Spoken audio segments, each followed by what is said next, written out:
Good morning.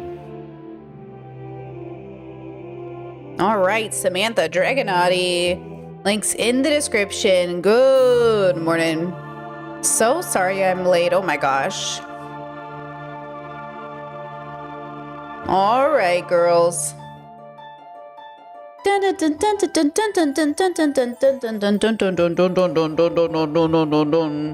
Okay, pausing music and 1, 2, big pause, 3, big loud pause. All right, hello. All right, I got my Citavita, a little power drink. So much to go over today.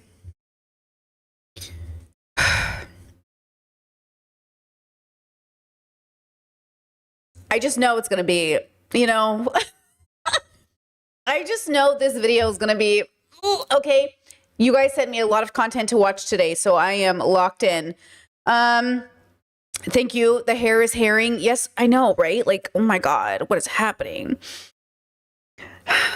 Gave myself a little pamper this last week, and I see the results. I see the results. I'm so happy. I know, look at it. I feel like a horse with her mane. Okay, now, before we jump into heavier topics and then Ethan, and then we're going to go over an Elliot Sang video, which I think will be so exciting. I saw this Caleb Collin TikTok, and I have to share it with you. I have to share it with you. So let me switch over here. Oh, get ready, girls. This one's a doozy, okay? This came across my feed. Okay, here we go. Let's warm up a little bit. Girlfriend often goes out with her best friend. Okay, so it's a call-in show, right? Okay. So my girlfriend often goes out with her best friend and her boyfriend for lunch or dinner or drinks when I'm not available, if I'm out working. Okay, so just so you know, they're listening to a voice message. They're not, like, interacting with the caller. Or doing whatever. Interesting. And her best friend's boyfriend will pay for all my girlfriend's drinks and food and stuff. And Gentlemen. It's really fucking annoying, and I hate that he does it, because now when I go out with my girlfriend and his girlfriend, he's not there, I feel obligated to do the same thing. And I don't want to pay for another bitch's food or drinks or whatever. You sound like a fun dude. My girlfriend has her own goddamn money when she's not with me, and I have one girlfriend. I don't want to be paying for two girlfriends. This guy and stinks. this guy, he does well for himself. He makes good money. I do too, but I pay for my girlfriend. You pay for your girlfriend. My girlfriend's got her own fucking money. Your girlfriend's got her own fucking money. I don't want to be obligated to pay for your fucking girlfriend when you're not around.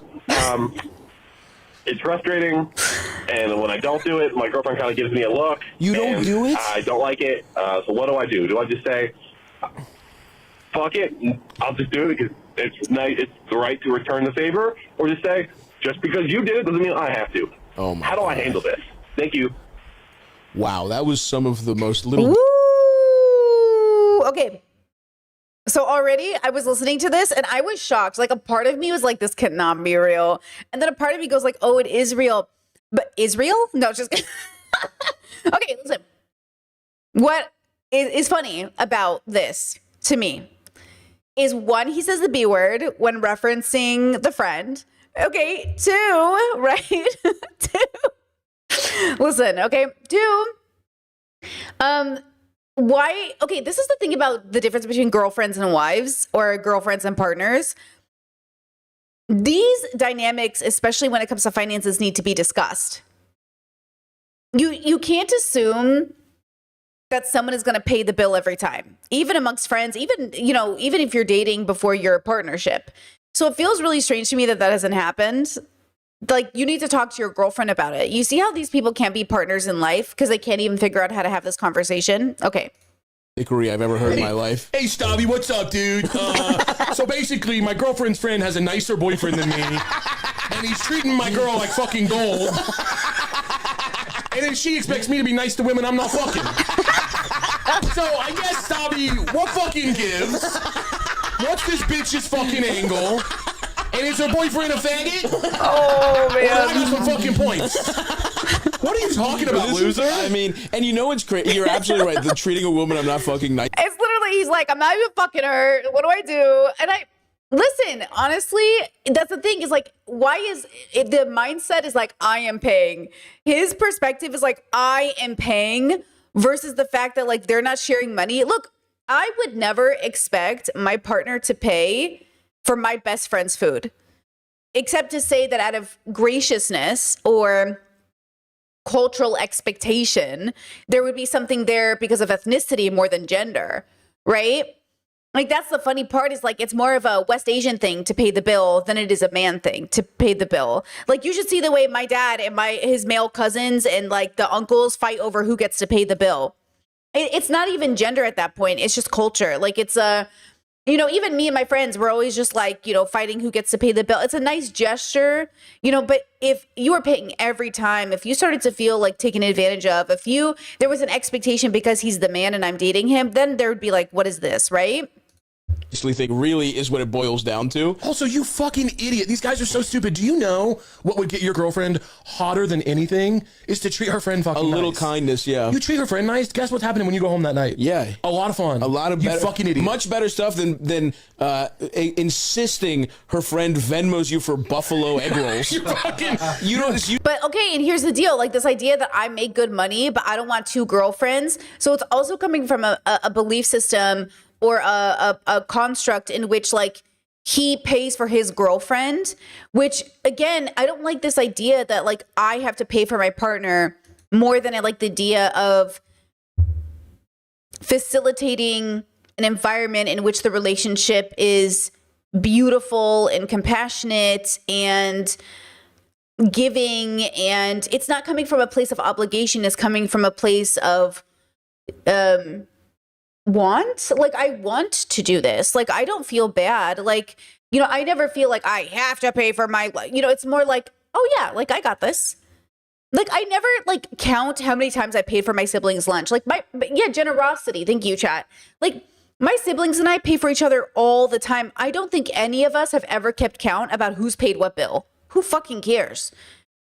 If siblings say, hey bro, I got this, you go, you sure, bro? And they go, yeah, bro. And you go, okay, bro. Boom, done. Now, if there is, and I can see this very specific bubble. I could see this, a very specific bubble. I've seen a little bit of this bubble on TikTok. I could see this, okay? What if you have a best friend that thinks your boyfriend ought to pay her bill?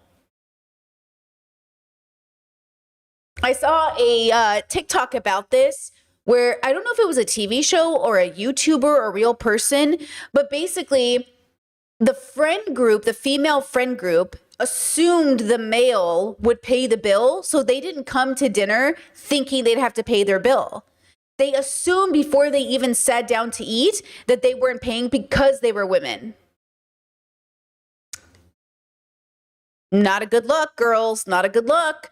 But I think that might be some construct somewhere where because you're gender, you don't pay, and because gender, you pay, right? So I don't like that energy. Like, I don't like that, right? Okay, let's finish out this TikTok. We'll have a discussion. Sending her friend a $12.95 Venmo request is not getting you sucked off, pal. Yeah, I can. I don't like the focus being like you can get laid if you're nice to your girlfriend. I really think that's reductive, but okay. tell by the tone and the arrangement of the voicemail, y'all aren't going to caviar spots. Okay.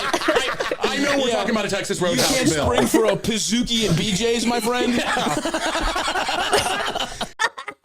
I think the funniest part of this show that I don't even normally watch is just their laughs. Like, that's why I used to love watching Ethan. It's just like, I loved his laugh. Like, I could watch a boy laugh and I will laugh even if it's not funny.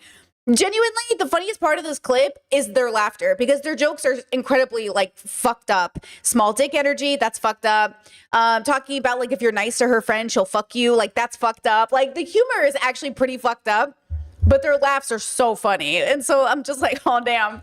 Laughter really is contagious. Anyways, yeah, I think that's the problem is like the genderedness of it, right? And again, boyfriend is different than partner. You know what I mean? I think that's important. Chat says, I don't like the idea of my boyfriend paying for me, like, unless it's like, oh, I got you today, you got me tomorrow. Well, why is that though? Is it because you're a boyfriend, girlfriend, boyfriend, I don't know what your situation is, boyfriend, date, friend? Like, is it because you're dating? Like, is that always going to move through the marriage? Because a lot of people talk about this like through marriage. Actually, hold on. This kind of No. I'll cover that another day. But there's like this conversation about whether or not even going 50-50 comes from a place of trauma rather than a place of healed. And I think about this all the time. I'm always trying to come at this point in my life, I'm trying to come from a place of healed.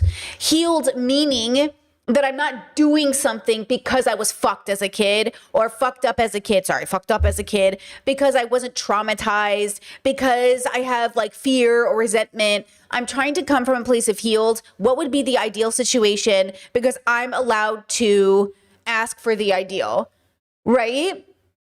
You know, that's the thing that I'm trying to like figure out is like, I don't want to make a decision about my life from a place of, well, good, bad. I just want it to be like, this is what I would ideally like. What do you want? You know what I mean? So if I think about money from that perspective, I don't know why we're not sharing money. Like from an ideal perspective, our money is our money and period, the end. If you feel like you need to be putting money aside for an emergency or something, like we can talk about that, but that feels like, where's that coming from? You know, where is that coming from? Chat says, did you see the why 50-50 is an equal graphic Chelsea from TFT posted the other day? No, I didn't. See, I want to talk about this. Actually, I didn't plan for it today. I planned for it tomorrow, but let me save that for tomorrow because I would like to talk about 50-50 dating tomorrow. Perfect. Let me see. Posts. Is it on? Yeah, I see it. Okay, I see it.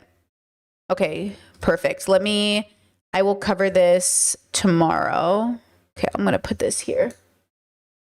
Okay, I want to do a 50-50 relationship thing tomorrow because there's been some viral TikToks about it. Member for 22 months, Mikey says, looking gorgeous today, Diva. Excited to see your take on Erica. Candace, the woo-woo girlies online are chomping at the bit in the situation. Well, I'm excited too. Thank you for being here because we're going to cover it from a girly today.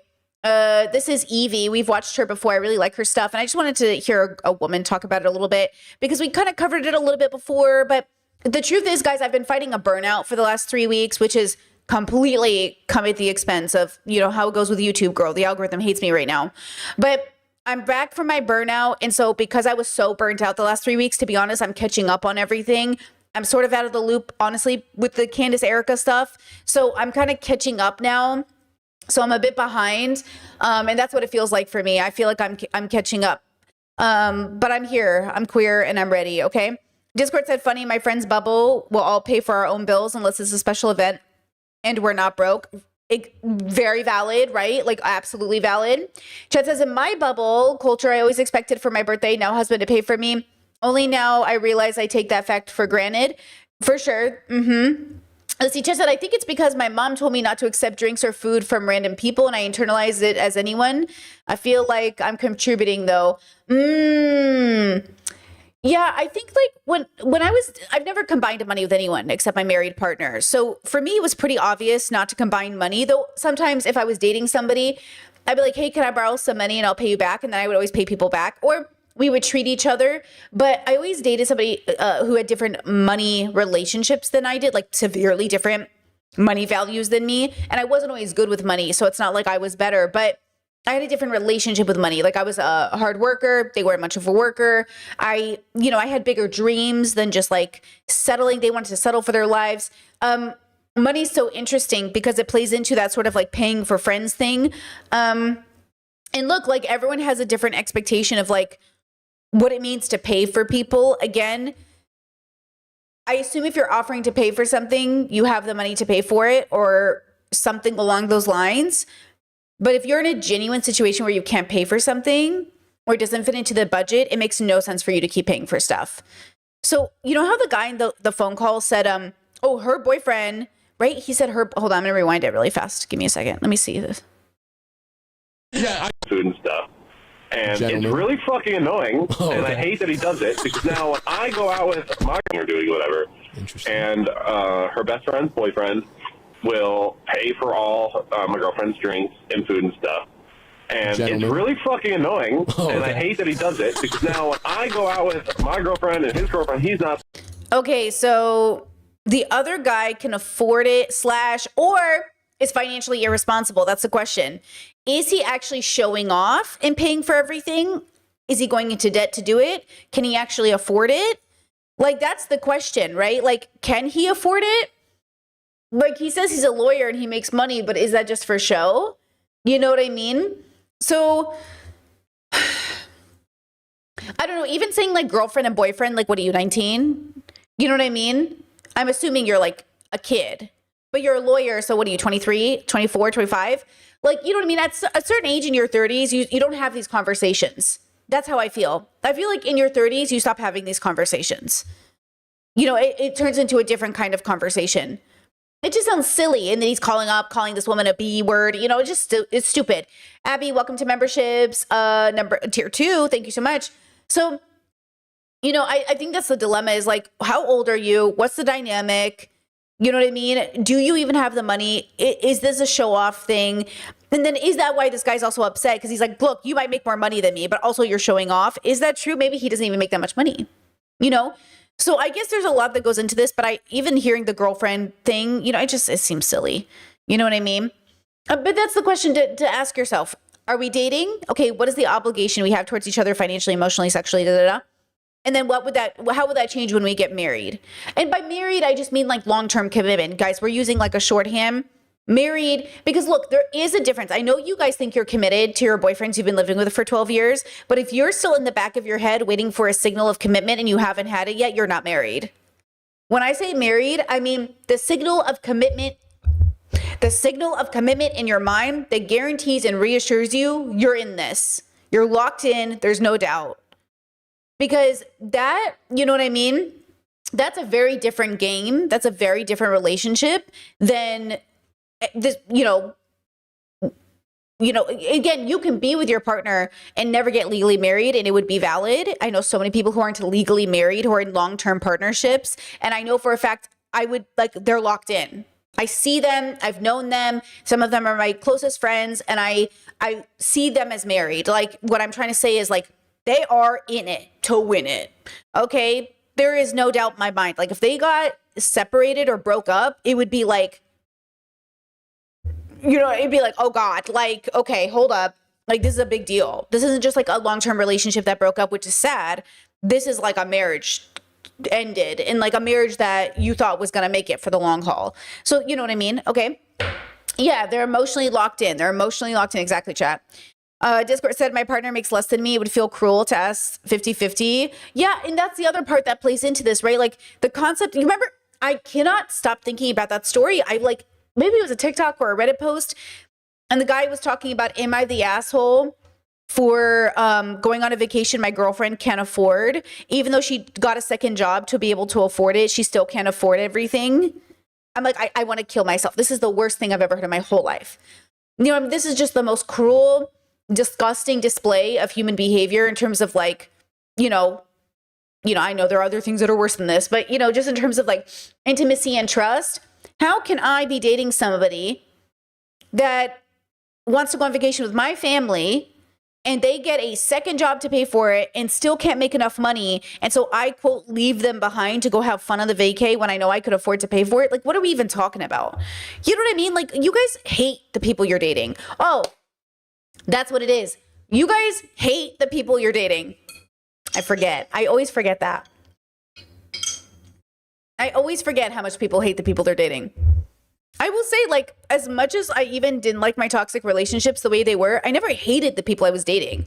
I was frustrated and angry that it was toxic and it wasn't working, but I never hated the people I was dating. I loved them. I loved them enough to try to make it work 1,000 times. But I forget, like, people really hate the people they're married to. Like, when they're alone and the way they talk about their partners, like, they hate them.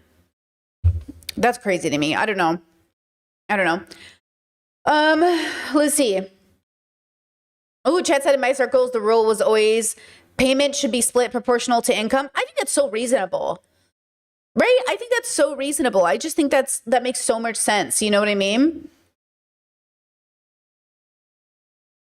Yeah, chat said, like, for me, 50-50 is insane. Like, if you want to have a nice experience together and the other person can't afford it, then you either pay or don't involve them. Exactly. Like, either I'm just going to pay for you. Because look, even if I would do this for a friend or my siblings. If I called my sibling And I said, hey, I want to go to Disneyland. And they're like, girl, I cannot afford it. It's like, I can. I'll pay for your ticket. And they're like, are you sure? And I'm like, I want to have this experience with you. I know you can't afford it right now, but I can. So let me pay for you. Because the idea is I want to have the experience with you. So let me pay. You know what I mean? So it feels really strange that people aren't coming from that perspective. Instead, they're just like, oh, I want to have this experience and I don't care if my girlfriend comes. I want to have this experience, but like my husband doesn't have to be there. Like maybe for certain things, sure. But for a family vacation in which your partner wants to come and you know they want to be there, that's crazy. You know, that's just like a crazy, yeah. I don't know. That's just insane to me. I don't know. Let me see. Let me scroll up. Did I miss any comments?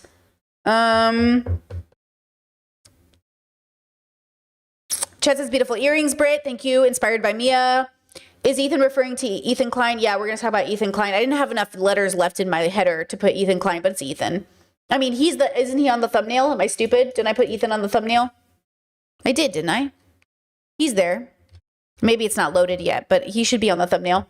Yeah, it's Ethan Klein. There's a new video that dropped. Everybody's watching it, wants me to watch it.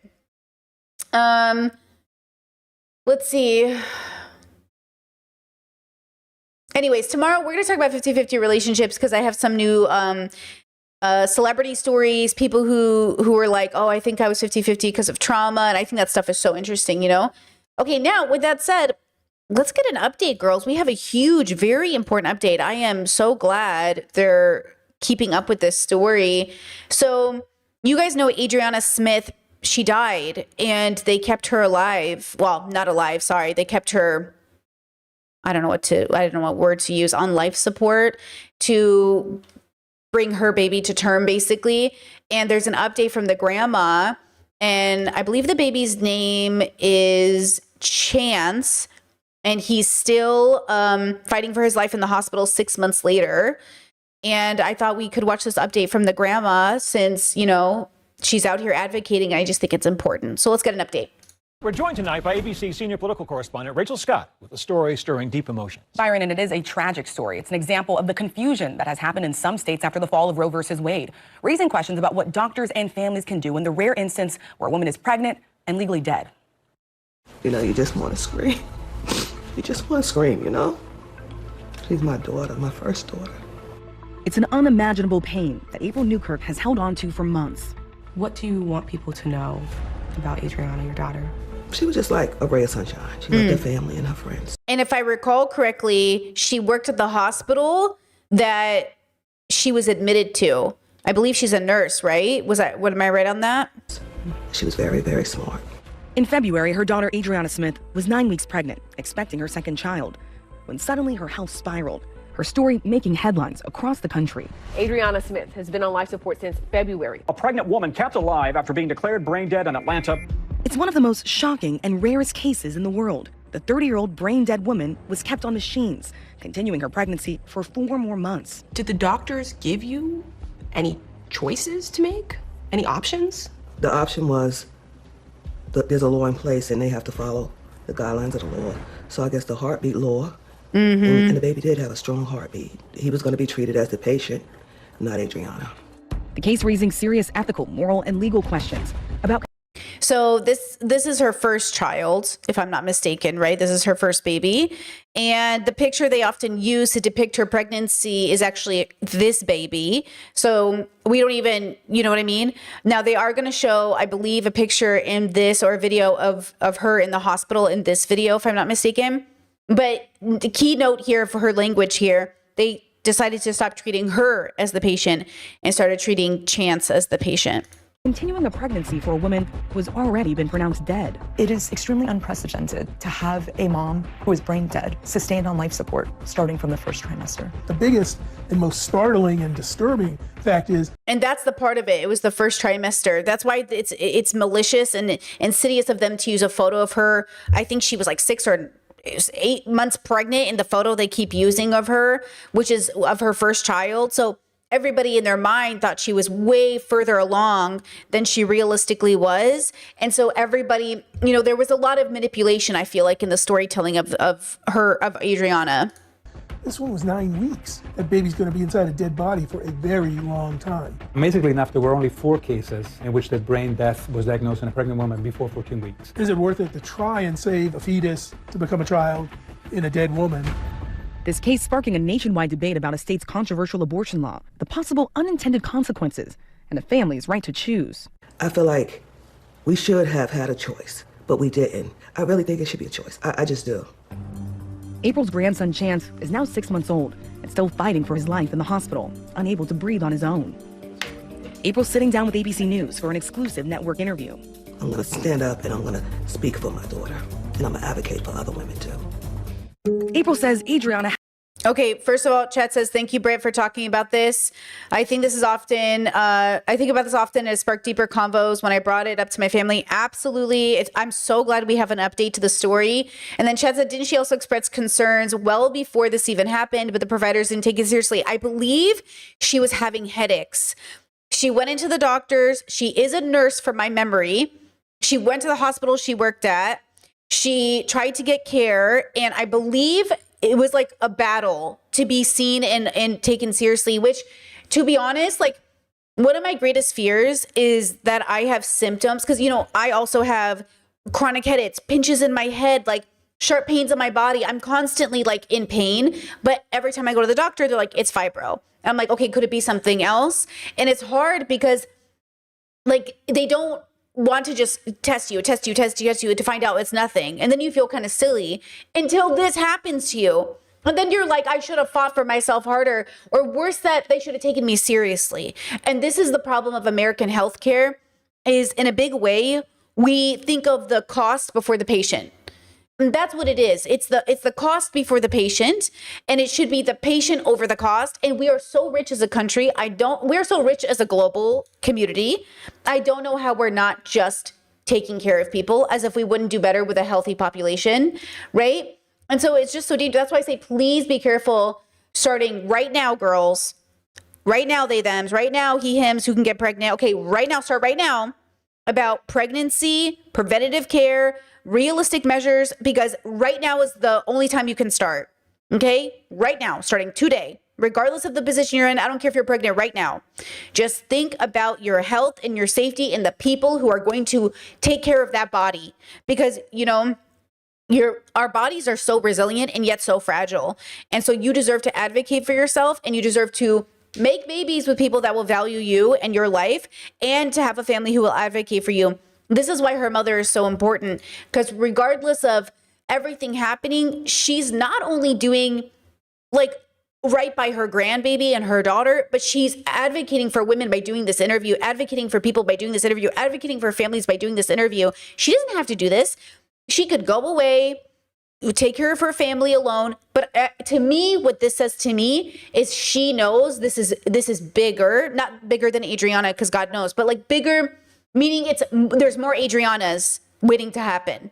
And we can't let any more women, any more people have their body used this way. And that's the point. And that's why I think it's important that we talk about it. Had big plans, a new job, school, and then shared even bigger news. She was pregnant, expecting her second child. When did you start to realize that something was wrong with Adriana? And I think she was having really, really, really bad headaches. Here we go. Really, really bad, to the point where that's when she went to the hospital. Mm-hmm. She got a prescription, something like, a little stronger than Tylenol that they give pregnant women, but she didn't have a CT scan done. April says Adriana was sent home by the hospital, but then things took a turn. There you go. She was unresponsive. She was gasping. This time, Adriana was rushed to a different hospital. This one, part of the Emory healthcare system, where she worked as a registered nurse. See? Okay. The diagnosis was devastating. CT scan showed that there were blood clots everywhere. Oh. Everywhere. They waited a day to see, what was going on and run tests and stuff like that. I stayed overnight. I didn't leave her.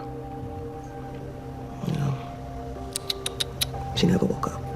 Adriana was placed on life support on February 9th. They declared her brain death February 19th. And actually, that's what's on a death certificate, February 19th. The fetus at the time had a heartbeat.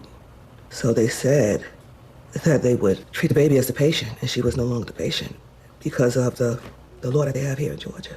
Did you feel in those moments that you had clarity from the doctors? The clarity was there was nothing that I could, nothing that they can do but treat the baby as the patient. I mean, her dad, you know, we talked about it. We were really like, we really don't have a choice. So I was just like, well, maybe she'll come back to us. Maybe she'll find her way back to us. When did you start to feel that hope was gone? I did see her changing. Her skin changing, her body changing. Oh. So when I first saw her, she looked like my daughter, you know? As time went on, you know, she just started changing. We reached out to Emory Healthcare in April for consent to Ugh. release Adriana's medical records to ABC God. News. April declined to give permission. Georgia. Like, you know what that, like, I don't want to be graphic, but you know what that means, right? Like, her body was, you know what like, it was deteriorating, right? Like, she means to say that her, you know, oof, oh, I could cry. Oh, that must have been so traumatizing. Oh. Law known as the Life Act went into effect after Roe v. Wade was overturned in 2022. It bans abortions as early as 6 weeks of pregnancy. The law only allows narrow exceptions for medical emergencies, rape and incest, and medically futile pregnancies. Georgia law also deems fetuses living distinct persons with the same rights. We were so thrilled to finally have legislation that at least from a heartbeat on would save countless.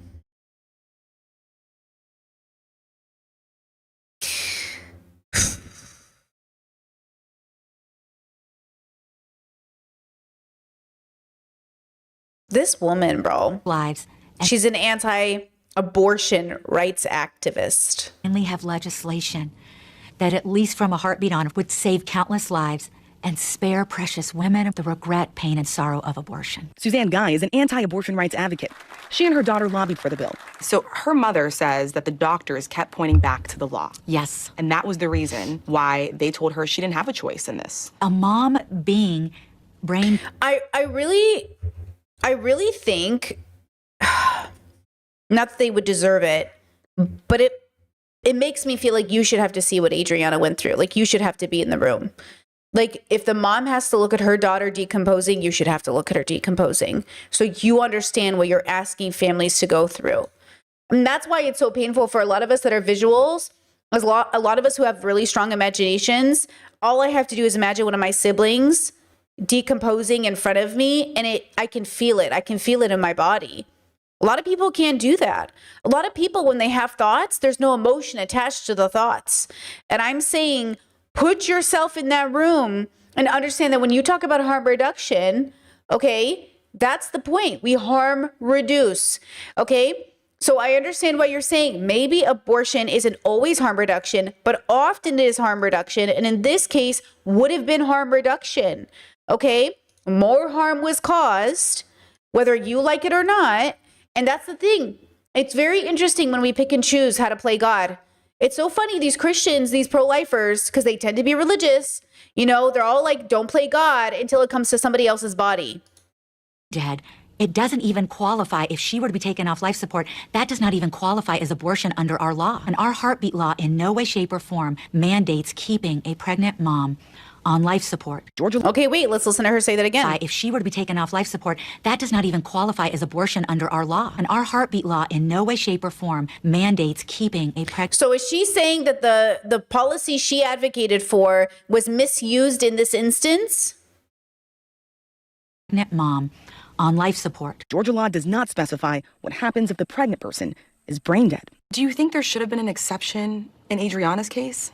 Rachel, I don't. Oh, no, go fuck herself. Okay, so she didn't. She thinks there was no exception. That, like, you know, again, how, again, where the baby was in, and again, baby, fetus, however, whatever word you need to use to be, okay? Again, for me, it makes no difference. For me, it's about the timing of the development of the child. For me, it's the relationship you have to this word. For me, violence is not the issue. How we use violence is the issue. We know we end life every day with different things: plant life, animal life, non-human animal life, and human life. Okay? So I'm not opposed to abortion because I think it's a form of harm reduction. Not always, but most of the time. Okay? So I'm not opposed to whatever word you need to use, but this baby was pretty young. It would have been, again, it just would have been better for everybody for it to run its course. including the child, give or take. You know, obviously we can't make that statement now for this baby who's in the world and they're at hospital. Like, obviously that baby's life is valuable and we need to save this baby's life. But there's a conversation to be had, and this is a philosophy channel. So we want to make sure that we understand that there is no objective morality, well, at least not from my perspective. We're living on a planet as animal life forms who have evolved to this point where we actually have these conversations, okay? And given the circumstance, should I be in that situation, I'm going to need you to, that baby did come into the world, and that's the length they were there for, right? Like, you need to let that baby rest with me. You know what I mean? If the baby was further along, if it was a matter of just doing a C-section and the baby was good to go, that's a totally different conversation. But that baby wasn't in that position. We weren't in that position. You know what I mean? So you have to act differently. The fact that they're treating, you know, fetuses 2 seconds old all the way to 9 months as the same thing is the problem with all of these conversations. Like, why are we acting like it's the same thing? It's literally a completely different context. Okay. And also, a lot of conservatives literally think Plan B is an abortion pill. It literally is not. Plan B is preventative. Okay. Plan B is preventative. It is preventative. You do not, the sperm and the egg do not meet the moment he comes inside you. Okay. It is literally, does not work this way. Thank you. Okay. Anastasia, thank you so much for the super chat. Says, if her wish was to just focus on the baby and not her, I won't mind. What's going on isn't a surprise, especially because she's Black. Glad the grandmother is there. The brain dead part is too sketchy, for sure. And I think, like, had Adriana been actively pro-life and it was in her will and this is what she wanted, none of us would be having this conversation. But it seems to be that had she had a choice, she would have preferred for her and her baby to go at the same time, right? To go together, right? So again, I feel like it would have been different because I know pro-life women in my family are all about, like, save the fetus, save the baby, don't save me. And that's fine. If you want to die for this fetus that might die along with you, I don't think that's the greatest harm reduction in my mind, because why would you leave why would you leave behind all these babies without a mother for this baby that's not even going to make it? Like, that doesn't make sense to me. But okay, you do you. You know, it's not my business. It's your body. It's your choice, right? So the implication from the grandma, the implication from what we're hearing is that had they been given a choice, the choice maybe would have been different. But since they weren't given a choice, they're making the best out of it, which is, you know, is different. Oh boy, is valuable and deserved to be protected and fought for. In a statement to ABC. And I really think it's disgusting that these pro-lifers pretend they care more about that baby than that grandma. Because you know that's what they're doing. You know, in her mind, she cares more about this baby than the grandma. Because that's how pro-lifers justify their action. I care more about your children than you do because you're willing to kill your baby and I'm not. But once that baby comes into the world, good luck, girl. No assistance, no housing, no education, nothing. You're on your own. And this is why we call it, you know, a pro-birth movement rather than a pro-life movement, right? Ridiculous. News, the Georgia Attorney General's office said there is nothing in the Life Act that requires medical professionals to keep a woman on life support after brain death. Removing life support is not an action with the purpose to terminate a pregnancy. In initial statements in May, Emory Healthcare said they make individualized treatment recommendations in compliance with Georgia's abortion laws and all other applicable laws. But in a recent statement to ABC News, they did not mention abortion laws, saying in part, "We are foremost guided by patient autonomy, and in situations where patients cannot express their preferences, we rely on their advance directive, healthcare agent, or legally authorized surrogate decision maker. This extends to healthcare decisions at the end of life." We have murky questions about how is the law in the state to be interpreted? Are people too afraid of getting in trouble somehow if they don't act in a certain way? Doctors say keeping the fetus healthy inside the womb of a brain-dead mother can be difficult, but it can be done. If the placenta is getting enough blood flow. But can it be done? If Chance is suffering right now in the hospital and can't breathe on his own, can it be done? Because when I hear it can be done, I also hear the baby. Now, this is a conversation around ableism that I think is important. Because when I hear it can be done, I'm also hearing that baby's going to come out healthy. But if the baby is impacted negatively by your botched pregnancy weirdness, then it wasn't successful. But I don't want people to feel like, oh, is it not successful because the baby is disabled? I mean, in this case, kind of, guys, okay? Just like in this case, kind of the indicator of this is perfectly possible indicates also that it's good for the baby. You know what I'm saying? There's like an implication here. And again, we don't want to, act like this is a conversation about eugenics or something, but this is a conversation about what we perceive the quality of life of this baby to be, given how unorthodox the situation is. The baby's getting enough oxygen. The baby can do okay. Dr. Vincenzo Bergella is a maternal. Yeah, Chet says it seems like she was used as an experiment. I think so too. I do. I think they used her as a social experiment to see how much we would tolerate and to see what we would allow and to see if they could do it in the future to other people. It would not be weird or very very unlikely that this is a part of that testing. That's what I'm saying, guys. Take bodily agency as much as you can right now. Think very hard about pregnancy. Think very hard about preventative care. Think very hard about getting a 12-year IUD, something that can help you. Okay, I know it's not that easy, right? Like the copper IUD didn't work for me. I'm allergic to copper. The Mirena did work for me really well. I recommend it. I'm on the Nexplanon right now. I'm on the ARM birth control. It's been pretty great, give or take. So, do what you're going to do, but think about it. Fetal medicine specialist who has studied all 35 known cases of brain death in pregnancy worldwide. Only 4 were in the first trimester, before 14 weeks. Only 2 of those babies survived. These are very rare cases. Wow. At 9 weeks, chances are, even if you want to continue the pregnancy, that the baby's not going to make it.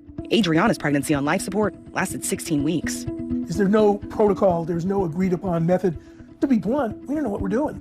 I'd be worried if we presented this as a treatment. It's not. It's an experiment. Ooh, he said it. It's not treatment. It's an experiment. Damn. World-renowned bioethicist Arthur Kaplan says Adriana's case raises significant ethical concerns. The ethics of whether you'd be willing to do that come up against a pretty strong principle: do no harm.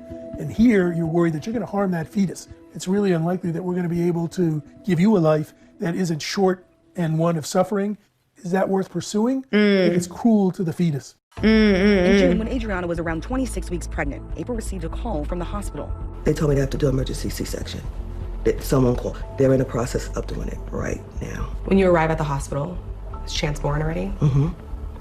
Chance is born. And I'll do skin to skin. I'll put him on my chest. Did you decide on the name Chance? I did. Why? Why choose that name? Because I feel like he had a second chance. Chance weighing just 1 pound and 13 ounces. How is his health? Well, his lungs are underdeveloped. Oh. He's not your regular premature baby. She did not feed him through food that she ate. She was fed through IV. So there's a big difference. Oh. He's struggling, but he's gaining weight. He's struggling with his breathing. These babies can be... Who's paying these bills? I know they were able to raise a lot of money, which is great. But this medical care system that forced this baby to come into the universe better be carrying these bills, because it is no joke to have a baby in America. For months in the hospital, can have lung problems, heart problems, eye problems, ear problems. May need to be on oxygen for a long, long time. Those born less than 28 weeks are 10 times increased risk of cerebral palsy. These babies are also at increased risk of intellectual disabilities. 4 days after baby Chance was delivered, Oh, wow. Adriana was taken off ventilation. This was one of those emotional last moments. Can I ask what those final goodbyes were like? It was hard. It was hard. It was hard. It was hard. And every day I think about her, every day. Baby Chance, now 6 months old, weighing just 11 pounds. He's still in the NICU and still cannot breathe on his own. April says he won't be coming home anytime soon. Each case needs to be fully discussed with the families because ultimately they're left with that hardship if the baby's able to make it past the NICU discharge. April is also raising Adriana's 7-year-old son, Chase. When he asks about her now, what do you tell him about her? That God needed her more. For April, it's not just about the loss of her daughter, but women across the country, hoping her pain can help spare someone else. When you think about Adriana, what do you think she would have wanted in this scenario? She would have wanted for her parents to have a choice to make the decisions for her because she couldn't. Ooh, that's a That's a great answer. That's what she would have wanted. Rachel, this story sparked so much pain and so many questions. What's the hospital say about how it treated this case? Well, Byron, we did ask Emory for specific details on the decisions made around Adriana's care. They went to the family and asked to waive the privacy rights, but were turned down. But what we do know tonight is that baby Chance is still in the hospital and still unable to breathe on his own. Rachel, thank you so much for covering this story. Jeez Louise. Her baby crying, you know, Chase. Oh, man. Oh, this is so important. Like, this is such an important story. This is such a life lesson for all of us. It could be you. It's so important that we recognize that. Chance is currently 6 months old. For those asking, how old's the baby? He's 6 months old. Chase is the firstborn. He's 7 years old, I think they said. So, I'm concerned. Obviously, financially, I'm concerned. Ethically, I'm concerned. Like, this is such a big deal, and I'm so glad we got an update on the story. I'll go ahead and link this in the chat just so you guys can, if you want to check it out via the news. But let's look at the comments. I am curious what people are saying. Okay, let's see. I hate how they absolutely skipped the part about how this woman was neglected in the healthcare system. She would still be here if the doctors didn't dismiss her complaints. I hope that woman who pushed the bill pays for this family's medical bill. This is so wrong on so many levels. May she rest in peace. Why doesn't the lady who advocated for the anti-abortion law pay for the baby to be taken care of for the rest of his life? Sounds like they used her as a test study. Oh man, it broke my heart to see the other son, Chase, crying for his mother. Devastating. Devastating! Fucking devastating, bro. You're so inconsiderate of this family and what they've gone through. And the fact that there's just so much at play here. You're so inconsiderate. Like, it's so deeply cruel. And, you know, okay. Quote, she was no longer the patient. They would treat the baby as the patient. Chilling, very chilling, you know. This says, what about the quality of life of the baby? Listen, I do understand, and I know this, and I think it's just important that people understand it. One of the conversations pro-lifers often use is, because when we say, like, what's the viability of the fetus? How healthy will the baby be? Pro-lifers will say, oh, do they need to be healthy? Oh, is a baby less because it's not healthy? And it's like, no. But taking into consideration the value of their life and the quality of their life, they, as the person, might not be very happy, you know what I mean, given the circumstance. So I understand sometimes I feel like disabled people who are also progressive are really afraid of eugenics and conversations around, like, health of the fetus. But there's a reason why we advocate for, like, healthy fetuses. You know, there's a reason why we want to advocate for quality of life. There's a reason why we say, without demeaning you or being undignified or saying you are less worthy, you also deserve to have a certain quality of life. And I understand that people say things like, are you saying disabled people don't have a quality of life? Of course, disabled people have a quality of life. But of course, all of us, disabled or not, have not so great a quality of life. And if we could improve upon that quality of life, we should have that conversation, you know? And again, I think this is why we have to remember, like, okay, yes, there's a fear that people will use things against us. And also, are we aiming for a healed reaction that's the best? Or are we aiming for, like, what we're afraid of? Okay, I'm not afraid of a disabled child. I am worried about the government taking away my choice on aborting any fetus I see necessary or worthy of that abortion or / necessary because of my health. Okay? Again, it's not about having a disabled person. It's about understanding that we should have choices about what kind of fetuses we bring to term without it being eugenics, without it being ableist, without it being XYZ, right? Yeah, one of the most basic functions of life, breathing. Like, you know, breathing's kind of important, you know? And that's like, I just think, like, sometimes there's, like, this mismatch because we live in such a horrible world. It's hard for us to even advocate for things that will work in our benefit, like for us, because bad people will use it and misuse it. But if we base our whole life on what bad people do, are we really coming to the good conclusions about what's philosophically joyful? I don't think so. So figure out what's philosophically joyful and then figure out how to interact with the world. So as an example, sometimes you'll hear me say, like, oh, men, am I right? So men, am I right? is a commentary on men as a system that's in reaction to the system at play. Healthy Brittany doesn't think about systems when she's sitting in her apartment meditating, because like systems aren't impacting me in that moment in the way that you view it when you're head to head with a debate or head to head with somebody on the opposite side or head to head with the reality of fighting for legislation. And so we have to remember that the ideal is necessary for our knowing of why. And the reality is what we face when we face where we are, not where we want to be, but where we are.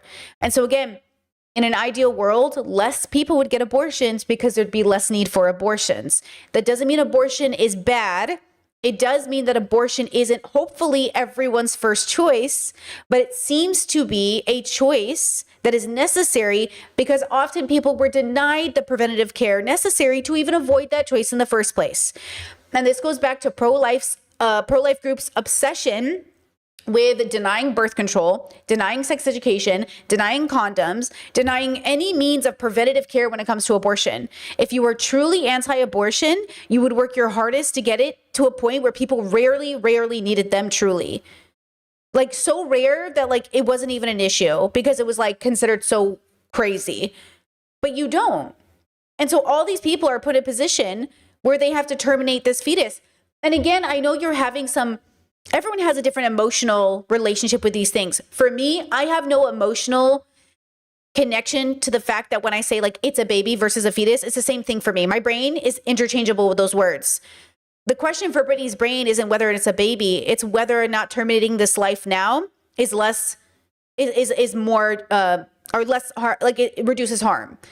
Because again, especially now that I'm on this plant-based journey, obviously, like life is life, whether it's plant life or human life or, animal life, like it's all life.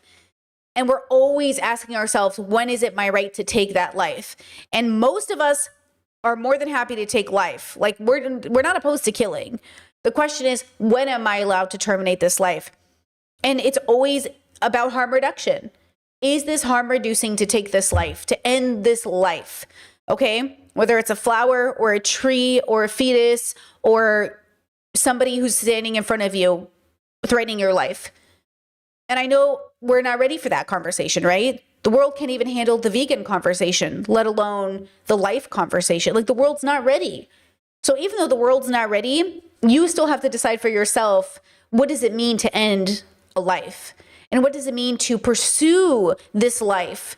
What does it mean to invest in pursuing this life as well? Because both of those questions are really important, right? So what happened to Adriana is just beyond, it is disgusting, it is unfair, it is beyond cruel, and it is beyond unnecessary. And I'm just so proud of the grandma. I'm so proud of her family. I'm sure her partner is grieving and probably just honestly is in it right now. I know she had a partner, and I'm sure he is just distraught. I'm sure, this is his kid too, and I'm sure he's just beyond devastated and mourning. I'm sure he is mourning, right? He just lost his partner and his babies, suffering. So I'm sure he is going through it. And on top of that, she mentioned the grandpa. I'm sure grandpa's going through it. And then Chase is going through it. 7 years old and dealing with the fact that his mother is dead.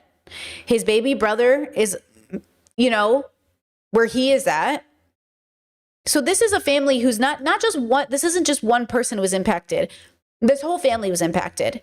And then of course, everybody who knew her friends, her coworkers, her network, her community. Nothing happens in a vacuum. This didn't just impact one woman. This impacted her community too, Oh, I'm angry for them. I'm angry for them, They deserve better than this. We all do. We deserve better than this.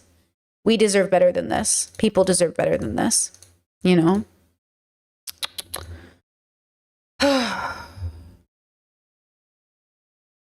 Ridiculous. Chad said, so the hospital kept her alive, not her family. Right. The hospital made the decision because there's a law in Georgia. It's called the heartbeat law. And basically because they could hear the heartbeat of the fetus, they have to do everything in their power to keep him alive, even though he wasn't, you know, that far along. It would have been more viable and more reasonable to allow a natural death to occur. Yes, sometimes we intervene with science to keep people alive, and sometimes we let things run their course. And this is where wisdom comes in. When is it wisdom to let things run its course? And when is it wisdom to keep somebody alive? This is a very important ethical dilemma that we are all facing. And as a person who advocates for choosing when to die, it's exactly that conversation. When does it make more sense to force people to stay alive? And when does it make more sense to give people a dignified way out? You know? Okay, now, and it's just so interesting that the same people I see saying like, well, Palestine, Israel, like, what are you going to do? Palestinians, what are you going to do? Palestine, right? Are the same people that are like, I don't believe in assisted suicide. And I'm like, why? I don't think people should kill themselves. Oh, but you think babies deserve to be genocided? Well, that's different. That's a war. Is that different? I think it's worse. I think that's literally more unethical to genocide a population of people than for one person to commit suicide. Consensual suicide, chosen death, you know? Kind of crazy. Kind of insane, honestly. Okay, let's switch gears. Let's go into the drama of politics. The Erica Candace war is way sicker than we thought. This is Channel 100 News with Evie. Wanted to get a woman's perspective on the Candace Erica situation. I've been kind of out of it for a few weeks, so I'm still catching up. Let's see what we can learn today. You want to watch the video of my husband being murdered and say he deserves it? And she claims she liked Charlie, she loved Charlie, and she is burning everything down that he built. Because they killed Charlie Kirk in broad daylight, and we don't care about your stupid midterms. She is burning everything down, and she's gloating and smiling while she does it. Something is not right. I am going to need you to wake up. Something about this story feels deeply wrong to witness in public. Not wrong in like a political sense, wrong in a human one. Because what we're watching isn't just like a media feud, it's grief playing out under studio lights. Two women mourning the same man in radically different ways, while millions of us watch, comment, clip, and argue, me included. One woman lost her husband, the other lost her friend. And instead of choosing privacy, both were pulled or pushed into visibility before everything broke. Candace Owens and Charlie Kirk didn't just work together. They grew up together inside conservative media. They toured together with Turning Point. They built audiences together. They sat in green rooms and airport lounges together. They were friends, bro. I mean, they might not have been, I don't know how close they were. It seems like they were close, but I know for a fact people look closer than they are, but they look pretty close, I guess. You know, at least they were vibing. Rehearsing talking points and feeding off each other's intensity. People genuinely saw them as like a pair. Different personalities, but the same project, same mission. They also liked listening to Nicki Minaj together, I guess. They didn't always agree, especially on... Did you guys see these text messages? Same mission. They also liked listening to Nicki Minaj. Yeah, oh my gosh, Nicki verse on That Is the Best. First things first, I eat your brains. Yes. Oh my gosh, this makes me so happy. Honestly, kind of cute. Together, I guess. They didn't always agree, especially on Israel, but there was trust there. And that matters, because when that trust is shattered, it didn't just fracture a relationship, it fractured... You see how music brings people together? Hassan. I'm never going to let it go that Hassan goes, I don't listen to music. Girl, even Charlie Kirk was listening to music. Do you know what I'm saying? How dare you let Charlie Kirk be more cultured than you? Gross. Gross. Candace's entire sense of reality. September 10th, 2025. Charlie Kirk is assassinated on stage during a campus event in Utah. The footage circulates immediately. The shock is instant. Conservative media freezes and then mobilizes. For Candace Owens, this isn't an abstract political event. This is someone she knew, someone she spoke to regularly, someone she trusted. Her friend was shot in broad daylight. And from the very beginning, her response is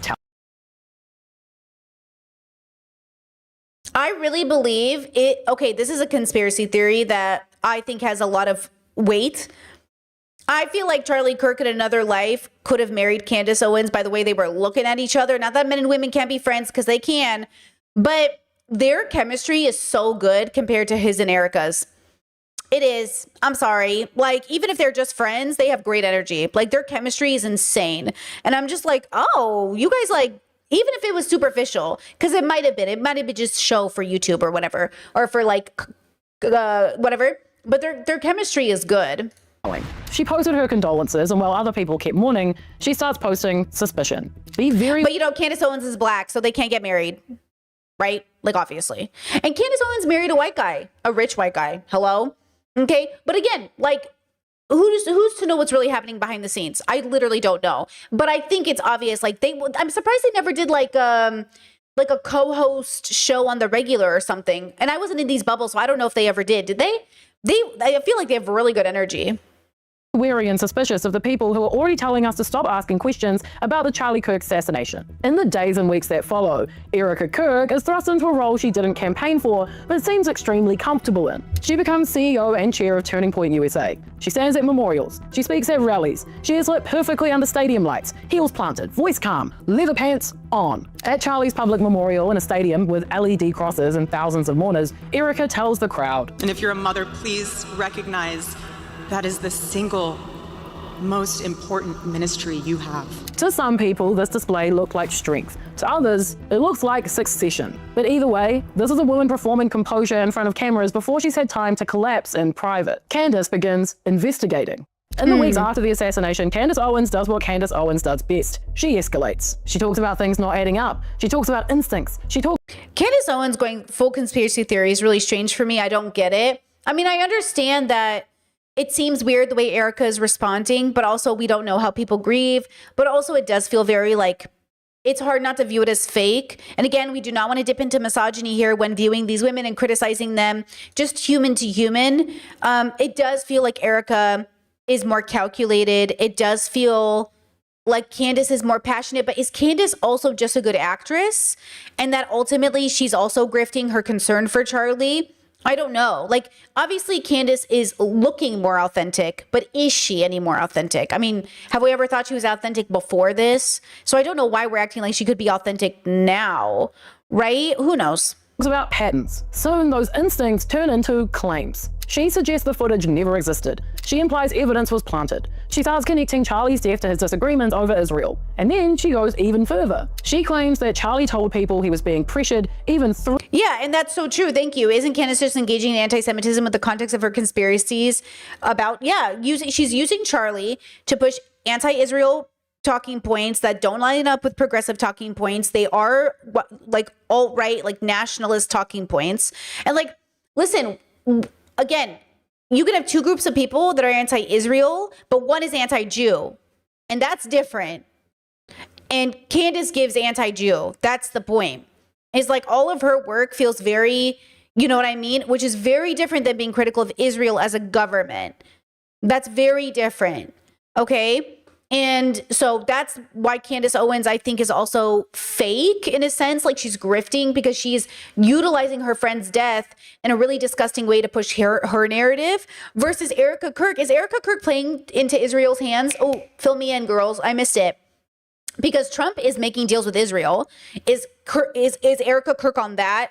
So she's taking that road of like, let's make friends with Israel. And then Candace is anti-Israel because she's anti-Jew, because she's an anti-Semite. You guys have any information on that? Because that would make more sense than why they'd be fighting. Because Erica Kirk might be more pro-Israel. You chat is saying Erica Kirk is definitely pro-Israel. Because that would make a lot of sense to me then. Why they're fighting even more so. Yeah, because Candace is going to ruin their chances of making deals with Israel, right? Something like that. She is on a book tour of the book Charlie wrote, in quotations, about honoring the Sabbath as a Christian. Okay. Might be wrong, but I think she has ties to Israel professionally. Okay. Because that then definitely makes sense, right? Why they're fighting. And why Candace Owens that means she's still just an anti-Semite, which is bad, obviously. What? Okay. Threatened by powerful figures. She describes a supposed message sent before his death saying, "They are going to kill me." That specific message hasn't been authenticated, but she uses it anyway. Alongside a real, older message from Charlie that does read, "Since the beginning of TPUSA, I knew in my gut that I might get wiped out at any time." Yeah, you guys are talking about Barry Weiss and the Barry Weiss interview kind of like solidifying that. I could see that. These two messages become emotional glue for a theory that she just cannot let go of. Then isolation sets in. Candace does not attend Charlie's memorial. She later says, "You got me. I was not invited to speak alongside President Trump and JD Vance on the stage with Tucker Carlson at a memorial event. What does this have to do with anything? That's important because grief is already so destabilizing, but grief paired with exclusion is gasoline. Soon after, Candace begins questioning Erica Kirk's behavior publicly. On her podcast, she speaks. Oh, Chad said maybe that explains, or it also explains why Tim Pool is against Candace. Well, Nick Fuentes is against Erica mostly. It's all about Israel. I mean, I could see that, you know? Interesting. She could be on autopilot. Is she on autopilot because she fears something? And this is when people started recoiling at Candace a bit. It's one thing to question institutions. It's another to psychoanalyze a widow on camera. And like I've said in other videos, it's different when it's from somebody you know. Candace has met Erica. She knows her. I've never met her. I talk shit all the time, but it's different. So it kind of went from no longer being about truth seeking to becoming about projection. The spiral accelerates. I mean, does it matter if she knows Erica? If she knows Erica, maybe she knows something we don't know. Right? I don't know why people act like you knowing somebody changes. What does it change? Like, I know it changes something, but what do they think it means? Why do people pull that card like you guys were friends? So what does that have to do with anything? If she feels like you're doing something wrong, then she's more obligated to call you out. And maybe she knows behind the scenes something Charlie told her about Erica. Do you know what I'm saying? By November, Candace's claims... I mean, isn't that kind of Candace Owens? Like, isn't she utilizing that to seem credible? Is that like, I know Erica, so I know things. ...become explicit and more alarming. She talks about a shadowy underground operating at schools. She claims they communicate through symbols like bees and flags, coded imagery. She names foreign governments. On November 22nd, she posted a supposed French government source told her that the president of France had ordered her assassination and that France and others were involved in Charlie Kirk's death. Is she okay, bro? Okay, you know what's so funny? Is do you ever get on the internet and you're so terrified you're gonna write something that like is gonna get misunderstood and you're gonna like, you know, get the government involved somehow, and then you see Candace Owens and you're like, I'm good. Then you know what I mean? You see Candace Owens tweets and you're like, okay, never mind. Like you know what I mean? Like it's like some of us are living with such like, you know, oh my God, I hope that doesn't get misconstrued. And then here's Candace being like, they tried to assassinate me. And I'm like, okay, girl, that's so funny. She later writes flatly, French foreign legionnaires were involved in Charlie Kirk's assassination. I mean, Candace is giving Alex Jones, and I really don't think Alex Jones is insane. And I don't think Candace is insane either, like certifiably. I just think they believe things that just like aren't true, or it's a grift or something. But I don't know. I'm not a medical professional. I don't know if I would say she's giving mentally unwell. I feel like she's just giving... You know what's funny? How does her husband feel about all this? You know, I guess he's fine with it. I guess we'll know in 5 years. We'll see who's divorced and who's not. Hedging, no, I'm just asking questions. She's declaring claims now. Turning Point USA becomes the enemy. On December 2nd, Candace crosses a line that makes the conflict unavoidable. She posts, I can now say with full confidence that I believe Charlie Kirk was betrayed by the leadership of Turning Point USA and some of the very... Like, wait, okay, this is so bad. Listen, behind the scenes, what I'm imagining is Mean Girls. And I'm imagining like Candace is Lindsay Lohan and Erica Kirk is Rachel McAdams. And there's a burn book. Okay? And that's what I think is happening. Because you know the movie Mean Girls, everybody's a mean girl. Nobody's exempt from being a mean girl. That's the point of Mean Girls. Okay? That's what I think is happening more or less. Like there's a battle between the two queens and they're going at it. And it's not that abnormal from the men who go at it too. I mean, you see men posturing in politics all the time. It wouldn't be that weird for the girls to do it too. But it feels like that energy to me a little bit, you know? And now that Charlie's gone, you know, there's, yeah, maybe he was the buffer. Maybe he was the buffer or something. Three people who eulogized him on stage. She urges supporters to pull their donations from the organization, taking money from Erica. Oh no. So this isn't grief anymore. This is now like institutional warfare. And Erica Kirk responds, quietly, creepily, but firmly.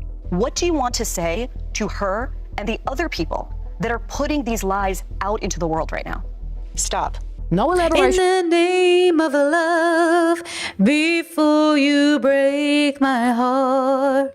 No emotional appeal, no calling out Candace specifically, but it's just a boundary, which she did manage to state extremely creepily. I know Discord thinks, I don't think Candace can turn off her grift brain, but she can be unwell because her career tanked and her friend died. Ooh, maybe.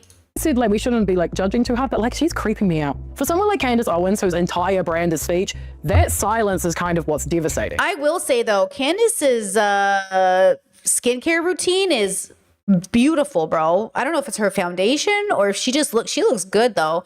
Candace, you know, she could have been great. All these women with all their potential, you know, this is why you can't live for your girlfriend's potential either. Like girls you have that are friends, you also can't wait around for your girlfriend's potential either. By early December, conservative media is just openly fighting. Tim Pool explodes on his show. Candace Owens is a fucking evil scumbag. She is a degenerate cunt. She is burning everything down. Oh my God, my virgin ears. And she's gloating and smiling while she does it. The private meeting. Oh which brings us to this week. This is what I'm saying. You can't say that word, sir. Week's Erica Candace Summit. On the 14th of December, Erica Kirk posts on X that she and Candace Owens will meet privately, in person. Both agree to pause live streams and post. Look, I'm already ashamed for my past, but I technically have been in the same room as Tim Pool, and let me tell you, I could definitely take him in a fight. Okay, I could definitely, I could definitely take him in a fight. Then they meet for 4.5 hours. Afterward, both describe the meeting as productive. Candace adds that tensions were thawed. No details, no resolutions, just silence again. Something feels off. There's a reason that recent Erica Kirk interview made so many people uncomfortable. Their eyes going like, there's a real flatness, a sense that the story has become about her, not the person who died or her grief or her children. Grief without the grounding can turn into paranoia, which is what's going on with Candace, and isolation turns that suspicion into certainty. And millions of people are watching it happen. The meeting paused the conflict, it didn't resolve it. It's a big Game of Thrones. Maybe they've just agreed to truce it for like 1 week. Erica Kirk is incentivized to stabilize and kind of love this dress though. I kind of love this dress. Protect an institution built on her husband's legacy. Oof, look at those shoulder pads. It's her job now, her paycheck, her purpose. Candace Owens is incentivized to escalate because escalation is rewarded, and she is very good at escalating. It's coming after my husband, they're coming after me, and they're making stuff up. Two women grieving the same man. Two paths shaped by power, platforms, and pain. It didn't have to unfold like this. Pain. But in 2025, grief doesn't get privacy, it gets views. If True. you made it this far, thanks for sitting with something uncomfortable. This isn't a clean story. There's no like heroes and villains. I don't know. But there's grief and power and an internet that refuses to let people be human in private. I've also done full deep dives on Erica Kirk and whatever the hell she wants, and Candace Owens' little descent into madness recently. I recommend checking those out. And if you're new here and you like stories that dig into what's going on behind the headlines, then make sure you subscribe. It's fun and it's free. We love her. Yay, Evie. I'll go ahead and link the video down below and I'll give it a like. I am subscribed. I'll go ahead and link this for you guys. Check her out, please. Look, I'm glad I'm watching videos, especially from women too, because it's devoid of the misogyny that I saw in other people's reports. Like the way people are just calling like Erica and Candace both hoes or sluts or whatever else. Like, guys, it's about more than that. I know you guys are so obsessed with sex. We live in such a sex obsessed and yet sex repressed society. The only thing you guys can think about is sex, but there's so much more at play here. And the fact that you're not aware of that is so silly, you know? So I'm just glad to watch a girly cover it, you know, but there is something at play here. And I really do think it's the personal and the professional are getting muddled, obviously. And I think ultimately we'll never know what any of these girls are thinking internally. Like they are the only ones who really know what they're thinking and why they're doing what they're doing. But they're obviously not in their philosophical joy. They're obviously both, in my mind, very unhappy. It's like when Candace Owens goes on Jubilee and says, the greatest job a woman can do is be a mother. And then someone said, I would love for you to be a stay-at-home mother. And she was like, well, not me. I have a job. And they're like, well. And that's the thing is like you live a life where you say being a stay-at-home mom is the greatest calling. And yet here you are running a business, Turning Point USA. Here you are running a podcast, a YouTube channel. Okay? And that's what I think matters more than anything. That people do not walk the walk. That people make money convincing people of a dream that they themselves don't even want. And that is the grift of it all. That is the grift. You know? What losers, bro? What losers? It's a losing battle. Okay, now let's do this, girls. First of all, having a great time. Thank you for being here. Please like the stream. You know, really appreciate you being here. I am currently editing the Diddy doc. Fingers crossed I can post it. I'm going to test it out, post it for members first, and then if it goes okay, I'll post it for everybody else. So don't worry. I've got it coming. Fingers crossed. I've really tried to add a lot of commentary to be able to post it because it's interesting. Like, I'm enjoying it so far. Would love to hear your guys' opinions on it. So I'm editing the first episode right now. So hopefully it goes okay. With that said, let's take a 2-minute break. I'll come back. We're going to talk about boycotting because that's so on my side of TikTok right now. It's insane. And then we're going to talk about Ethan Klein and his war on women because, you know, misogynists gonna misogyny, you know? Okay, I'll be right back. Be right back. Samantha Dragonati, links in the description. Make sure it loops for you guys so it doesn't go to something else. Okay, let me see. Okay, I'll be right back.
What's your favorite scary movie?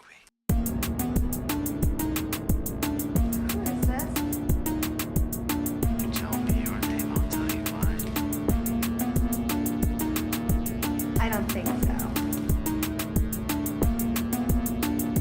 Why don't you want to talk to me?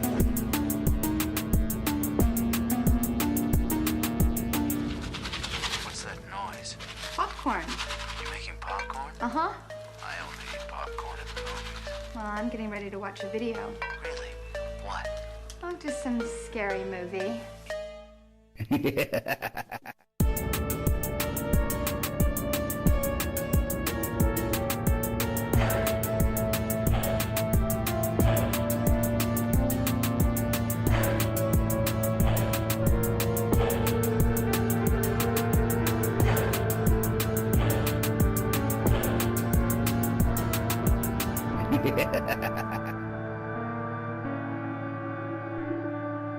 Can I be the helpless victim?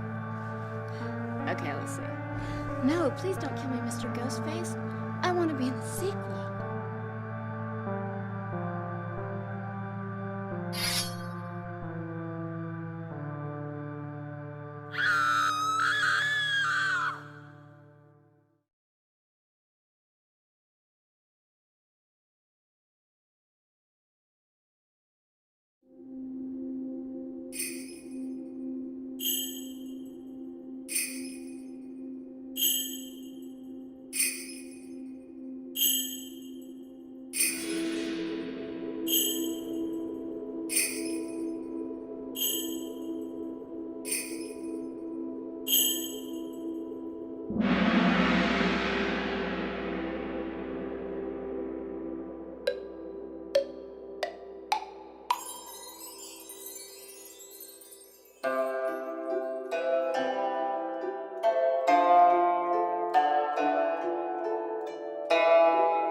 Pausing music. 1, 2, get ready.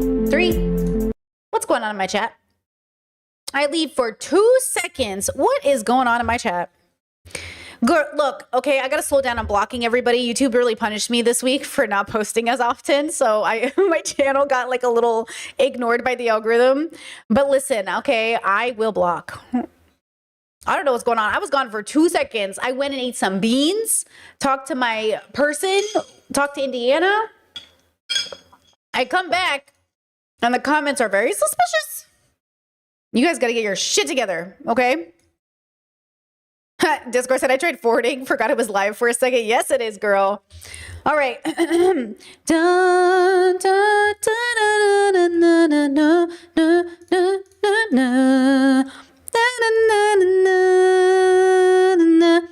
Liberal white people will convince you that black men are more patriarchal and homophobic and transphobic than them, but they're not. That's racist talking points, chatter. Okay? You think black men are more racist or whatever else because they tend to be more conservative, but the truth is white people just hide it better while pretending to be liberal with their nose rings.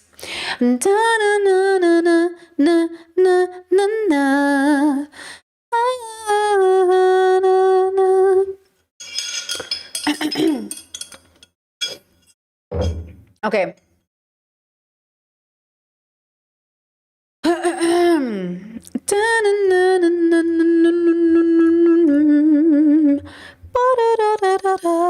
Let me set this up.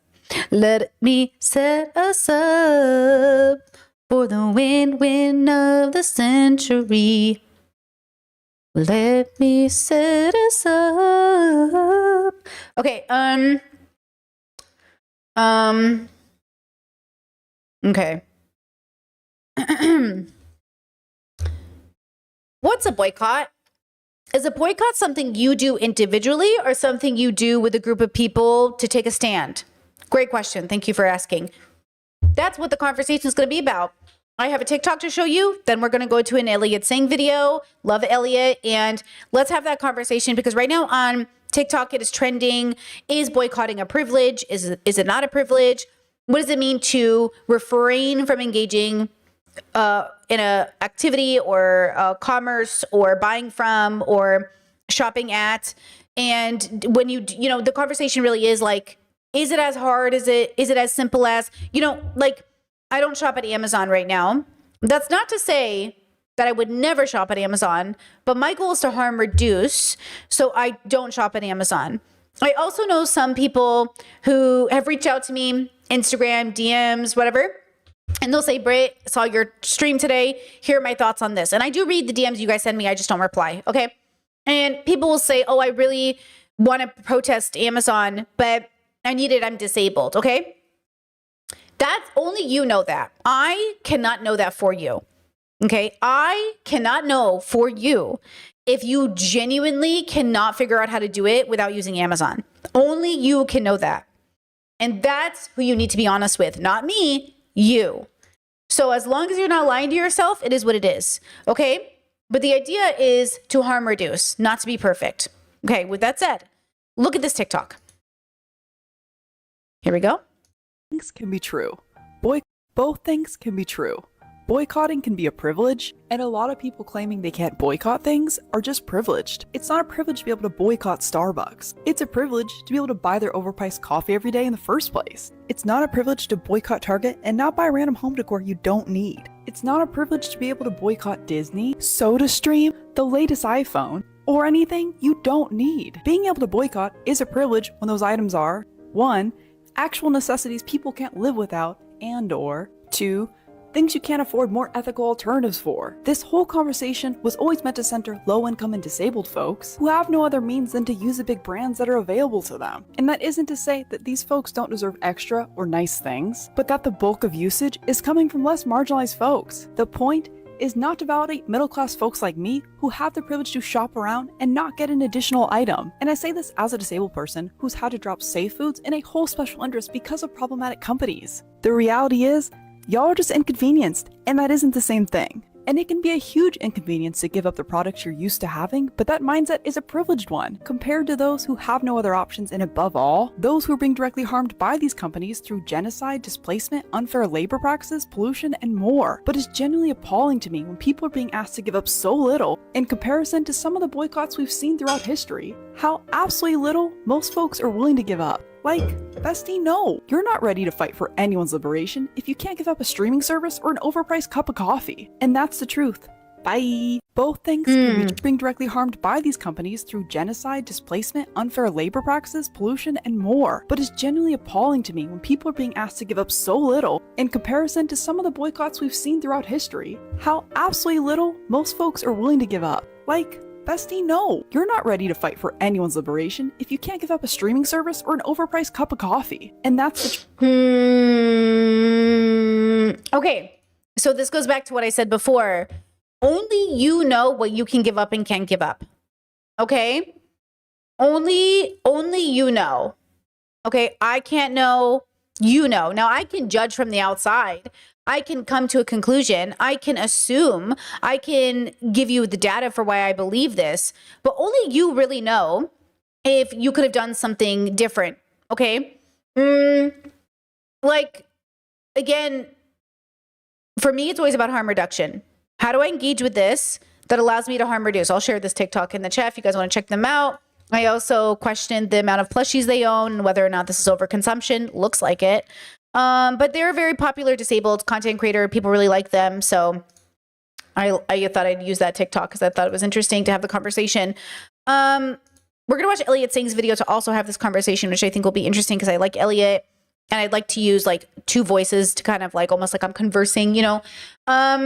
I think it's always both for me. I think depending on who is doing it, it's either a privilege or not. I think this argument of like you have the privilege to not do something only exists if that's true for the person, because everybody has privilege and nobody has privilege, but everybody has privilege.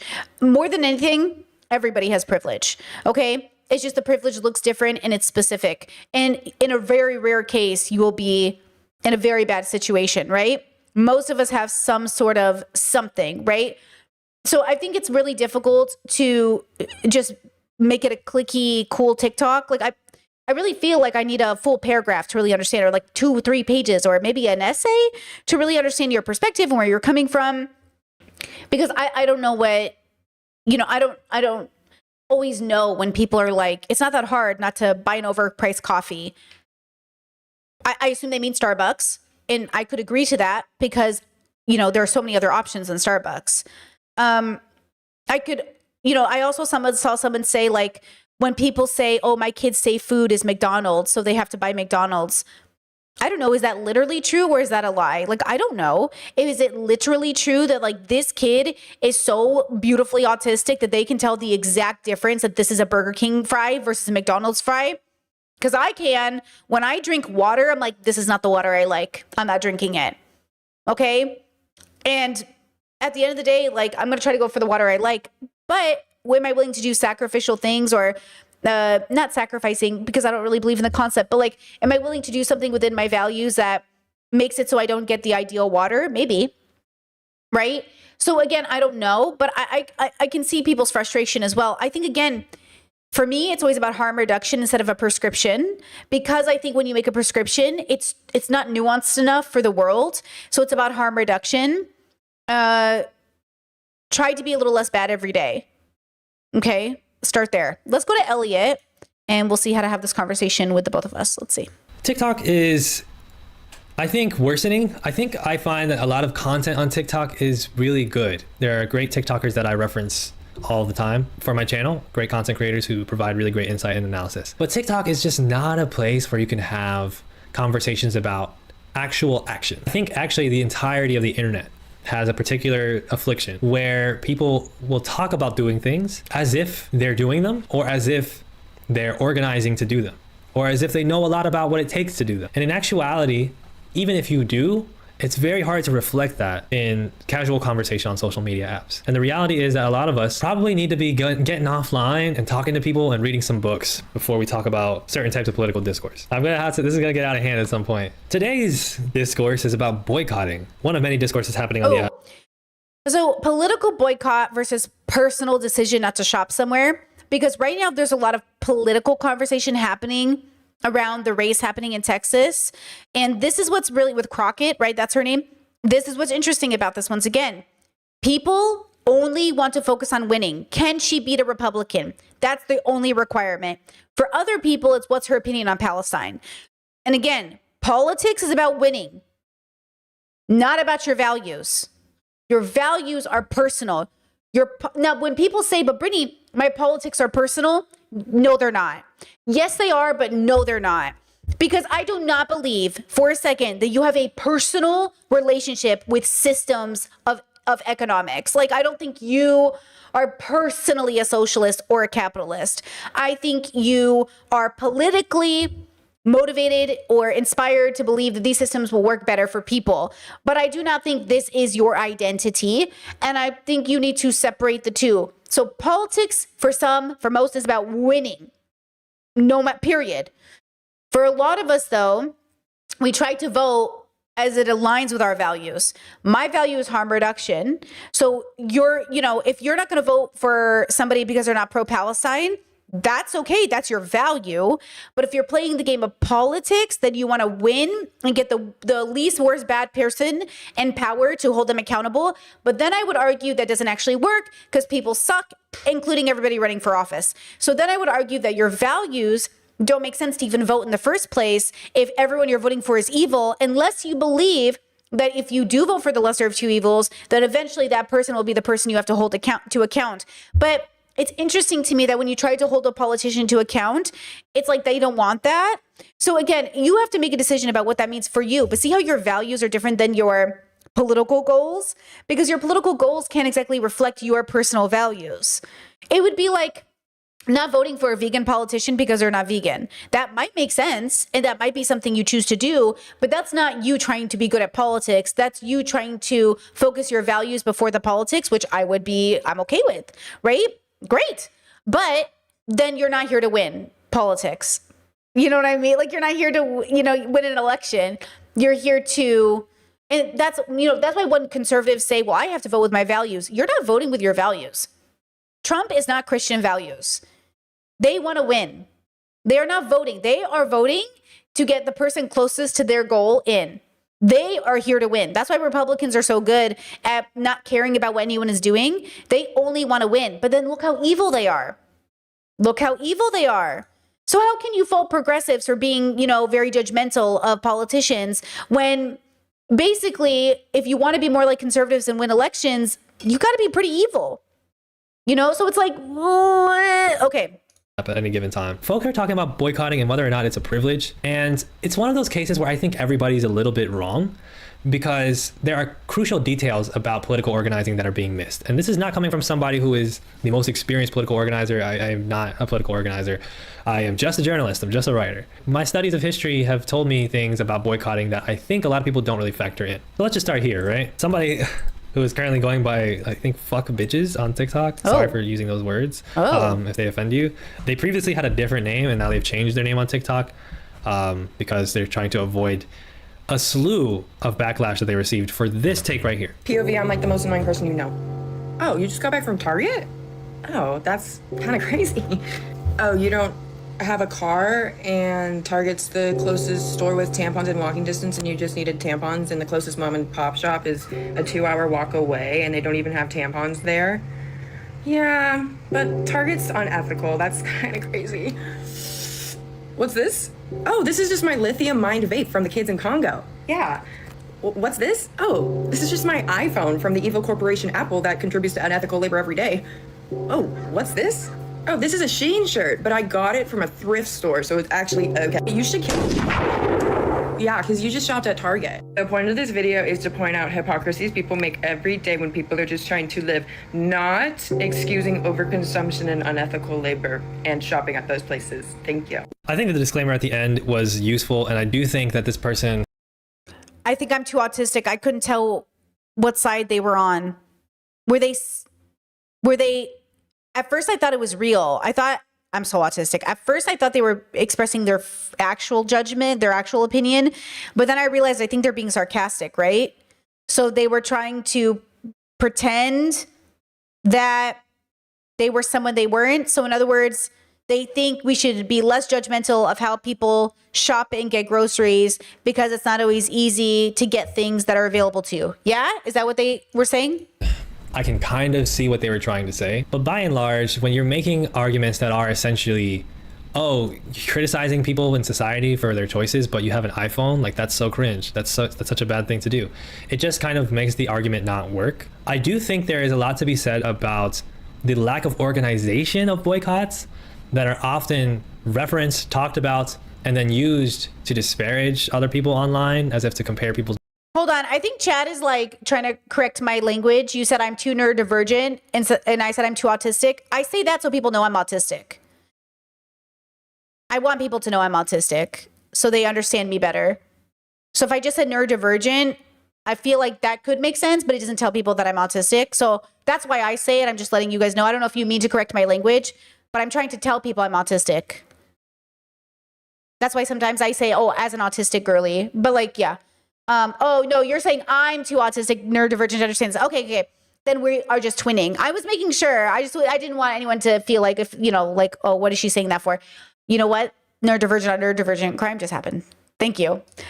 Morality, when in fact the boycotts are not organized, right? They're not organized in a way that gets people on the same page and that allows for people to have, you know, resources that can compensate, etc. And a lot of this discourse is actually being mediated in a way that reflects a misunderstanding of BDS in particular, you know, boycott, divestment, and sanctions, which is obviously this group, this organization working to, you know, combat Israeli apartheid, but also just boycotting in general and organizing in general. I'm going to show you an example. Okay, let me give an example of this. Chat, great point, said she's saying that some people are being hypocritical when they judge others for shopping choices while they're using blood technology. Okay, so you know the other day on stream, I said, oh, we're watching this YouTuber and I can tell they're not in the pro-Palestine bubble because they're drinking Starbucks and going to McDonald's. That's not to say that you can't be pro-Palestine and sometimes eat McDonald's or have Starbucks. It means to say that when you're engaging in a public or group activity, you send the most signal possible. Like if somebody bought me McDonald's, I would eat it, right?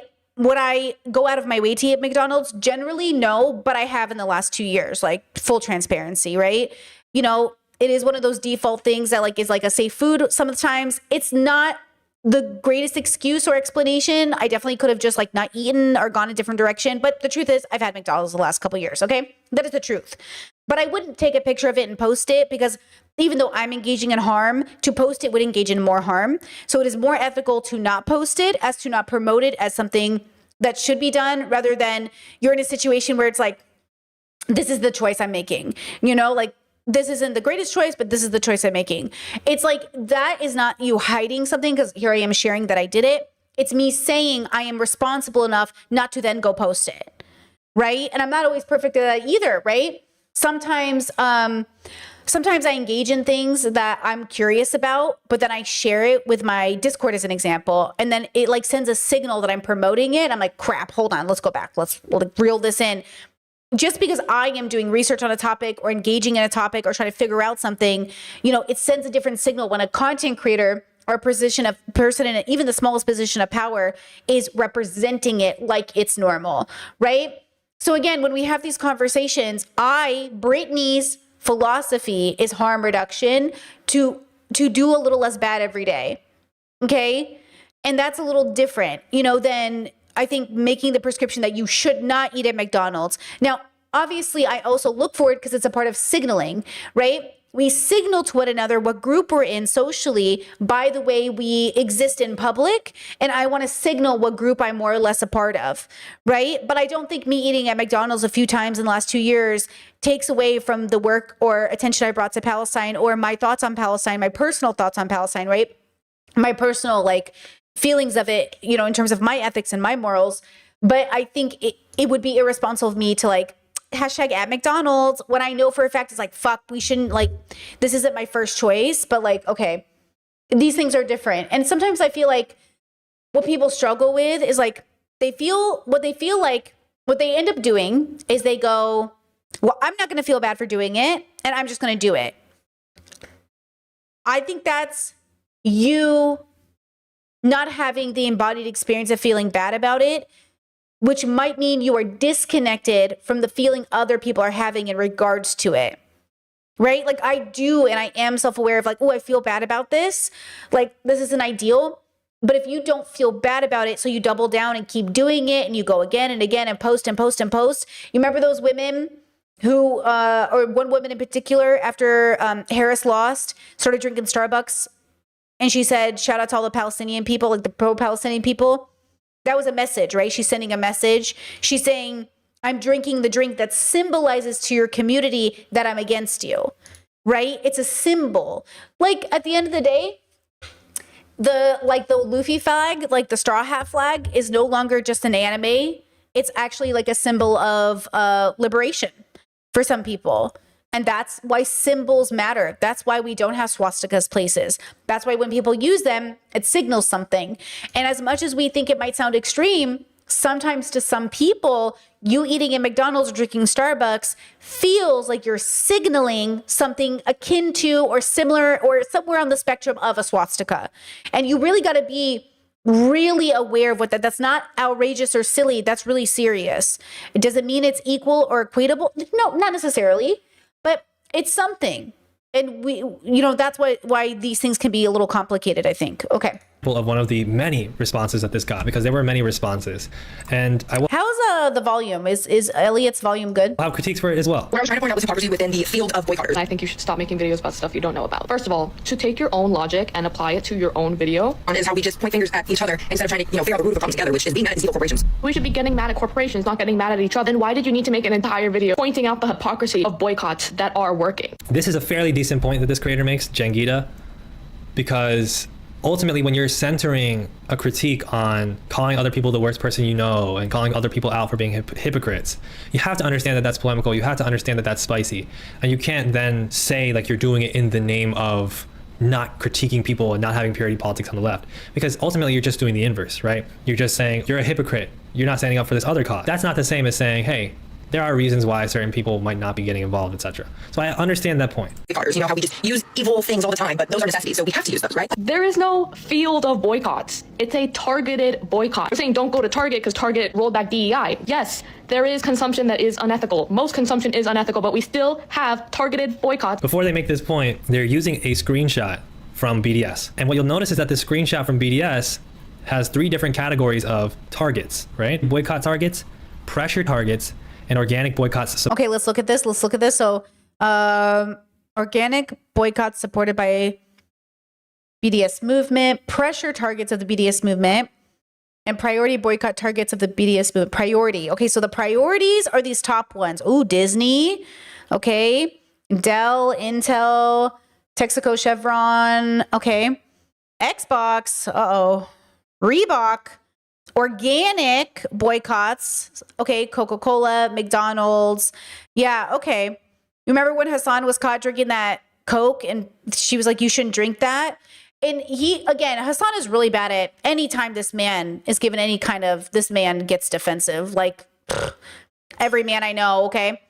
Chad said it was a Pepsi. I thought it was a Coke. Then why did she bother him if it was a Pepsi? I I swear I thought it was a Coke because that was the whole point. But if it was a Pepsi, then he's totally right. But didn't he have to apologize for it later? Either way, if that isn't always like the greatest way to engage, it sets people up for defensiveness. I get it. I'm not like mad for people getting defensive. It's just the reality of people. But it's like, you know, if you, Chad says it wasn't at the BDSS list at that time. I'm pretty sure it was Coke though. I thought it was Coke. And I thought it was already on the list, which is why she knew, but maybe he thought it wasn't. Either way, does it matter? This is what I'm saying. Oh my God. Yes, exactly. Thank you. This is what I mean. We're not as organized as we think we are in this boycott. And because this is an organic part of the boycott, it is not organized, which means like nobody knows what we're supposed to do. And so it gets confusing. And then we start fighting each other about like, hey, we're supposed to be doing this. Are we? Who said this? Is it on the list? So, okay. So now we have the organic boycotts. Now, since it's organic, does it mean that this just happened out of culture, out of community? And did it need to happen at all? And then look, pressure targets, Google, Booking.com, Cisco, Airbnb, Amazon. What does that mean? And then again, so like this conversation is like, who's leading it and what is the goal? And I think at the end of the day, like if you're like me, I genuinely just heard about it from the internet. Pro-Palestinian content creators, people on the internet that I watch via the, you know, political bubble. And I was like, what's on the list? Let's go. I'll do my best. That's all I thought about. But to be honest, I haven't been keeping up. I don't know if there's a change in the tide. I don't know if we have to do something else. I don't know for how long. All I know is we stopped shopping at Amazon. Actually, not because of the BDS movement. That was separate. I stopped shopping at Amazon for my own reason. That was just a perk. But you know, we try to avoid McDonald's as much as possible, which is pretty easy. And, but Coca-Cola, to be honest, like, we're not avoiding that one. Like, that's interesting. I didn't think about it. But it's a Burger King too, like, sometimes a fry. You know, Disney, I do Disney sometimes for work, so that's really hard. Like, you guys want me to review Mormon Wives, but that's Disney, right? And I work for Google and I get paid via AdSense. So then it's like, fuck, okay. And again, so that's why I say, like, it's not about being perfect. It is about harm reduction. But, you know, if I wanted perfection out of people, I wouldn't have been a person, you know? But that doesn't mean that it can make sense for some people to see how you're signaling and feel bad about it, right? Let's see. Discord said I was Googling McDonald's boycott yesterday to see what the relevance was. And this is what I saw. I guess this makes sense why it's considered organic. Let's see. McDonald's corporate maintains neutrality, but faced major boycotts after its Israel franchise donated meals to the IDF, leading the company to distance itself and eventually buy back all Israeli franchises to regain control. Oh, those sales in Muslim majority countries were hit hard by the perception of support. The global brand does not fund governments, but the local actions by franchises sparked protests, causing financial impacts and varied franchisees' responses across the Middle East, with some local operators supporting Palestinians or facing layoffs due to boycott pressure. Oh, interesting. Now, obviously, I assume they donated those meals because they thought it'd be good publicity, right? Is that why they did it? Because that would that's such a marketing, like they probably thought like, oh, this would be great for marketing. We're supporting the IOF. Like, look how great we are. We're supporting Israel because they're, a friend of ours, of America's. And they probably thought it was like, but they didn't realize like, hey, genocide bad for brand. Genocide bad for brand, you know? Because remember like, oh, it says the Israeli franchise owners decided to do it for publicity. Yeah. Oh, I see. Oh, it's clicking. Because franchises can be bought up and owned by different people. So that's why the company bought back the Israeli ones. Oh, shit. So their overall brand isn't impacted by their individual franchisee owners. Oh, shit. Hey, honestly, that makes sense. Yeah. That makes sense. McDonald's would have to have a standard for how the McDonald's is supposed to operate. That's why McDonald's tastes the same everywhere. You know what I mean? Okay. Back to Elliot. Supported by the BDS movement. We're saying don't go to Target because Target rolled back DEI. Yes, there is consumption that is unethical. Most consumption is unethical, but we still have targeted boycotts against Target, Starbucks, and Amazon. There is a main list, if you go on BDS, a main list of corporations to target. Because we know, as humans with brains, that it is hard to avoid such corporations. So yeah, target these corporations, girl. Target the corporations, speak about how evil they are, instead of being like, oh, people who boycott are so annoying. Boycotts don't do anything. I also think that that's just a misrepresentation of the person's argument. I think that, again, like the initial argument was not well made, and in fact reflected a little bit of an argument that is used to dismiss the efficacy of boycotts. That's essentially what it turned into, right? It's the kind of argumentation that somebody makes to avoid, making their own strides towards accountability, to avoid questioning their own decision making, to avoid having to think about whether or not they should boycott. But at the same time, this person also, the initial creator, also made it a point to be like, this is not an anti-boycott video, it's just talking about hypocrisy and judgment, right? So to say like, oh, your video is saying, boycotts don't work, that doesn't make sense, right? Now, to prove also how Elliot with the nuance, messy and kind of frustrating this conversation is, let's talk about the corporations that this content creator is referring to. So this is the guide to BDS boycott and pressure corporate priority targeting. As you can see, there are pretty thick descriptions of what these terminologies mean. They describe the difference between a targeted boycott and a non-targeted boycott. The BDS movement uses the historically successful method of targeted boycotts, inspired by the South African anti-apartheid movement. Also, I don't know why we're acting like Starbucks wasn't completely impacted. Am I the only one who got major news that that Starbucks was absolutely being impacted by these boycotts, and that they had to lay off a bunch of fucking employees because employees were also trying to unionize? But even more than that, they saw sales completely drop off. I feel like that protest was pretty successful. Am I the only one who felt that way? I don't know. The U.S. Civil Rights Movement and the Indian and Irish anti-colonial struggles, among others worldwide. And they note that they focus their boycotts on a small number of companies/products for maximum impact. But here are the differences between those three terms that we just talked about, the categories. Consumer boycott priority targets. These are the companies that the BDS movement calls for a complete boycott of, carefully selected due to each company's proven record of complicity in Israeli apartheid. Then the organic boycott targets. The BDS movement did not initiate these grassroots boycott campaigns, but actively supports them due to these brands' egregious complicity in Israel's genocide and apartheid against Palestinians. And perhaps most notable, 3, pressure targets. Not pressure boycott targets, pressure targets. The BDS movement actively calls for pressure campaigns against these targets. This includes boycotts when reasonable alternatives exist, being peaceful disruptions, social media pressure, strategic litigation, etc. Companies on the consumer boycott priority targets list include Intel, Dell, Siemens, HP, Microsoft, Carrefour, Reebok, Disney Plus, SodaStream, Remax. A lot of these are pretty, difficult to work around, but still are targeted boycotts where there are alternatives, right? Apple is not among them. So to the point of what this person was saying, saying, oh, but you have an iPhone. Yeah, well, I can't boycott every single smartphone company, but I can boycott certain ones that have particular direct connections with Israeli genocide and apartheid. For example, Microsoft is perhaps the most complicit tech company in Israel's illegal apartheid regime and ongoing genocide against 2.3 million Palestinians in Gaza. Its complicity in Israel's apartheid and genocide is well documented, exposing its strong ties to the Israeli military, its collaboration with Israeli government ministries, and its involvement in the Israeli prison system, which is notorious for systematic torture and abuse of Palestinians. Microsoft knowingly provides Israel with technology, including AI, that is deployed to facilitate grave human rights violations, war crimes, crimes against humanity, as well as genocide. So the BDS movement makes a clear statement about what it That's pretty crazy because, Bill Gates was always cheered as that great liberal mind, but hello, ew, Chad said I just got an Andrew Tate ad on my stream. You got an Andrew Tate ad on my stream? Disgusting. Gross. Ugh. Ew. Expects here. The BDS movement, in collaboration with allied Microsoft workers, No Hazard for Apartheid, are calling for pressure on Microsoft wherever possible when reasonable alternatives exist, including boycotting Microsoft's Xbox and gaming, cutting institutional contracts from Microsoft, and divesting from the company. So this means if you are like me, somebody who bought a computer that uses Windows as an OS, and especially did so prior to this particular pressure target being announced, this is not you. Oh my God, what? You've gotten ICE ads here too? Man, they're really going for it, bro. See, this is why, and exactly it.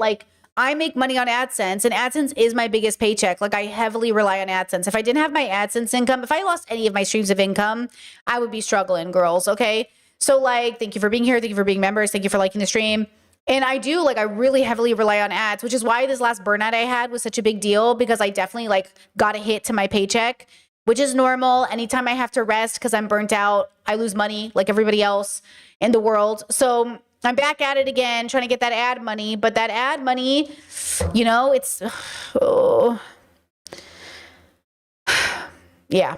Breaking a boycott, because there isn't a specific boycott on Microsoft. It is a pressure campaign, meaning to avoid Microsoft wherever possible. If I were to have bought an Xbox this year, that would be me breaking the boycott. And there would be reasonable consideration, you know, for somebody to say, Elliot, you broke boycott, this is not good. Same thing with, you know, cutting institutional contracts with Microsoft. So if I were, you know, an employer and my workplace used Microsoft and I had control over that, I would shift it away from Microsoft to a different computer manufacturing, different tech companies. Similar things are said, especially about pressure targets, okay? And this is where I'm really kind of bemused, because this content creator mentions Amazon as one of the companies that you should be boycotting. But using even the image that they showed, it's clear that BDS is not calling for a boycott against Amazon. It is calling for a pressure campaign against Amazon, right? Google and Amazon, US. They talk about Project Nimbus. So they're combining all three. Hold on. Can I see that picture again? Organic boycott supported pressure targets. Okay, so pressure targets are different than boycott targets. So the pressure targets are more like what? Emailing, bringing awareness to the company, asking for reform. Organic boycotts started from the people, and that was like McDonald's, Coca-Cola, Domino's. Okay, interesting. Project Nimbus, the $1 billion contract between Google and Amazon signed in 2021, provides cloud computing infrastructure, artificial intelligence, and other technology services to the Israeli government and the Israeli military. Nimbus offers a platform for the Israeli military to run deadly AI programs such as Lavender and Gospel, crucial to the Gaza genocide. And see what the description is here. Use alternatives to Amazon when you can. Order products directly from companies instead of using Amazon. Boycott Amazon products such as Ring cameras, an Amazon subsidiary that partners with U.S. police using similar Amazon facial recognition technology used to surveil Palestinians.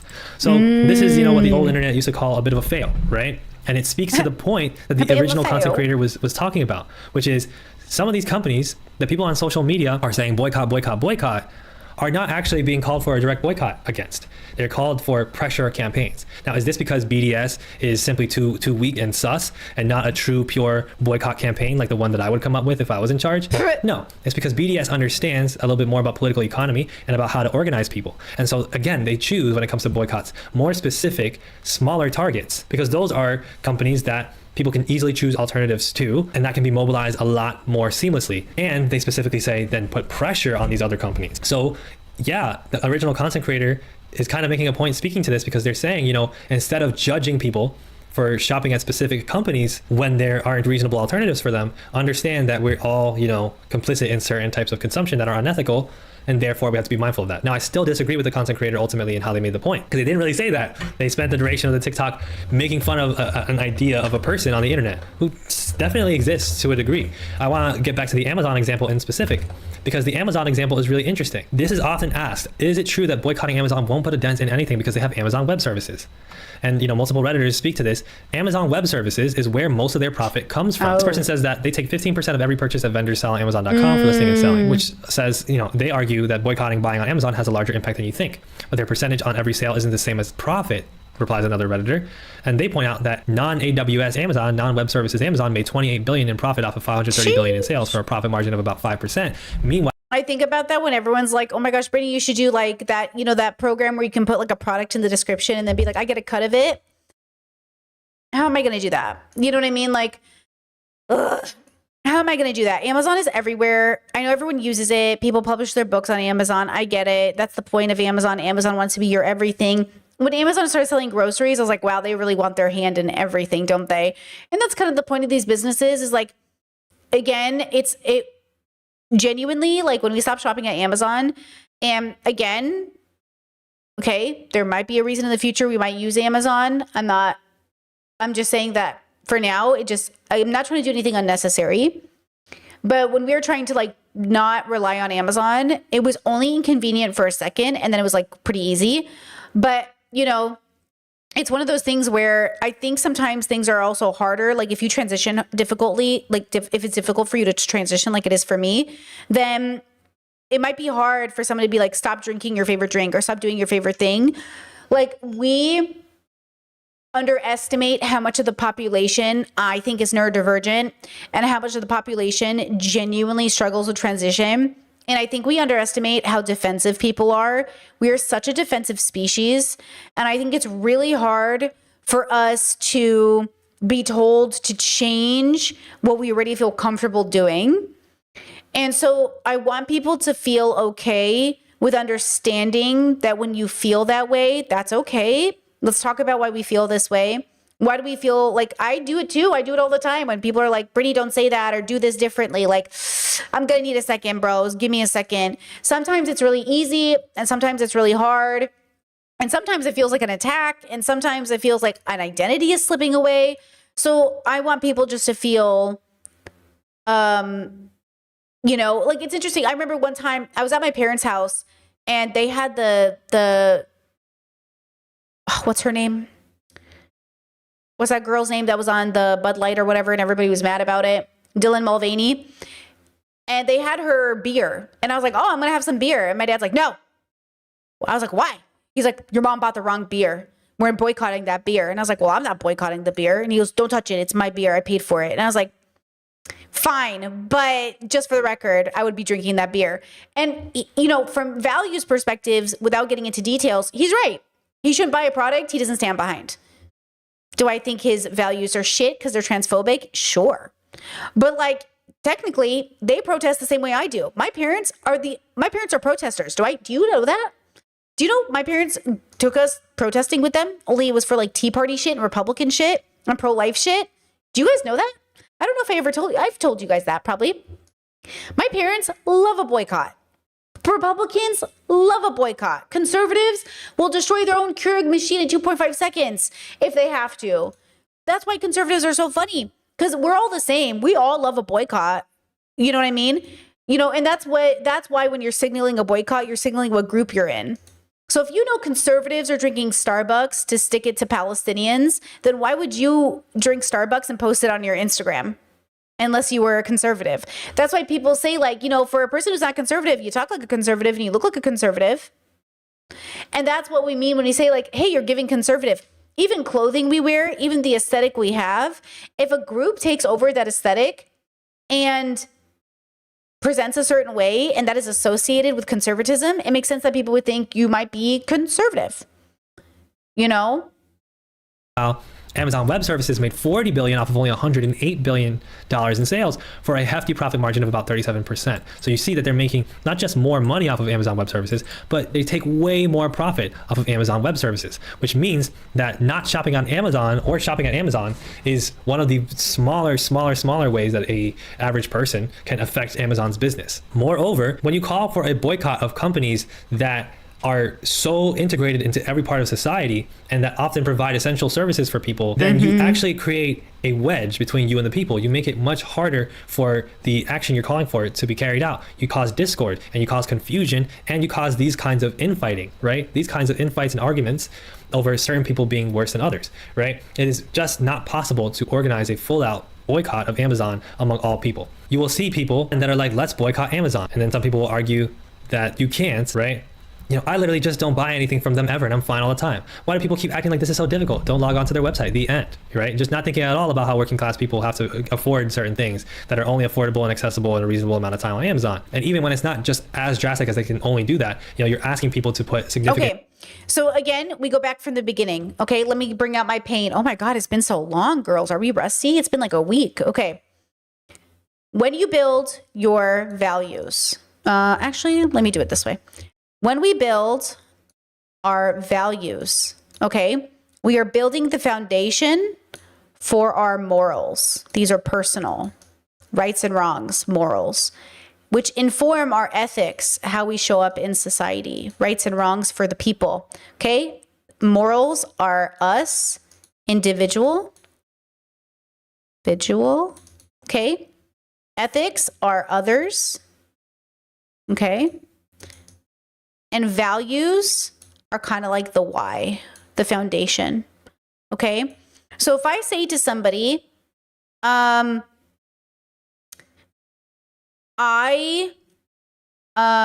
see, if somebody says to me, I have to shop at Amazon. Okay. Absolutely. I have to. Okay, have. Whoop. Okay, I believe you. First, I believe you.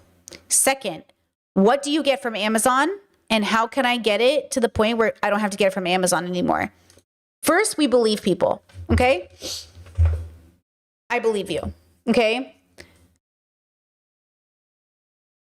Then we ask, what do you need? I need groceries delivered. I hear you. Do they have to come from Amazon? Can I get you groceries from somewhere else? Can I get you it cheaper? Can I get you it faster? Okay? If somebody says to me like, but I need it same day delivery. Okay. Why? First of all. And second of all, how do we get it so you don't need that? Or if you do, you get it from somewhere else. Okay. Can I pay somebody to go get it for you? Right? In my life, that's what I do. I say, okay, Brittany, we have a value, okay, that says we are going to harm reduce and do as few unnecessary harms as possible within reason. Unnecessary harm, shopping at Amazon, okay? We don't seem to need it. It's not necessary. Like I said, in the future, maybe there will be a reason, okay? I can't see, so my light's in the way, but I'm gonna, okay, Amazon. I was able to create a reality where I didn't need to do this, okay? But it took a second and it had to be a family decision. So I went to my partner and I said, I would like to make the decision that I don't shop at Amazon. I'm not asking you to do this. I'm going to do this. And I want you to support me in doing this, even if you don't do it yourself, because I'm not going to make that prescription for you. And I don't think it's necessary to do that. But I like Amazon and I use it too often to not hold myself accountable first. And so at first, my partner wasn't in it with me, but they also weren't shopping at Amazon. And now, when we joke about shopping at Amazon, my partner goes, oh, we can't do that. We're not shopping there. It became you're not shopping there to a we're not shopping there. That was not something I told them to do. That wasn't something they had to do. It was something that they did on their own. I don't, it wasn't one of those things where I had to be like, right? And we've been pretty good about it, and it's been great. That came from our values, though. He hits Jeff Bezos. I hit Jeff Bezos. There we go. Easy peasy lemon squeezy, okay? We took our disdain for the system that is Jeff Bezos, and it was easy enough. Even though we were both very complicit in the convenience aspect of Amazon. Okay, we were. We shopped at Amazon a lot, but we were like, it's not good for the earth. It's not good for people. They're bad to their employees. Easy, okay? So that wasn't too hard, but see how it took us until our 30s to do it? We had all of our 20s to do it and we didn't do it. It took us until we were in our 30s to finally make the decision to square up on our values and say no Amazon. Okay? Morals and ethics are obviously taken into consideration because morally, I don't know why I need to be complicit in this much harm. And then ethically, it's obviously going to impact people for the better, right? I think it's better for the drivers and the workers and everybody else to hold Amazon accountable for how they impact people, okay? So it's quite easy when you have at least a foundation of a similar starting point. We're both progressive. We both hate fascism. It makes making decisions pretty easy, okay? If you tell yourself, I have to shop at Amazon, I have no other choices, but you also haven't researched any choices and you genuinely don't know there are other options, then you're either one, lying to yourself, two, not being honest with the fact that you just don't want to stop shopping at Amazon, which I would prefer you just own, or three, you are genuinely like well-researched, you have no other options and it is what it is. And in that case, who's going to be mad at you? Okay. I think what people are mad at is the idea that you're probably not telling the truth. Because the truth is that we're lying to ourselves more than we're not. And by the way, that includes the people who say it's really easy. The people who are like, it's so easy not to shop at Amazon. Why can't you do it? They're also lying to themselves. They just don't understand it philosophically, right? They are convincing themselves that because it's easy for them, as if it was, it's easy for other people, as if they, as if they didn't have to do any of the work leading up into this moment to make this decision. Why was it only now you made this decision? I know people who have never shopped at Amazon their whole life, but they do other maybe questionable things. It's like shopping at Amazon is not a gold star. Or not shopping at Amazon is not a gold star. You still have to have the why, and you have to carry it into the future, like for other issues. So again, it's like we're all deceiving ourselves to feel better. But this is why I love philosophy, because it forces you to ask yourself, why do I believe this? Why do I think this? Do I think this is good? And it allows you, when people come to you and say, I think you're wrong, to say, oh, let me check. Because maybe I am, but maybe we're not. Maybe I'm not. I don't believe in objective morality. I don't believe in objective. So I'm trying to be less bad every day. So I wake up and I try to make those decisions. Okay? What does that look like? Okay? That's it. All right, going back to Elliot. Get weight in their pocketbooks to do something that ultimately has very little impact on Amazon. And a lot of people will get online and brag about this. You can see. Also, it's not, you're not, if you say like it's so easy not to shop at XYZ, but you've never actually been put in a position where it's actually hard, then you making that sacrifice isn't that big of a deal. Then you can't talk. The only people that can go about saying, oh, it's easy not to shop at Amazon are people who had to make the tough decision of choosing something other than Amazon when they were desperate. It's easy to be a good person when you've never been tempted to be evil. You don't get a gold star at being a good person, guys. That's the basics. But you also aren't that good of a person if you've never been tempted. People get online and they talk about, whether or not it's effective. I feel good boycotting Amazon. Okay, cool. You feel good doing that. That doesn't give you a right to judge other people for consumption habits that aren't demarcated by an actual organized boycott. That's the big point, right? And that's the part that I think the original creator was trying to articulate, but they probably just didn't do it well. And I think this other content creator brings... Oh, you know what's funny? Is I keep forgetting that people are only not boycotting these places because of the BDS and not because of just ethics in general. So I stopped shopping from Amazon because of personal values, and it just coincided with the putting pressure BDS. But I forget these people are doing it because they want to signal for the BDS list, which is sort of interesting. Yeah. So the question is, if it wasn't on the BDS list, would you still be shopping at Amazon? Would you still be eating at McDonald's? Would you still be doing these things? Why or why not? Right? Okay. Oh, this is the TikTok I wanted to cover, so I'm glad Elliot's doing it. Some really interesting points. This is the person that I put in the thumbnail. And I think, it might seem at first like they're making an argument that boycotting is a privilege, but in actuality, they're talking about it in a much more nuanced way. See, the problem with hot takes on the internet is they often lack nuance, and two things can be true at once. Is boycotting a privilege? Yes. Do people sometimes use that as an excuse to get out of doing things that are mildly inconvenient for them? Also, yes. Is there such a thing as ethical consumption under capitalism? No. Does that give you the right to overconsume intentionally or to ignore all business practices? No. Do I personally try to boycott non-necessities from places that I know don't align with my values? Yes. Do I also understand that doesn't give me the right to vilify somebody who doesn't live the exact same way that I do? Yes. If you guys truly care about boycotting, you should care about bringing recognition and funding to mutual aid near you. Because the reason why boycotts were so successful in the past is because we had mutual aid networks that were designed to protect the average consumer who needed help in order to do this boycott. We're asking people to do the same thing that people did years and years ago, except the difference is they no longer have that help. They no longer have those resources. The mutual aid point is crucial, and somebody else in the comment sections adds to that by saying, during the Montgomery bus boycotts, they started carpooling so people could still work. Nice. There's no sense of community with boycotting anymore. Everyone just yells at each other and never moves anything forward. I think regardless of what you think about like the lack of sense of community or people... I was thinking about the tampon thing. How I love a Diva cup. I have 2 Diva cups. I use them interchangeably, and I've had them for a while now. And you sanitize them and all that stuff. But like I haven't bought tampons in so long. Not only was it great for my budget, but it was such just crazy amounts of unnecessary trash. So if you're able to, maybe that might be a better alternative. I'm not sure if there's some consequence to using Diva cups or menstrual cups, but it's stuff like that comes to mind. Like, hey, instead of a tampon, do you want to use a Diva cup? Like, it's a win-win.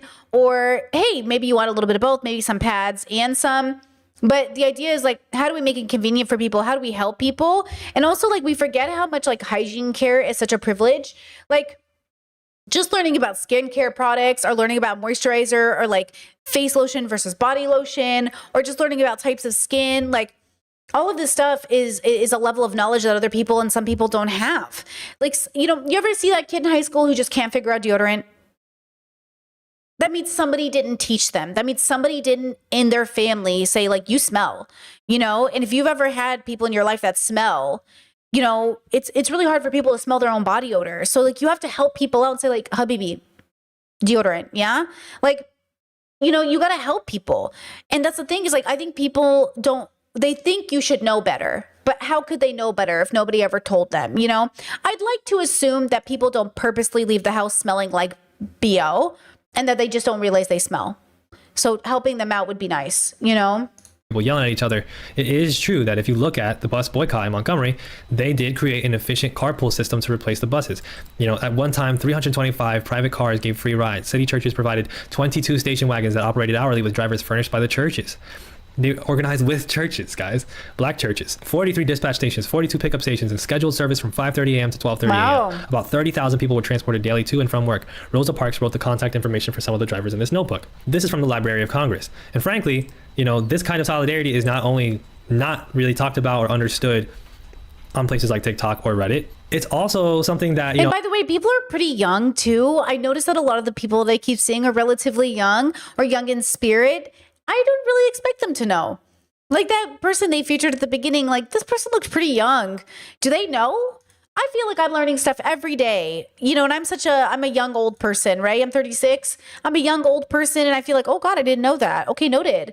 You know, I feel like people are so young and we have to be open to the fact that they might not know. And it might feel like, you know, we're always learning better ways and new ways to do things. And it just feels like we don't have any elders in the community to guide us. Where are the elders? Guys, it can't be 22-year-olds leading 22-year-olds. Who are the adults in the room? Okay, like who are the elders? And I swear to God, if you say Hassan, okay, not Hassan. Is there an adult in this room? Is there an adult we can look for? Like look to? Anybody? Who is the adult in the room? If it happened in today's day and age, somebody would invariably come along and say, okay, yeah, but you're using gas guzzling vehicles to do this carpooling. So you're actually just doing more harm anyway. That kind of argument is the kind of argument that the original content creator's video lends itself to because of how poorly worded and poorly thought out it was. You're lending credence to the argument that none of it is. And I don't mean age, right? You said the elders are liberals. Well, then they're not the elders we want, right? Elder, for me, is a role you play. It's a role in the community. It's not your age. It's not old. Elder doesn't mean old, but it often coincides with older age, right? But it's people with wisdom who can guide people who have earned their right to guide people. So who are the people in the community who I'm not there yet, but I will be in my 40s, okay? I'm trying to prepare. I'm trying to earn the right to be an elder in my 40s, right? But like, we don't need liberal elders. That's not helpful. Like, that's only helpful to liberals. I'm talking about progressives. Where are the progressive elders? Who are they? Where are they? I think they're probably in their local communities, more or less, right? Like, that's probably where they're hanging out. They're probably not on TikTok, or they probably struggle to be there. It also sucks that in order to be an elder in the community, you also have to have the wisdom, but like, how does wisdom and going viral coincide? That's what I struggle with. Like, you know, Jordan Peterson rose to fame at a time in his life when the world needed a dad and men needed a dad. And he was like, I'm right here for you boys. Come join my little coven, my little witchy coven, if you will, you know, and he was ready. He was there. And I just wish he had been more responsible with it, but he couldn't have been because he was what he was. And I'm saying, who's the next one? You know, and do they need to go viral to make it happen? Because remember, his bigotry went viral. That's why he went viral, because he was bigoted, right? Just like, God forbid, our leaders can't be bigoted to go viral, you know, so then how are they ever going to get there? How are we ever going to have people to look to without pedestaling, right? We don't want a pedestal, but it's hard. You know, it's hard. Worth it. When in fact, a lot of these things are worth it, even if they're not organized. Just in the sense that they can create social solidarity, they can create, you know, a sense of people getting together and trying to do something better with it. And I do think as well, like people who are mostly online, I don't know when we're not going to realize that we are not the people who do often things in real life. Yes, there's an overlap, but like if you're chronically online, it's probably because like you're a weirdo, like me. You probably I did so much in real life protest, in real life fundraising, in real life stuff. I burn out. I just can't keep it up. It's not for me, but I do really well online. And the same people I know who do real life stuff don't do it online. And it's because we're all made differently. We're made for different things. So if you find you're looking for communities, guys, they're there physically in your communities for sure, right? But if you're looking for it online, it's going to be a lot harder.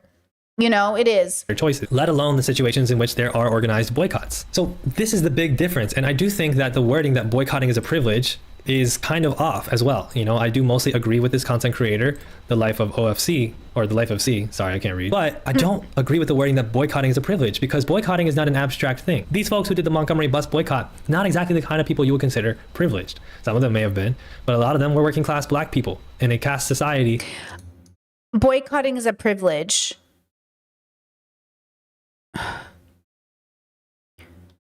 I mean, it depends on who you are. For some people, it's a privilege, and for other people, it's not. You know, like, that's just what the reality is. As a functional reality, that's just what it is.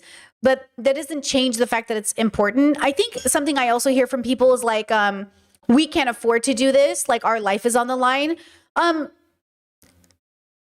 Not everyone's having the same experience you are. So, like, that might be true for you, but it's not true for everyone who's like you.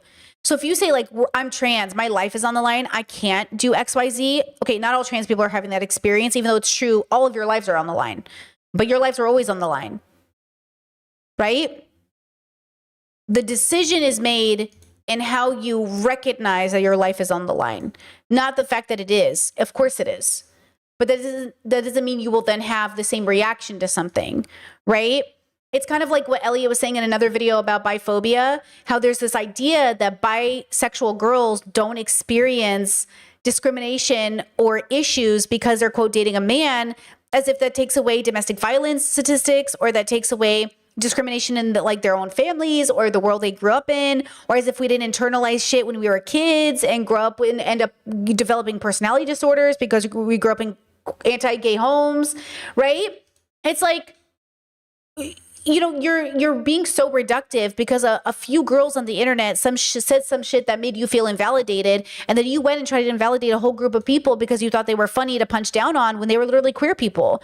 You punch down on each other and you think it's funny, as if lesbians don't suffer from a huge amount of toxic masculinity and misogyny, right? As if they're not suffering from wanting to be, you know, in their own ways, some lesbians, better men than the men. As if we know our communities aren't suffering. We know gay men are misogynistic. You know, as if we're all suffering, guys. I don't know what to tell you. The question is, do you know how you're suffering, right? Do you know how you're suffering? And are you suffering wisely? This is a philosophy channel. None of us are exempt from suffering. We only have to learn to suffer wisely. And that's the point. Is this Elliot saying in my chat right now? Shout out to Elliot. Love your videos. Loved your biphobia video. We are loving this video. Happy to have you here. Really, I really appreciate your content. It's like when you're live, it's like my go-to, especially when I'm editing my own videos. It's like, oh yeah, I love it. I love it. Shout out to Elliot. All right, let's get back to it. That was especially heinous in its prejudice, its white supremacy, and its violence against black people. It's not that boycotting itself is a privilege.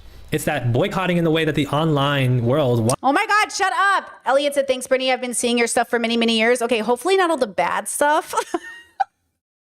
Hopefully only the good stuff. I appreciate that. That's very sweet. Thank you, Elliot.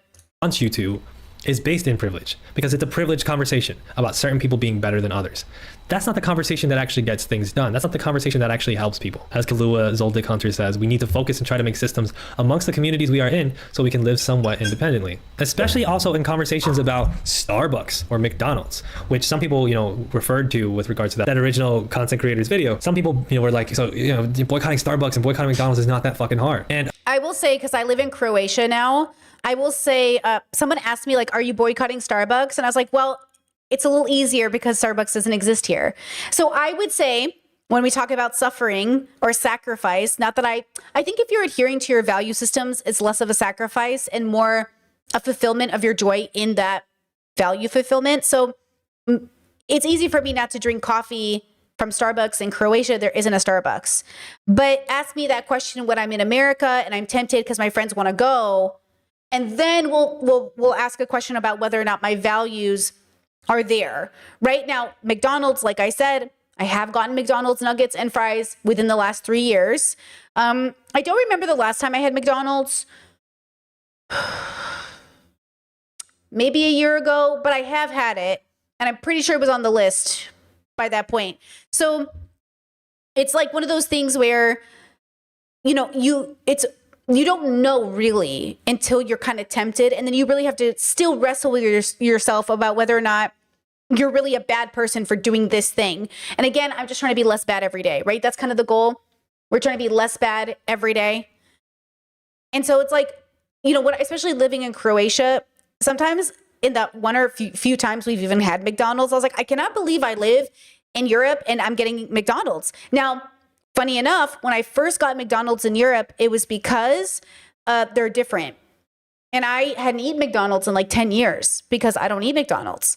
And my partner was like, well, you should try the nuggets here. I still haven't had a burger, I think. I had a Burger King vegan burger because they have vegan menus now. Maybe I have had a McDonald's vegan burger. I have to ask my partner. They'll remember better than me. But I tried them because they were different. And I will say McDonald's food hits different here, but that doesn't change the fact that I am aware that it's on the list and we are trying to signal the right things to our communities. So I certainly am avoiding it at all costs as well. Yeah, chat said Mickey D's has vegan burgers. Yeah, they have plant-based food now. They like everywhere in Croatia. I don't know what happened, but overnight everything got vegan, which is so perfect for my life. Like my life just got so much more convenient. I'm so excited. So yeah, like regular restaurants in Croatia, like everywhere. And again, we don't go out as much as, you know, we'd like eventually, but like when we do go out, I don't know what happened. It's just like vegan everywhere. It's beautiful. Even the cappuccinos, I get vegan cappuccinos here.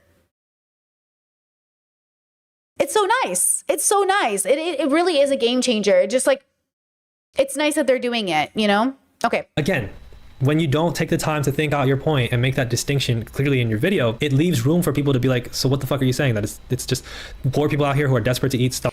Actually, that original person that Elliot first showed was, I feel like back in the day when I made not great content, I felt like I would always do this thing where I showed up trying to like make a point, really sarcastic and, you know, and it wouldn't hit the way I wanted it to because I thought I was being so clear. And that's kind of like, I couldn't read the sarcasm in that first person's TikTok. And so I was confused. And I realize that now, that's why I try so hard just to be clear about what I say, because I think sometimes I do try to be sarcastic or I make a joke. And I think I'm being like very transparent, but it gets muddled. And then people go like, what are you? I'm confused. What do you mean by this? And if as a content creator, I leave my audience confused, I think the responsibility falls on me to be a better communicator and still accept that some people won't get it. But if a majority of people watch a TikTok I make, which I don't make TikToks, but if I made a TikTok and 70% of the people did not see my point, I fucked up.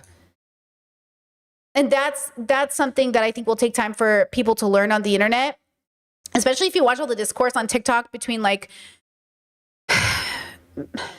Pendleton and Christian Divine and everybody else. It's like, oh my God, like Cat Black and everyone's on TikTok and there's like 50 TikToks and you're trying to like, who said what and what's going on and who's this and which bubble is this? And it can get really overwhelming, you know, and I think people have generally good intentions, which is the problem, right? The road to hell is paved in those good intentions. So I'm just waiting to see like, when are we, and maybe this is just because that's my personal journey and I'm old. When are we going to accept that like, we're getting older and we have to start training to be the elders in the community. And what does that look like? Especially for people that are so politically motivated and I'm so philosophy like focused, like what is the role we're going to play in our communities as we age? Because I plan to be here. That's another thing. Khadijah left the internet. I was just watching FD stream talk about this and FD was saying that like a lot of people are leaving. Yes, YouTube is paying out less. Yes, content creation is getting harder. I plan to be here through it. So to see like people having to leave because it's getting harder out here, that's not for nothing. Like Khadijah really was feeling a pressure from the space. It was feeling ugly in the comments. You know what I mean? And I get that. And I understand that my channel takes a hit because I censor a lot of the comments. And I know that. And I have to be a little bit more lax on that censorship alone. And that's kind of the toxic cycle of it. I play this game with the YouTube algorithm where I get a bunch of comments, but all of them are transphobic. And I'm like, if I block all these comments, they're not going to push out my video. But if I don't block these comments, now my audience has to be subjected to transphobic comments. And so, like, I don't blame Khadijah for wanting to leave. Like, who wants to come to work and just read this shit every day? It's annoying. You know, it's bad for your spirit. And at the same time, this is my full-time job and it's how I make a living. So then it's like, so then we talk about boycotts and we talk about everything else. And wasn't Google on the list? Wait, scroll back up. Google's on the list, yeah? Oh, put pressure. Okay, so don't boycott Google, but put pressure. They pay my bills. You know? Starbucks, desperate to eat their cold wraps and their overpriced, super sugary coffee. I think another content creator that I want to share here who brings a good perspective is it's Digi Chiaki. A lot of people. Well, chat says success comes with hate. Well, hold on. More than me. It's not even about me. So there are two types of content creators who get to exist on the internet in this context. Ones who censor their comments because they're building a community, which I'd like to do, but it's getting hard. And two, people who you let their comment section go crazy, like I do on my podcast channel. I just let the comments go crazy, right? And that makes the videos get more views, right? It does. That's the reality. But they're not even hating on me. They're just hateful in general. I don't know if like that makes sense, but it's so interesting to me. I'm like, they're not even mad at me. They look like conservatives especially, right? Like conservatives are so interesting. If you cover MAGA or you talk about conservatives, they just love to come talk about themselves. That's all. They don't even care about you. They just want to come talk about themselves. And I'm like, so you know, it's just a very interesting, I don't know, game to play with. Like, if I make a video about this, I'll get more views, but they just want to talk about themselves. It's very interesting. Don't boycott.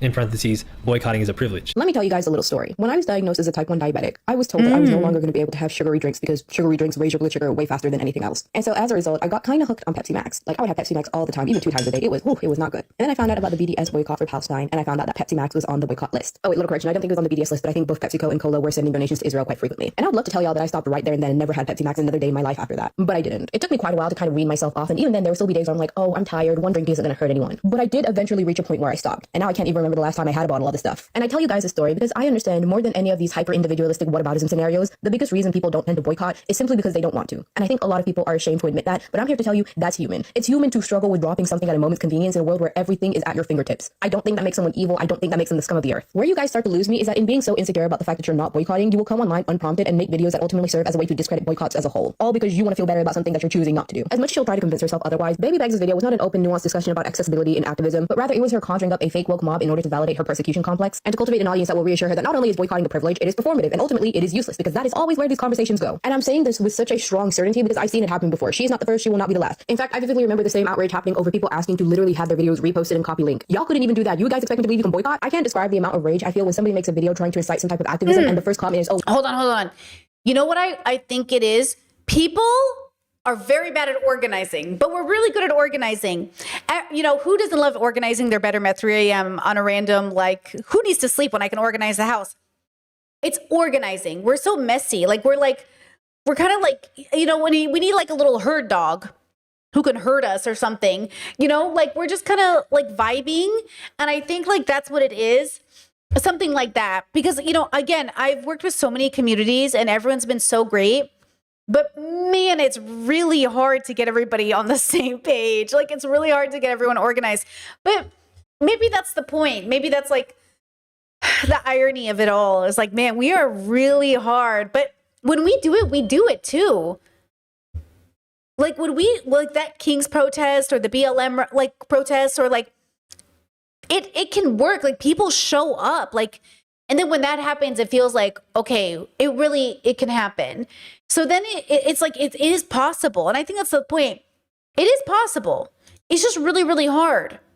So be patient, be compassionate, and still know it's possible. Well, I can't do this. Who cares? Genuinely, so serious, who cares? Find something else to do. Why does your inability to participate always have to be at the forefront? You don't have beans to make bean soup? Make tomato soup. Stop complaining about it in my comments. Because the only thing you achieve in doing that is discouraging other people. I saw someone in the comments of one of these boycotting is a privilege videos saying, well, in the past they were able to boycott because they weren't divided, but we're so divided nowadays. Why do you think? Because no one tries. The second y'all can't do anything, the second y'all get a little bit of resistance, y'all give up. And not only do you do that, you air it all over social media, so others are encouraged to give up as well. In the truest...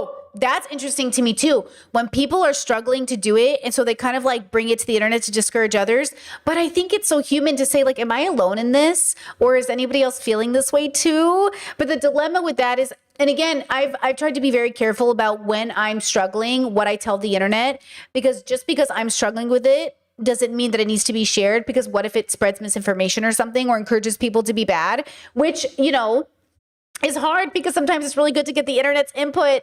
But I don't think people are necessarily malicious. Like, remember when we participated in the South African protest for Women for Change? We just did that. Successful, by the way.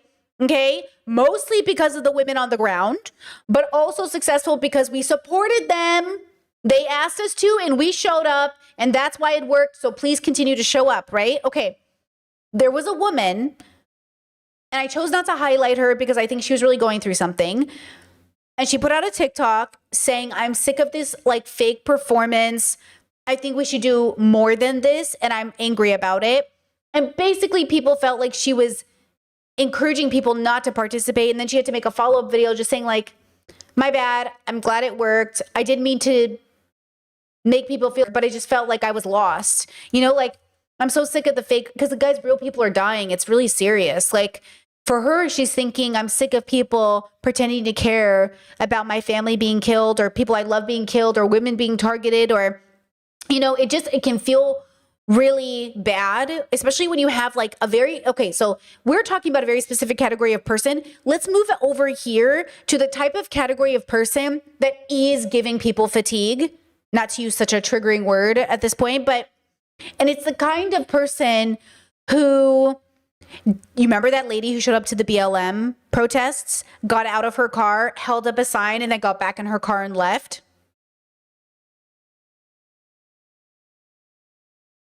But, and here's my miniature elder wisdom. This is not the majority. This is a few minority, and these people don't matter at the end. They do not make up enough people to matter. So do not give in to them just because they're using protests as a way to get popular. Okay, let them, because they don't matter. What matters is that you focus on the goals that we have for the community and in your life, and it coincides with your values. Again, I don't do the right thing because other people are doing it. I'm trying to do the right thing even if nobody else is doing it. And I do think most people in these situations are doing the right thing. And I think it's really rare for people to truly fake social activism. Like truly. Maybe their heart isn't fully in it, or maybe they're not as educated. But I think most people want to belong and want to do something. So don't let these randos dissuade you, because you really can do something, especially when we come together, you know? Okay, back to the video. Sense of the word, you people really can't do anything. Also, another reason that I'm sure this conversation isn't good bait is that the way that it's labeled is such engagement bait. Attributing something that is a response to oppression as a privilege is in and of itself insanely privileged, because that means you are not in immediate danger enough to be taking these measures. No tea, no shade. Sometimes y'all's audacity really stuns me, because I can truly imagine. Or, hear me out, you're in so much immediate danger, you can't participate. What if you're so underprivileged, you can't participate? So when people say like, oh, like I don't have a choice, I have to do it. Well, people in the worst situations also struggle to protest. That's why people think it's a privilege, because it's like meditation, introspection. When I say, guys, you should do meditation, introspection, they're like, Brittany, I'm not privileged enough to do this. I have to go to work. Sometimes the least privileged are the best meditators. Sometimes the most privileged are the worst meditators, right? It's about balance. You have to have the right balance of privilege and the right balance of like, if I don't do this, I'm going to die, to make things happen sometimes. Do you know what I'm saying? So yeah, like that's the thing, is like, it's not black and white. It really is like very dependent on the context of your situation. For me, it was either be introspective and meditate or kill yourself. I was at my wit's end. I was like facing my own death. And so for me, it was life and death. And that's what gave me the privilege, I guess, or the boost to like really get my shit in order, right? But that was the motivator. That wasn't the reality of also I was in a privileged situation. I had siblings who were roommates. We were splitting rent. I was in a better position. But the mental state of it was do or die. And so for sometimes do or die either gets you ahead in life or it kills you. And I've been on both situations, right? And I'm saying that it's hard either way. Like I could never have gotten better sooner than I did because I was too busy surviving. My brain was so full of surviving. And it was only until like it was do or die, like for real. Like this was it, girl. I couldn't do one more day on earth, okay?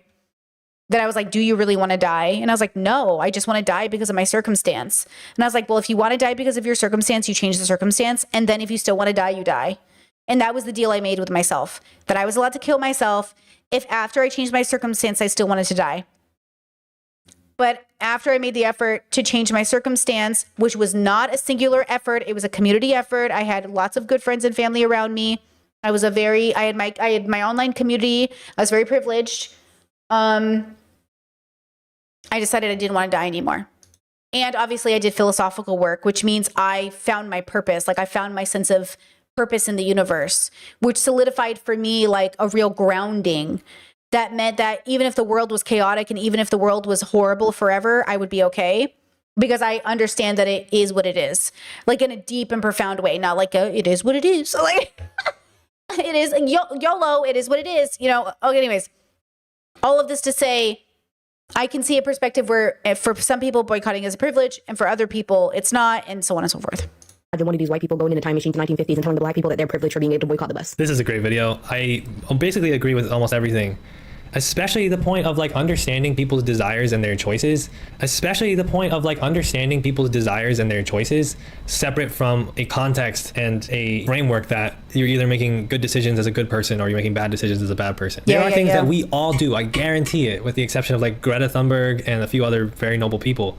We are all doing things that have unethical, realities. And not only that, but we could, with, a decent amount of effort, which is why I say be a little less bad every day, but not like so much effort, reasonably get rid of them. You can't disclose certain personal things that you do that aren't great, but you're struggling to change, because the internet is a place wherein everybody gets social credit by discrediting others. When you can create an enemy in people's head of a type of person that sucks, then you can use all that to sort of prop yourself up as the more moral actor. And that's not what politics is supposed to be about. Politics is not a domain in which morality wins. It is a domain in which pragmatism wins. It is a domain in which organization wins. It is a domain in which numbers and resources win, where force wins. And therefore, all of these things we do in our lives are inextricably tied to oppressive things. And what happens when you don't make that distinction is that you end up in a position where you're like, fuck it, I'm tired. I'm tired of boycott this and don't eat that. I'm tired of don't take airplanes because of fossil fuels, and I'm tired of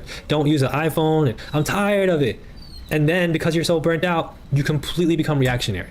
You go, fuck it, I'll have whatever I want. We saw this in the wake of the election. Somebody brought it up in the chat. Kamala doesn't win, and you have all these people that go online. You guys asked me to be too moral, and now I'm going to go back to Starbucks and shove it to you. What didn't I just say? I talked about that. I bet we're talking about similar people. Yes, exactly. This is why I say, like, as much as people think they have values, hold on. Or they have values. Let me rephrase. Okay, so values are the foundation in which we build our morals, in which we engage with our ethics. And so morals are us individual, our rights and wrongs. Values are the whys of those morals. And ethics is about others. And so what happens is that people have values, but they're not good values. Like you could say Jeff Bezos values money, status, and power.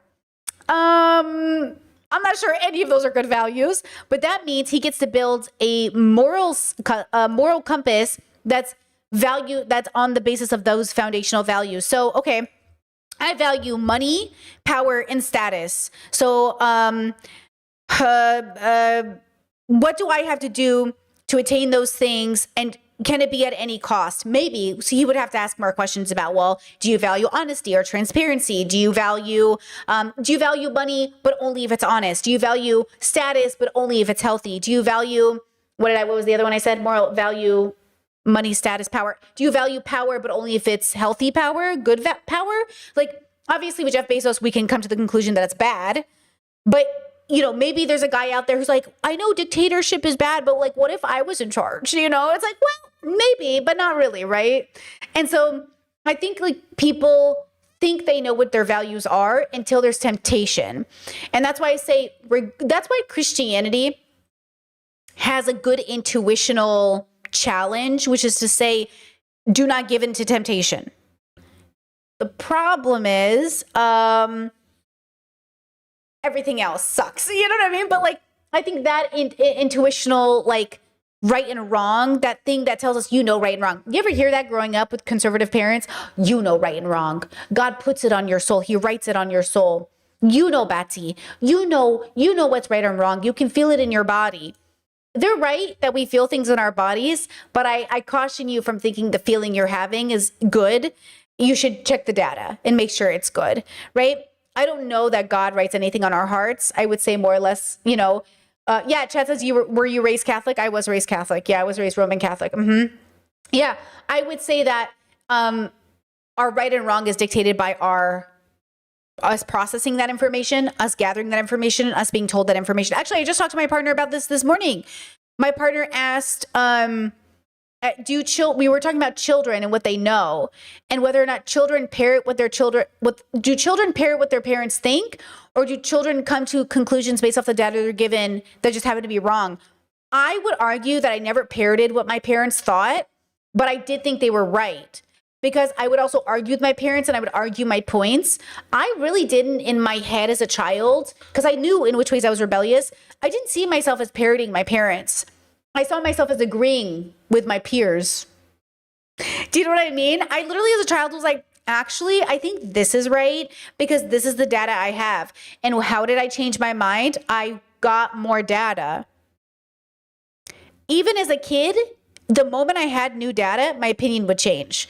As long as I was learning, my opinion was growing. So I don't think that for Brittany, she was just parroting her parents' beliefs. I just think her information was limited. But I think for some kids, you'll hear them say, oh, I just wanted to impress my mom and dad.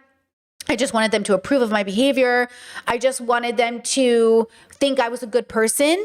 So they would say the answer they wanted them to hear. Versus, I've been the black sheep my whole life, even when I was Catholic. Even when I was a Republican, I was the black sheep Republican talking about gay and trans rights. You know what I mean? I was always annoying. Even as a teenager, I was so rebellious, bringing home books about lesbians, fighting with my parents over gay rights. Obviously I'm a closeted queer kid, but you know what I mean? I was always they were like, Brittany, you're a Catholic Republican. You can't be pro-gay rights. And I was like, but hear me out. Less government, smaller government, And so it's just yeah, I think these are different things, but I think as adults, we run into the same problem. Do you believe this or are you parroting it? Liberal men who say they're progressive, are you parroting what you read on Tumblr, or do you actually understand what you're saying? You get this vindictiveness as if you're the enemy in these people's eyes, as if it's you against the world. And that vindictiveness doesn't serve anybody. That vindictiveness is not actually beneficial to anyone, because at the end of the day, we are all supposed to be in this together. Yes, we should be doing things, right? We should be making efforts according to our needs and our desires. And that means consistently challenging ourselves to get a little bit better at this, to do a little bit more with that, to donate a little bit more here, to organize a little bit more there. And at the same time, that also means you're going to fail a lot. And I think what happens on the internet, failure is so easily lambasted, but failure is 90% of life. If you can't fail, then you can't do anything. If you're not willing to accept failure, you're not willing to do anything successful. So many people are stuck in these extremes between, my partner always says, I'm really great at just doing it anyways. And even though I fail 100 times, he says I'm a bit of a sore loser when it comes to Smash, but I disagree. I think I'm a passionate loser. Am I a sore loser when it comes to Smash? Who knows? Listen, okay? Am I though? I call it passion, okay? I can't do it, so I won't do anything. And I'm trying, so I have to try to do everything. Or anything that I do, other people should do. With no interest in let me get behind the wheel, let me get in a person's shoes, right? There are legitimate times where it's okay to make fun of people and insult them and criticize them for breaking boycotts, because the boycotts are not that hard to follow and oftentimes are organized. But ultimately, people take this shit so personal and they make this shit so individualized.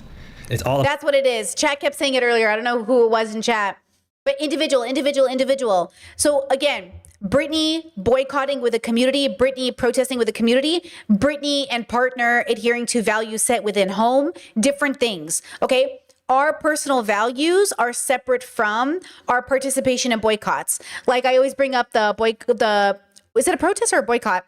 We participated in one locally for groceries for Croatia, because Croatia has been really suffering under the weight of changes that have happened. And the local community is really, they're facing a lot. It's a lot here going on for the locals.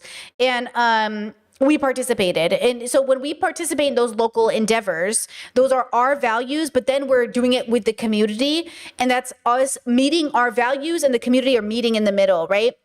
we're coming together. And, you know, it's always a conversation. It's not an assumption. Hey, this thing is happening. Do you want to participate? Yes, sign me up. We're doing this. Like, we talk about it as a family. There's a conversation, not an automatic, yes, obviously. Hold on, pause. Is this something we want to participate in? Does it make sense for us? And does it coincide with our values and therefore our morals? And does it work within our ethical framework of how we want to be good neighbors? These are longer conversations than yes, absolutely. I love the passion though of yes, sign me up. That's a beautiful, passionate reaction. But the reality is I'm going to need you to think about it for a second. Can you do this? Does it make sense for your family? And does it make sense for our family? And your family, by the way, is you too. You singular are a family. Okay? If you're single and living alone, if you're a single person, like you are a family. Think of yourself that way if it helps. Instead of thinking of yourself as an individual, start thinking of yourself as a family. Is this how we want our family to be? Does this represent my family? About the way that I feel so good because I don't use Amazon. I feel so good because I don't buy from this company. That's not what it was about. The Montgomery boycotts didn't work because people felt good. Sure, that ephemerality, that affective politics did matter, but what really mattered was that it was concentrated and organized, and it accomplished its goal, you know, regardless of how people felt about it. I advise people to boycott as much as they can, but also to stop getting their insight and their way of thinking about politics from TikTok entirely. I am one of the most charitable people when it comes to social media discourse. I really am. I really think people are reactionary and anti-modernist about social media and discourse, and they confuse that with being progressive. They confuse that with being pro-liberation or anti-repression. No, you're just saying iPhone bad, right? You're just saying TikTok bad. The kids these days are dumb. That's all you're saying, right? People do that a lot. I believe that there's a lot of good stuff you can get out of TikTok. At the same time, at some point, you got to put the app down. And frankly, you know, one of these days I'm going to make a video called Don't Trust Content Creators. Ooh, love because those videos. I'm seeing people on TikTok lose their shit and fight each other over things that they don't need to be fighting about, make points that they don't need to be making, and participate in these political conversations and movements, which are growing, but they participate in them through social media as if they're playing team sports, or they participate in it as if they are really just focused on their own self-interest, on feeling good about themselves, focused on making a come up for them and their friend. You know, maybe I'll get into, when I make that video, what the fuck happened with the H Mart Gate discourse, because I don't know who's following the like aftermath of the H Mart Gate discourse, but I will just say that the creators that I shared, some of them. Is this the Asian girl telling white people not to shop at Asian marts stuff? I loosely followed, but not very well. Is that bubble? I'm sad that I shared them, because it has become clear to me that they are really more interested in building a platform for themselves and appearing a specific way than they are in actually doing the hard work of this job, you know. And when I make that video, I'll also Yes. Okay. I'm sort of plugged in. Are we all in the same algorithm? I think we are. Okay, that did come across my feed, but I didn't dive deeply into it. talk about how I am guilty as anybody of caring about how I'm viewed and caring about making money, because this is my job. And all I do to try to combat this reality, this contradiction, is be honest about it. I think somebody like Empty Signifier does a great job of this. At the end of the day, we all have self-interests. At the end of the day, we are all flawed. At the end of the day, we all have limitations. When you don't accept that reality, and when you focus more so on the judgment part, then you ultimately are not. You know, that's why we say gay judging here instead of judging to condemn. I'm not your Catholic mother. I'm not trying to judge you to condemn you, girl. Okay. I'm trying to discern here. I'm trying to show a little discernment, you know, but judging to condemn isn't our job. Like, what are we? A patriarchal religion? a good actor, right? Like, you're ultimately not, like, the actions that you do will be weighed down. And there's a difference between judging people's actions and versus even the consciousness. Like, I do judge people's actions when they're harmful, but I'm saying there's a path of redemption for you, even if the accountability looks like lifelong rehabilitation. You know what I mean? But I don't need to condemn you as a consciousness. Like, that doesn't make any sense. By the ego that you've injected into it. Shadowcat says, I've recently decided that I want to go vegan, and I'm currently slowly transitioning into it. And all of a sudden, everyone around me knows how to be a vegan better than me. All of a sudden, you can just notice more and more people that are judgmental of you when you get into something, right? It's like this in every space you get into, in every affinity that you develop. You join a fandom, and you get on that fandom's Twitter, or on that social media for that fandom, and you notice that there's a bunch of people that are telling you that you're not a good fan all of a sudden. Why? Because you're more insecure towards that. And you have to recognize that insecurity and not allow it to be the fulcrum of your decision making. Okay, we are insecure people. Okay, we want to do good. We also want to be loved. We want to be respected. We want to be left alone. We want to achieve. Yeah, Chad asking, does Elliot stream on YouTube? Elliot streams on YouTube. They have a podcast channel and he has a stream channel. This is Elliot saying again, which is his second channel. I'll link the video in the chat, of course. Let me link it right now so I don't forget. And you guys can go check out that stream channel. Achieve all these different things. It's just a part of Or it. wait, does he stream on this channel and then post on this channel? I'm subscribed to all his channels. So whichever one he does one he streams on and then posts on. I can't remember which one's which, but just go subscribe to all his channels. Right. I think also, just lending to this point, right? We talked about Amazon and we talked about, Target. These are pressure campaigns / boycotts. In the case of Target, it is a boycott essentially, that are organized to varying degrees, but they are, still, ones that are not 100% clean boycotts, let's say. Recently, I saw a discourse about boycotting Spotify. Let me tell you something. There is not an ethical streaming platform. Oh, Spotify was interesting. Guys, fill me up on that too. Fill me up on that. Fill me in on that too, because we stopped using Spotify just to literally save money because it was unnecessary at the moment and it just didn't seem necessary to pay for it. But I also heard that people were I also heard people were protesting it. I was like, win-win, but I actually don't know what anyone's protesting it for. I haven't been keeping up, but I stopped using it just because it's just to save $13 a month. Respect it if you want to leave Spotify behind. I avoid using Spotify as much as possible. I don't use my own account with Spotify. One of the perks of Spotify, though, were their audiobooks. That was really helping. The audiobooks were cool, but I haven't been listening to much lately. So I'm being very honest with you guys in a way that, again, will open me up to criticism. Spotify is a horrible company, and yeah, that's... Oh, they're investing AI for war profiting? Ew! Oh, that's so gross. Like the whole space of streaming. And like, if you're one of those people that makes the effort to buy a bunch of cassettes and a bunch of vinyl records and go completely onto physical media, that in and of itself is not completely... Oh, how beautiful. I love watching people go through cycles. Guys, aren't we all just like living in history, like cycles? You know what I mean? It's just like humans repeat history. I love it. I love growing up in a world where everybody has 500 DVDs. I used to have hundreds of books and DVDs, thousands. Okay. And then I gave them all away so I could go digital and I wouldn't have to carry them everywhere. And now we're buying them back. Ooh, I love human beings. I love human. We had Netflix when they were just sending you DVDs in the mail. When you have to go to the red box in front of the 7-Eleven. Yeah.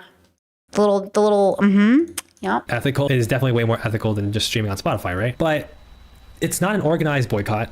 And when you think about it, how worth it is it to be yelling at people online to not commit to a boycott that isn't organized and that ultimately does not bring forth any helpful, solidaristic resources for people who are doing it?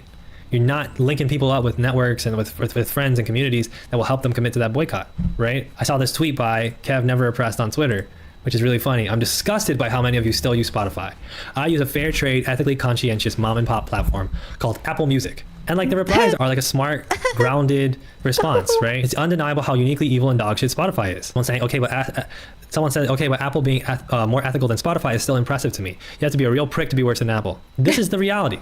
You can't get swept up into narratives of discounting boycotts or, shitting on ethical choices or more ethical choices in consumption. But it's great that people can at least start to try to have real conversations about it. Because when we're not on here debating and calling each other names and flexing about who's... Do you guys tell your friends and family you're doing stuff? I just realized I don't really tell people unless they ask. Not much of a boycott, I guess. Like, yeah, like I live in this bubble. Like my bubble, all of my friends and families are doing something else. Like I tell them about my day, but it's not like I call them and say like, you should do this. I never call people and say, you should do this. I just say like, they'll be like, hey, how's life? I'm like, oh, hey, good. I'm participating in this protest right now, or I'm doing this boycott, or, oh, this is the journey I'm on. But I don't really like tell people you should do it too. Yeah, I think a part of me would have always done that before, but I think I stopped doing it probably because I felt like I could read the room about whether or not they would do it too. Like if I talk to so I have a group of progressive friends that we almost always are aligned with like what we're doing in that regard. But some of the people in my life, like they're not in that bubble. They're not doing those things. It's not like a part of their thing, right? But Yeah, it is kind of nice though when I can hit up my like progressive, like I know who my politically progressive people are, and I'm like, hey, you like how like any like I could talk to them about this and know they're doing it. Versus some of my other friends, I don't.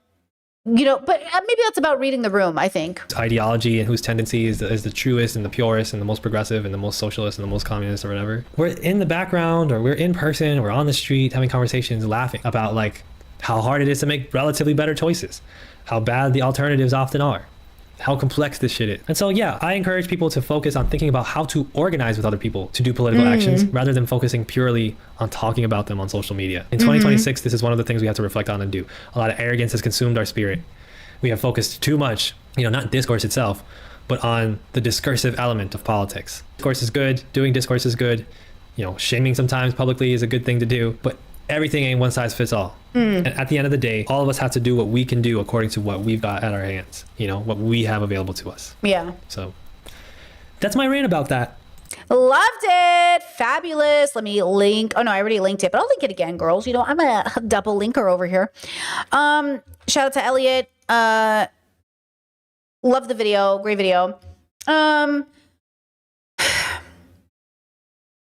Yeah, I think once I radically accepted that not only is it not one size fits all, but that people are like, they're really on their own journey. I just tried to do my best to harm reduce even how I encourage people to be good. Because again, I really think the road to hell is paved in good intentions. And I think it's really hard to recognize it. But like so many bigoted people, they're really trying to be good people. I know that's so hard to believe. If you don't know, you don't know. But like, so many bigoted people I know are trying so hard to do the right thing. And I think I'm really convinced that trying to be a good person is a mistake. I really think you should try to be less of a bad person. Because it allows you to accept that you're flawed and then to work from there. But if you're always trying to be a good person, the road to hell is paved in good intentions. Is all I'm saying, girls, okay? You know? All right, let's take a 2-minute break. I got to get out. My fibro is killing me. Let me walk a few steps around the house. I'll come back. We'll watch this Brittany. We'll watch this Ethan Klein video. Okay, I'll be right back. Be right back. I'll be right back. Samantha Dragonati, links in the description for the music. Talk about independent artists. Samantha Dragonati has a YouTube channel. Go check him out. Go check out Elvin. The music I use on my stream is made by real people, real women's. Support them. I'll be right back. Wait, real women sounded transphobic. You know what I mean? Like real people. I'll be right back.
Bum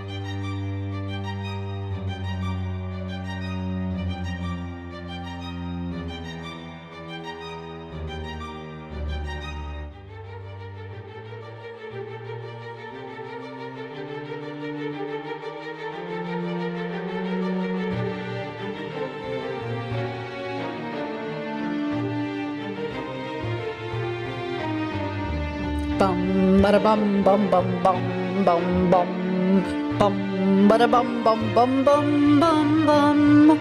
It's like a horror film. Watch out, Trump's behind you. He's going to kidnap your children. Watch out, Trump's behind you. Here I come, Melania. Watch out.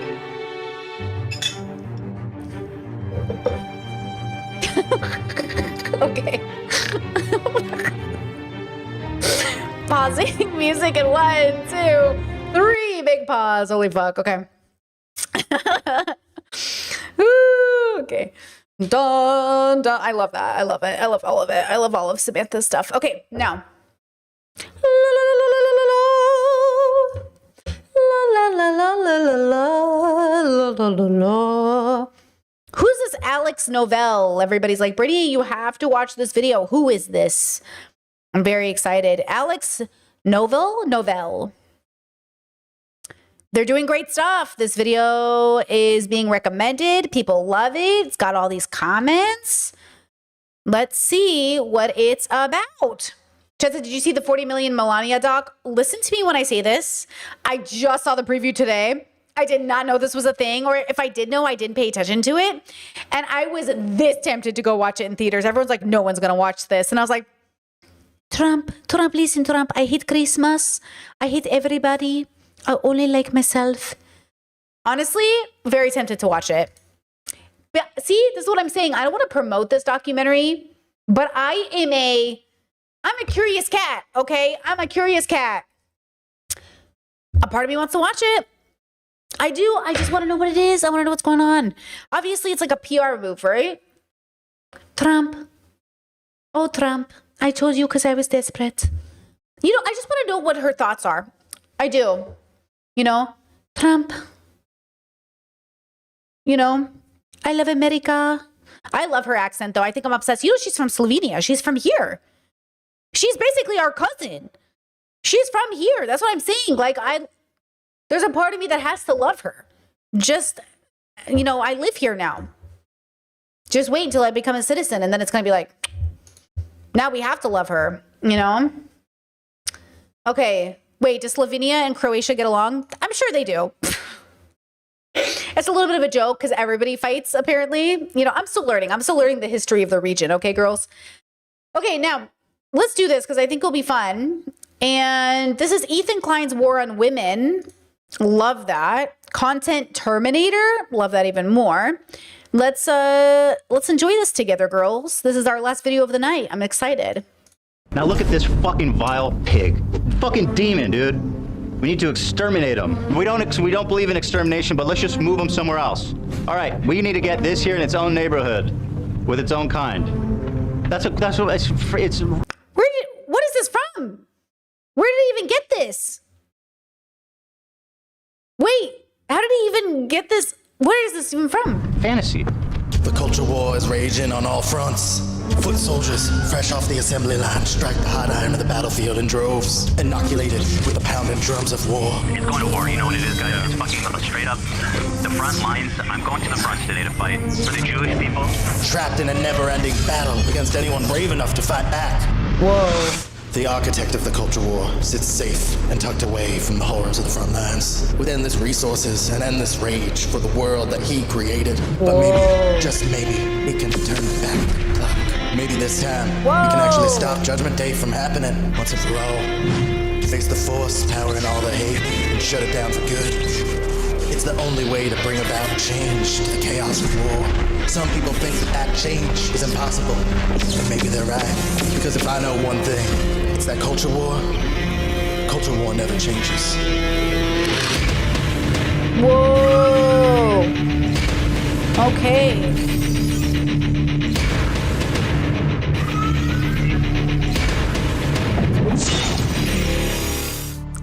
was a crazy minute 45, bro. That was very impressive. Shout out to, who is this? Alex. Okay, Alex. Great editing, bro.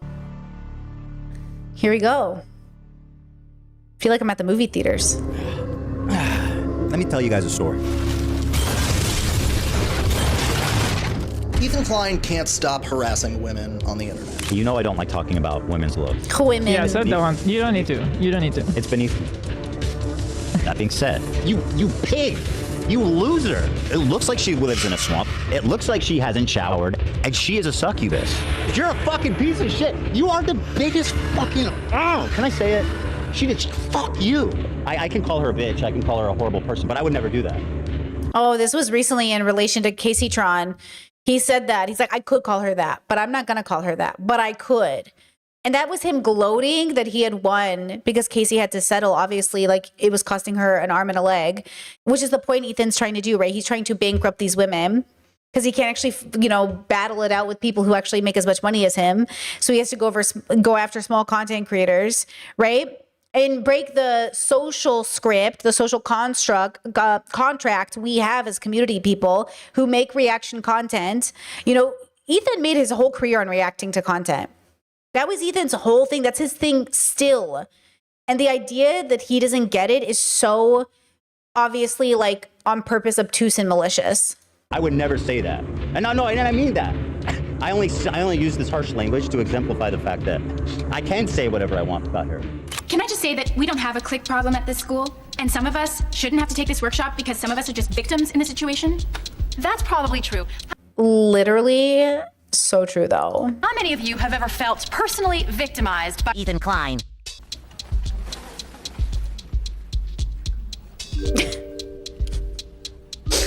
Oh man, this is so good.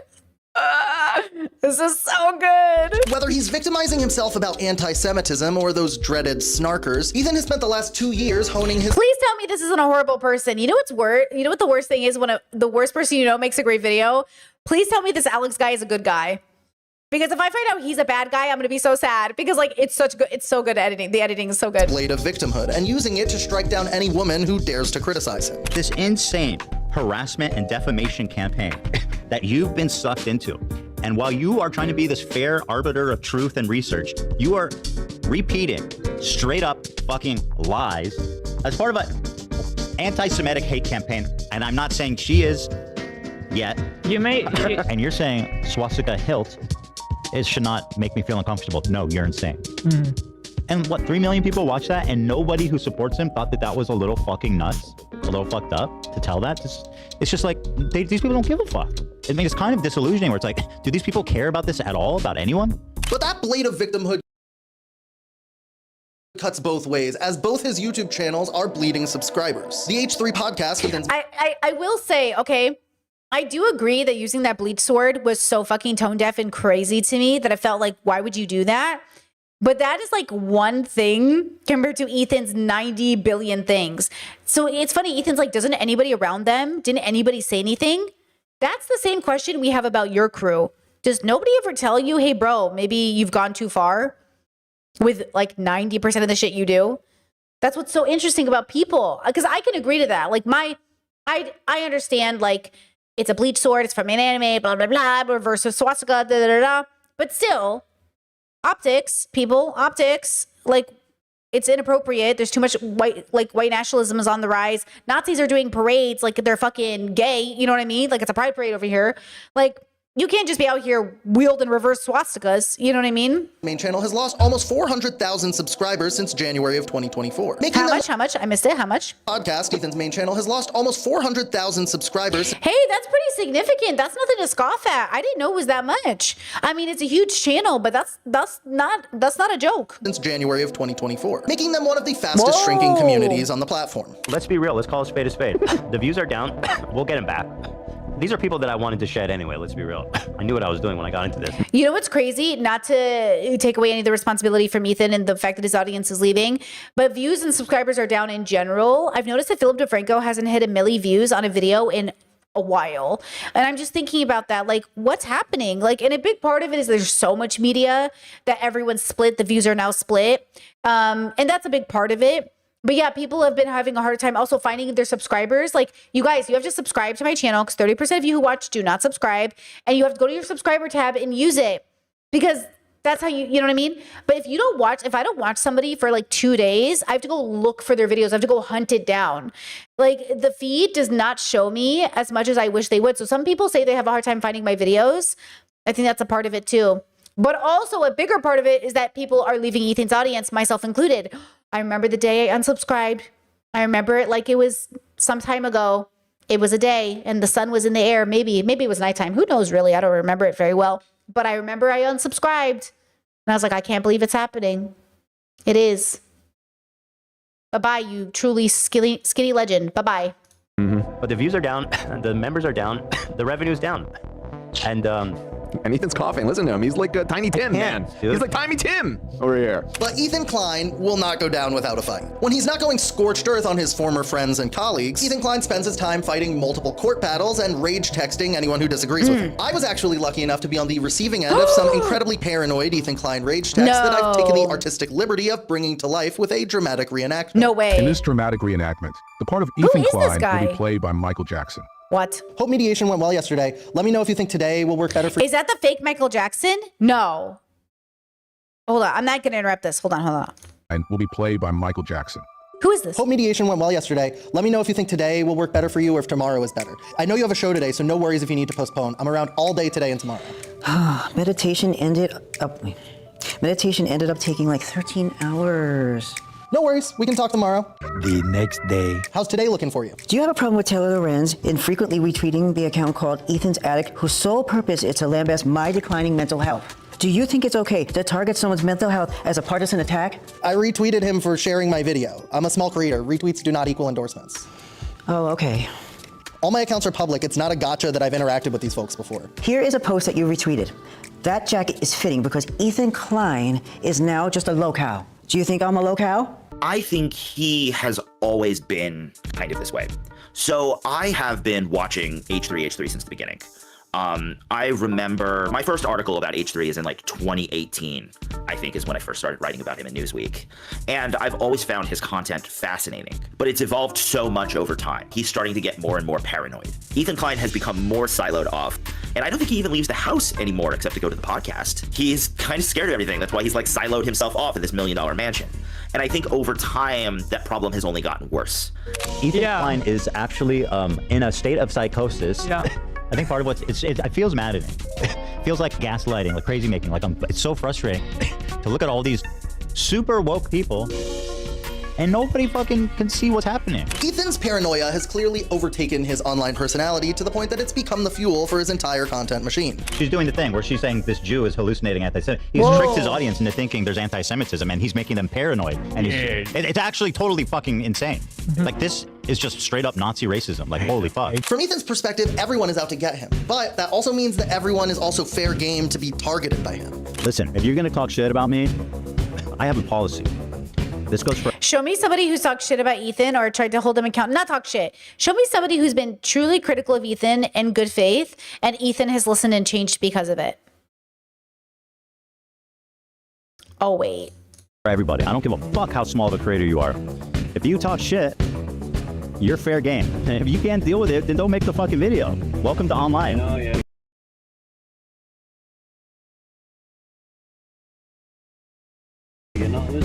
I'm not like all the other bitches that you can shit on and fucking just collect the free views. That's not how I do it, okay?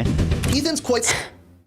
Ethan, when he sees a 10-year-old making content about him, boom! Like, Ethan literally is just like, I don't care if you're a baby, bro. I don't give a fuck if you're literally 2 years old, bro. I'm suing you and your future kids. Successfully turned the word snarker into a catch-all term for anyone who criticizes him. Snark needs to start being used as a pejorative. Like, that needs to be a slur.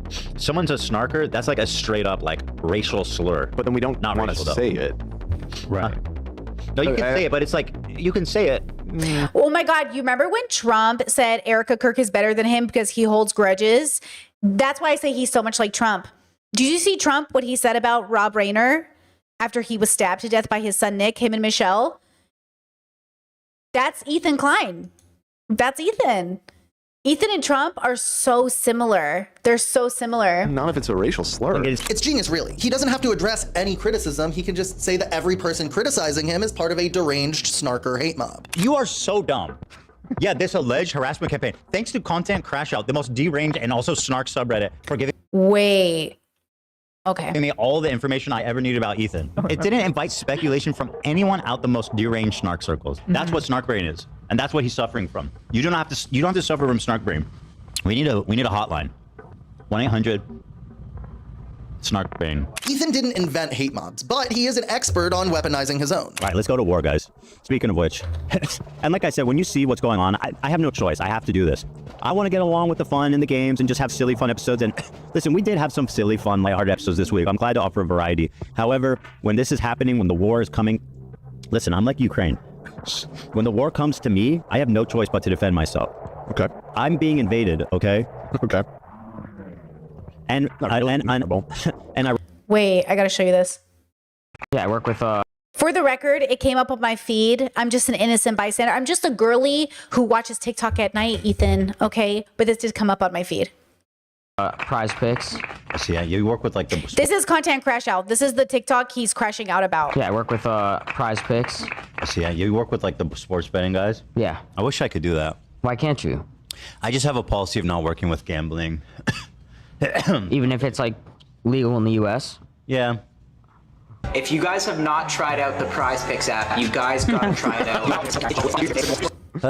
Oh my God. So they lead with a Prize Pick app. God, man, I wish I didn't care about anything. God, if I didn't care about gambling, I'd be as rich as XQC. Well, that's the problem is we try to find legit sponsors. Yeah, if we just looked for gambling, they wouldn't give a shit. Okay, we can do that.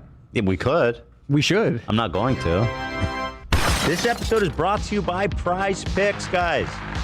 We make decisions This October 21st, 2025. every day, you and I, but on Prize Picks, being right can get you paid. Download Prize Picks app today. November and use the 14th, code 2025. H3 Prize December Picks. 10th, December Whether you're 10th. starting a new routine or making players pick for the first time, all these actual scum fuck pieces of shit that advertise So this was in 2023. He's talking shit on gambling. And by 2025, he's sponsored. Gambling solely, getting people literally addicted, and frankly, statistically, is going to be responsible for people killing themselves.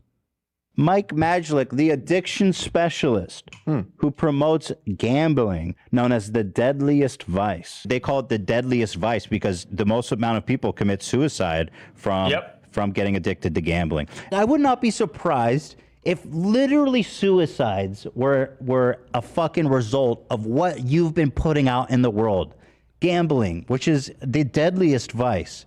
Like, you have no bro, shut the fuck up. Prize Picks. Ramos said, "Thank you for starting my gambling addiction, girly." Don't say that. Don't say that. Don't joke about that. If you gamble, there's only winners and quitters. So never quit. Keep gambling. One day you'll win. That's right. Exactly. Or, and this is a bit macabre, forgive me, or you end up just killing yourself because gambling is, they say, the deadliest vice. Your thoughts on that? You know, I'm born and raised out here in Vegas, and I gotta be honest with you, I've heard a lot of things. I've seen a lot of people go through a lot of situations with gambling, and you're 100% correct. Most of my friends are no longer here because of it. I just have a policy of not working with gambling. Yeah, I work with Is that not crazy, bro? This is why he hates this TikTok Content Crash Out. But like, they're giving you dates. They're telling you, like, when you said it, what do you want from us, bro? Were you like people who don't want their own words being used against them is so interesting. And like, it's not even using against you. It's just exposing you for the hypocrisy, right? And then my chat said, capitalists have no morals because they're for sale for the right price. Well, he is an identified capitalist. Remember, that was what him and Hassan were debating about when they did Leftovers together. Was Ethan was like, well, I'm a capitalist. Why can't I be a capitalist? And it's because for the right dollar bill amount, you will sell out. That's how they get you. Ironically, I'm also being invaded by a bunch of fucking commie tankies. Besides his rabid community of YouTube members, Reddit foot soldiers, and FUPA troopers, Ethan Klein also has a network of commentary orbiters leeching off of him for drama content. Nicholas Diorio, my fucking best friend, dude. I call him Jolly Saint Nick. I love Nicholas Diorio. I'll say it. I've been watching your content. I think you're very funny guy. And I feel like your coverage has been really good on topics that I end up watching. Like you're good with research. He's the Pope. Top slopper and cousin of John Pork, Nicholas Diorio, made over $241,000 in a single year covering the Ethan Klein drama. Man, I'm really bad at my job. Oh my God. I gotta cover Ethan more. Holy fuck. His classic VTuber slop format. This is why I respect this guy. He stands on fucking business. That's what he's doing right now. It could have been so easy to just maintain a friendship with Hassan and just flow through, cashing in the money from these fucking freaks.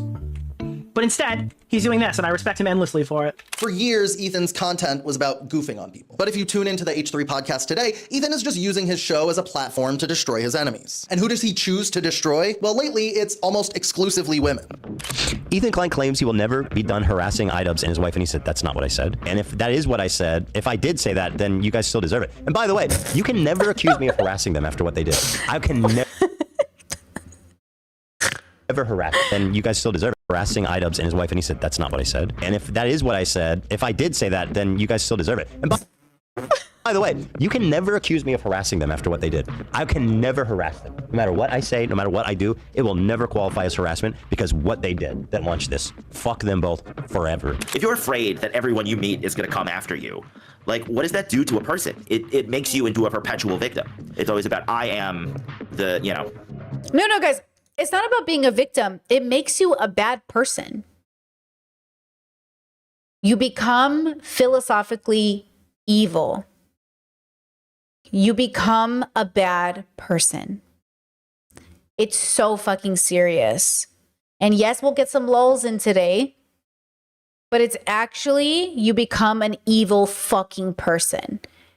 And that's what he's become. He's in his philosophical evil. And he will, like he said, make everyone suffer because he is suffering. Anyone who makes you suffer because they are suffering in this way is not a victim. They don't even have a victim complex. That's a whole other thing. They are evil, philosophically evil. Again, I'm the victim. I am the one at fault. You are bullying me. Though I am bigger, though I am more aggressive, though I speak in hyperbole about how these people are the most awful things on the planet, which again is also kind of part of the Ethan Klein brand, is that everyone else attacking me is okay to attack, but if you attack me, that is considered unacceptable, and my audience should know about that. It is, I can do whatever I want. I feel like I can attack anyone I want. But if I give that same response back, then you deserve no sympathy. There's certain lines you cross, and you cross it with the wrong people, and that's what you did. Just wait. Just wait. Okay? I can't wait for videos crying, Ethan's suing me, Ethan's stalking me, Ethan's all this. Yup! I'm doing all that! I'll see you soon. Ethan didn't sue XQC, who he previously... How does that not a threat? Like, how does YouTube not consider that a threat?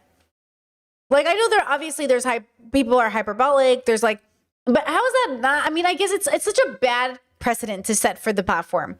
And you know what's crazy? MAGA people don't even do this. Conservatives don't even do this. Like, that's why Ethan's so weird. I'm like, bro, only Trump does this.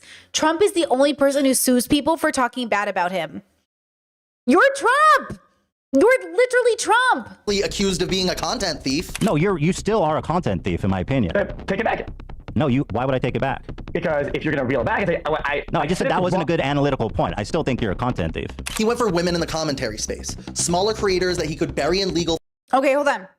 Chad said, how do we know when it's evil? And how do we know if someone is just going against the grain and making a lot of enemies in the process? Is it mostly because he's suing everyone and going off all the time? Philosophical evil, the results are the proof. Philosophical joy, the results are the proof. The proof is in the pudding. The world is a reflection of us as a whole. So you can gauge that the state of the world can't happen without all of our participation. So it's something to be said that, like, though there's a lot of good in the world, we're obviously in our philosophical, like, pendulum swing of evil and good, okay? Or evil and joy. So every Ethan has built a feeling on the internet that people are afraid. He said that. Oh, Ethan, I'm afraid of Ethan. He's stalking me. Yep. Like he's admitting that the creation he is fueling, what he is working on, is fear. He's admitting he wants you to be fucking afraid. Like, how is that not evil? That you want to, I don't want people to be afraid of me, right? Like, I want to do the right thing. I want people to feel good about stuff. But if you fight, I'm watching the Diddy doc right now, and Diddy's ex-friend said that when Diddy learned to fight, because he was kind of a nerd as a kid, when he learned how to fight, he fought dirty. He'll bite your ear off. He'll slash your neck open. He's not going to fight you with fists. He fights dirty. Trump fights dirty. Diddy fights dirty. Ethan fights dirty. They fight dirty. They don't fight like gentlemen. They don't fight with honor. There's no honor. It's not an actually like a 1v1, a great, like, it's so the proof is in the pudding. Okay, Ethan leaves a wake of victims, bad friendships. It comes at the expense of marginalized communities. He made Casey Tron, one of the ladies he was suing, he made her say and apologize for insinuating that his team or him weren't doing the best for Palestinians. She had to say out loud, because she had a script, that basically, and I'm paraphrasing, that Ethan and AB and the crew have done more for Palestinians than she has. That is so philosophically evil, to use the genocide of a population to get one up on your YouTube foes. He is so philosophically evil. He's so evil, bro. It's amazing. Isn't that amazing? How someone can just be, and maybe some people say, oh, I always knew this was going to happen. But this is human beings, huh? And this is the type of person, like, this is a very specific type of person. Fees and bully into hostage style apologies. There's so many people, in my opinion, that owe me an apology that I'm honestly not. I'm not complaining about any of the ones I get. Ethan Klein's long-running struggle with his ingrained misogyny has gotten him into a few controversies. I will say Diddy and Trump might be more antisocial, because people are saying antisocial. I don't know anything about it enough to say it, but I would say that Jordan Peterson and Ethan, they feel like hurt boys who wanted to be friends with people. Ethan, I told you these progressives, they were going to eat their own. The left, it always eats its own, like a snake eating its own tail. I told you, Ethan. Remember when Jordan Peterson warned Ethan Klein that they would come for him? And Ethan did it. He's doing the Jordan Peterson pipeline. And I think they really feel slighted. I think they genuinely feel upset. Now, to be fair, so does Trump. Maybe Diddy and Bezos and all these billionaires are a little different. Trump actually feels like his feelings are hurt. I don't think Jeff Bezos, well, Diddy too. Diddy is emotionally irregular. I don't know, guys. All I know is a bunch of grown men who get their feelings hurt and the world has to pay for it. Actually, I think that's the lesson. Who cares about a diagnosis? You are a bunch of grown men, and when your feelings are hurt, the rest of us have to suffer. That's really what's happening. Jesus Christ. Over the years. But nowadays, his show has morphed into almost exclusively misogynistic rants about women who have criticized his rhetoric. Yeah, and I'm not here to criticize anyone's I'm not either, but like stuff. as a parent. But like, if you're gonna get on camera like this, like, how dare you sit there and moralize and theorize and LARP like a fucking mental health professional of any kind? You don't know anything. I have to admit, I slipped up the other day. Kinda is. I called Taylor Lorenz. I love it. No, but she is. But I do regret saying that. I don't like using You the have to, but like you. It's funny, he said you're not a mental health professional whatsoever, but then when Dr. Kirkonda just gave the most friendly advice ever to Ethan and told him to stop reading Reddit comments because it's not good for him, Ethan was like, this is so unprofessional of you, and I question your license or whatever. And then his audience was like, I'm going to report Dr. Kirkonda. And I was like, you leave Dr. Kirkonda alone. Like, even if it is a professional, he doesn't care. Just wait. I'm telling you, if Jordan Peterson, I know he's sick right now, but if he comes out of it, $10 says there's a collaboration in the future. I see it. If he's willing to take gambling sponsorships and work with Nick Minario, whatever his name is, okay, Nicky D, he'll work with Jordan Peterson. He's a couple years off of him. I think so. Reserve it for the special cases. But yeah, sometimes they really. Especially since Peterson is pro-Israel. As far as other male content creators, I feel like I've come a long way in terms of like not using that word in a misogynistic way, right? I almost phase it out entirely. I can call What are you fucking talking about? her a bitch. I can call her a horrible person, but I would never do that. Denims is a dumb fucking bitch. She's a fucking bitch. His fans, I couldn't help it the whole time feel like, shut up, bitch! The way that I felt. Hey, Rock. You know what? Standing up for the Rock. He's right. Throwback right there. Wow. She really is. She really is a Nazi B word. Can you call her a Nazi B word for me? Nazi bitch. Yeah, thank you. Tamara, do you want to call her a Nazi B word? You're another Jewish woman. I can. Wait, I don't know if she's there. Any Jewish women want to call her a Nazi B word? I don't think she's there. Oh, she's not there? Yeah. Fair enough, fair enough. I'll call my mom.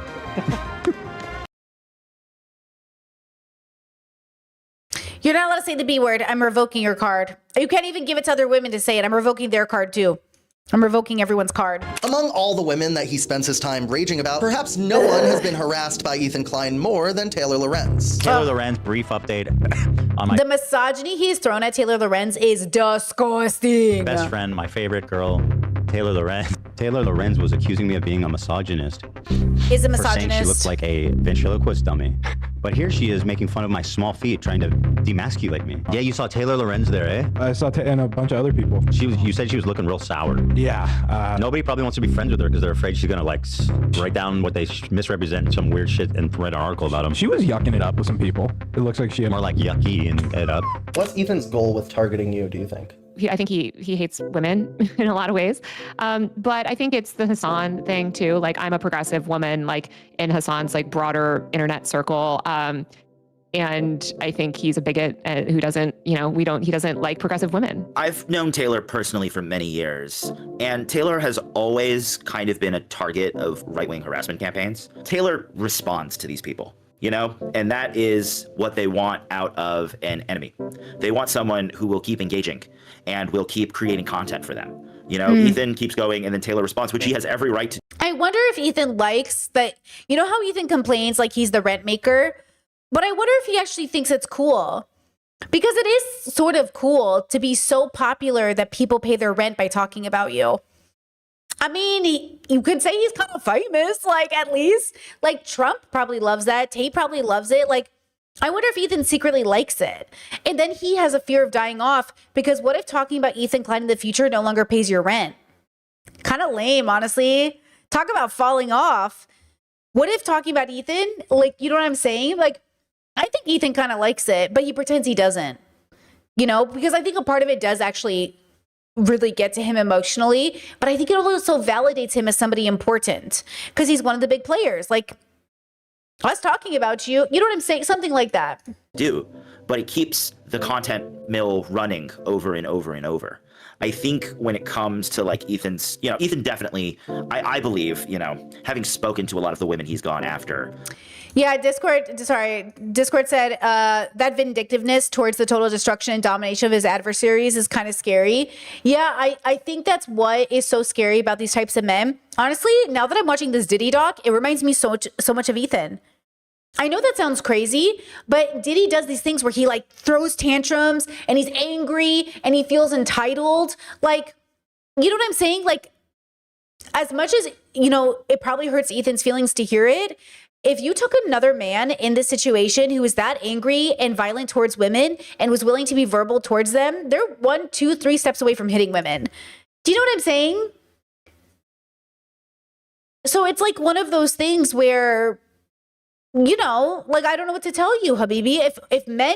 If people in general do not stop themselves from their philosophical evil from heading in that direction, then of course everything will go out the window. He already decided he was going to take gambling money. He already decided XYZ. Like, what else is he willing to make an excuse for, right? Maybe he doesn't hit women. Maybe he grabs women. Maybe he doesn't, if you're willing to call a woman, like, again, I think that's why we have to ask ourselves, like, oh, am I towing that line? Am I heading in that direction? You're only a few steps away from, okay, let's draw a picture, why don't we? So human beings are not special. So this isn't even about Ethan. This is about all of us, right? None of us are exempt from this responsibility. So you're on a pathway. And every time you make a decision, it sends you down a different pathway. Okay? And all of those pathways have, this is why people say gateway drugs, gateway. Yeah, it is a gateway. The question is, even if you go down this path, can you pivot and end up in a good direction? Let's say this is the good direction. Oh, you can't even see that because it's off screen. Let's say this is the good direction and this is the bad direction. Okay? Maybe his decisions take him here, but he loops back around and hops back on here and he heads in this direction. This is what's happening right now. Where Ethan was like pretty okay for a while, maybe even he had a moment where he was heading up, but then he went back down and now he's just here. And the question is he going to keep going down or is he going to pivot again and head over here? I mean, it's still possible, right? There's always redemption. There's always a pathway to redemption. But for now, he's just in the bad place. Okay? Shout out to the good place. Do you want to be in the good place, bro? Or you want to be in the bad place, bro? And like, that's the thing is like right now he's just in the bad place and that's just what it is. A lot of people are in the middle. He's just straight up in the bad place. Maybe not the bad of the bad. Like you could say Diddy and Trump and all those people are like the bad of the bad of the bad. But Ethan is nowhere near the good. Not anymore.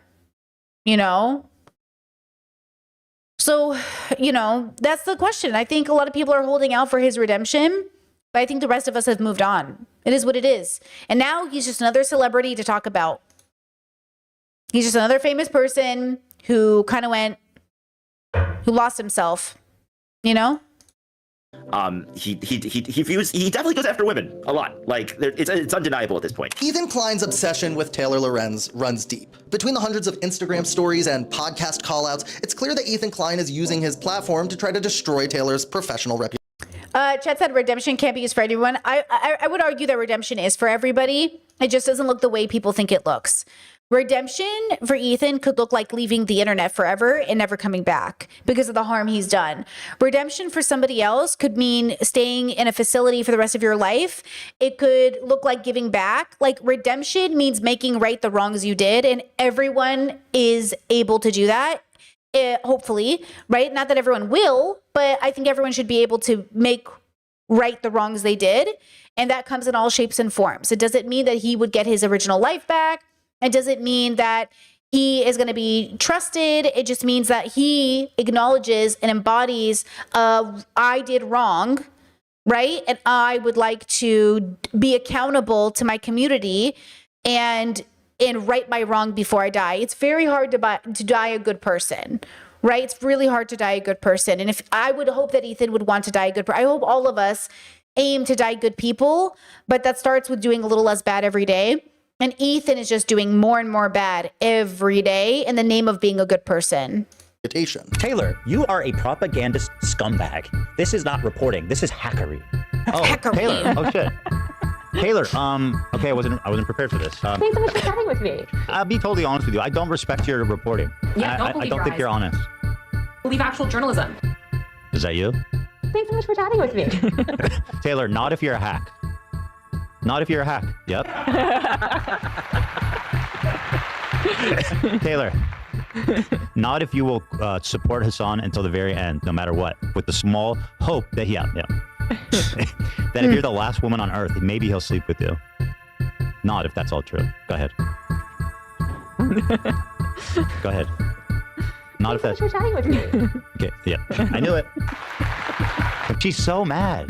And I just can't get over the fact that, like, Taylor Lorenz keeps lecturing our community, which is majority female, on how much I'm dangerous to women. I want to see those analytics. Guess what? I have bad news. I'm also majority female, which is quite a feat on an internet that's dominated by boys, though I think that's changing officially. For you, Alex, women are deeply misogynistic. This is what I'm talking about. What do you think snark Reddits are? Snark subreddits are the picture of misogyny on the internet. I don't know where people got the idea that women don't uphold misogyny. He's a misogynist, first of all. Everything he says misogynistic stuff all the time.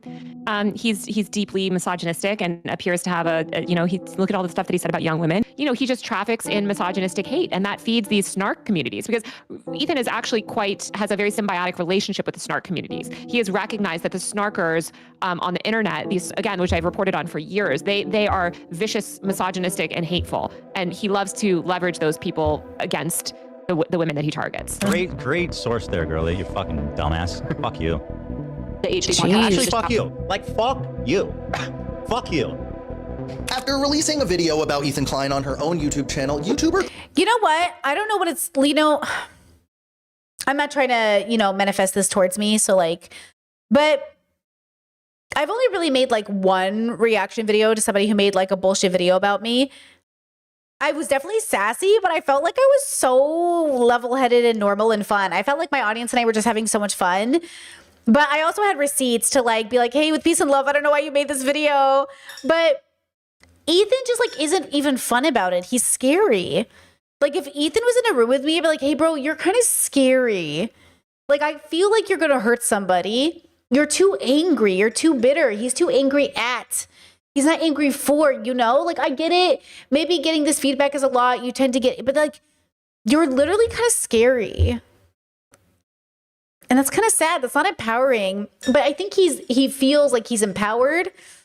But I don't think he is. And that's why people are like, hey, are you losing it, buddy? But I just want to say this right now.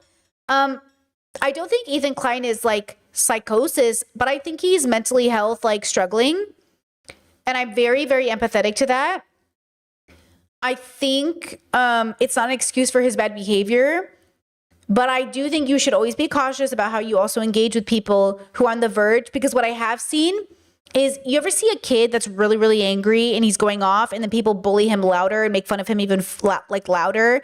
And then the kid goes and reaction does something crazy. It's like he's on the tipping point and people are pushing him over the edge. So that's his responsibility and his community's to get him out of it because we can't do anything about it. Because the irony and the only reason we're not responsible, as long as you don't engage in like pushing him, is that he's still in a position of power, taking it out on the community. So though we're empathetic to your struggle, you're using your struggle to hurt more people than just you. So if you're on Ethan's side of the bubble, one person is being hurt, Ethan, or two people, Ethan and Gila. If you're on the other side of the bubble, like 6 or 7 or 8 or 10 or dozens of people are being targeted. So it's like, even when we talk about harm reduction, it's more harmful to side with Ethan. But obviously, Ethan as a consciousness deserves therapy and deserves help. But Ethan as a content creator has to be held accountable. And so it's just interesting that nobody in his life sees him online and goes, hey dude, you're kind of scary. Like if my brother, I just always try to do this. I always try to say like, if this was my brother, I would probably go to my brother and be like, I love you, bro. You're coming off really fucking angry and you don't look good. You need to rest. You need to meditate, Like I would legit be very mentally health concerned for my sibling. And the fact that nobody in his life is even thinking about that is so shocking to me. I am, from a mental health perspective, from a family perspective, I'm deeply shocked that nobody is intervening. And that should tell you the state of Ethan's support in his life, Cruel World Happy Mind was invited on the H3 podcast for what she thought would be a good faith conversation. Little did she know, Ethan and his whole crew had prepared an entire docket of debate-style questions for her. First of all, thanks for calling. Nice to meet you virtually. Yeah. I appreciate it a lot. So what I want to do today is talk through it, right? And I can express myself, you can express yourself, and we'll see if there's any understandings brought. I'm going to try my best to be respectful, and I want to have a productive conversation, right? So that's my goal here. Do you know what happened on October 7th? We were living it still because my family lives there.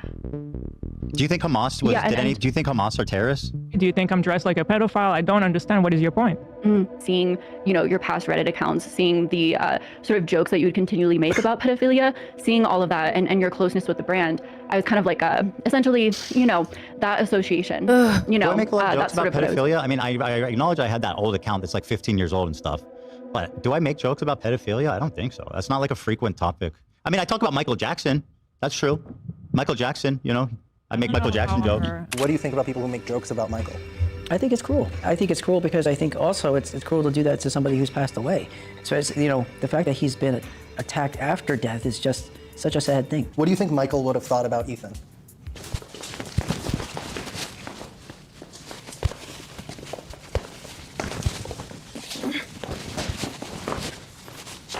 I'm ready to get started whenever you are, so. No, I'm not done yet.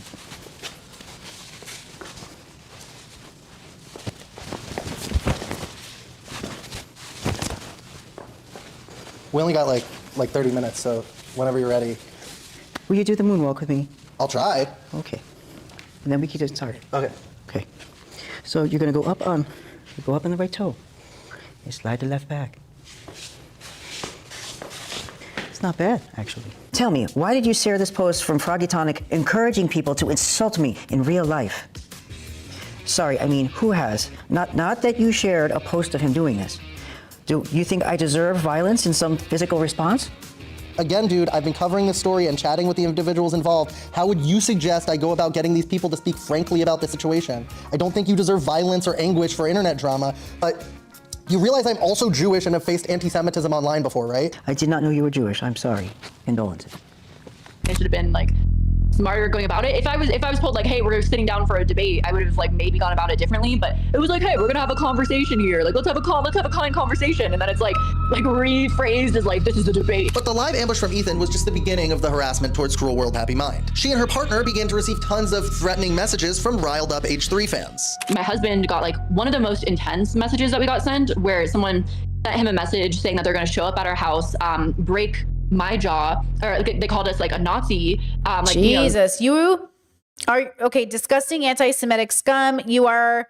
Your wife's jaw will be broken. Better watch out for your racist child because they will get it too. Careful leaving your house, pussy ass F word. Yeah.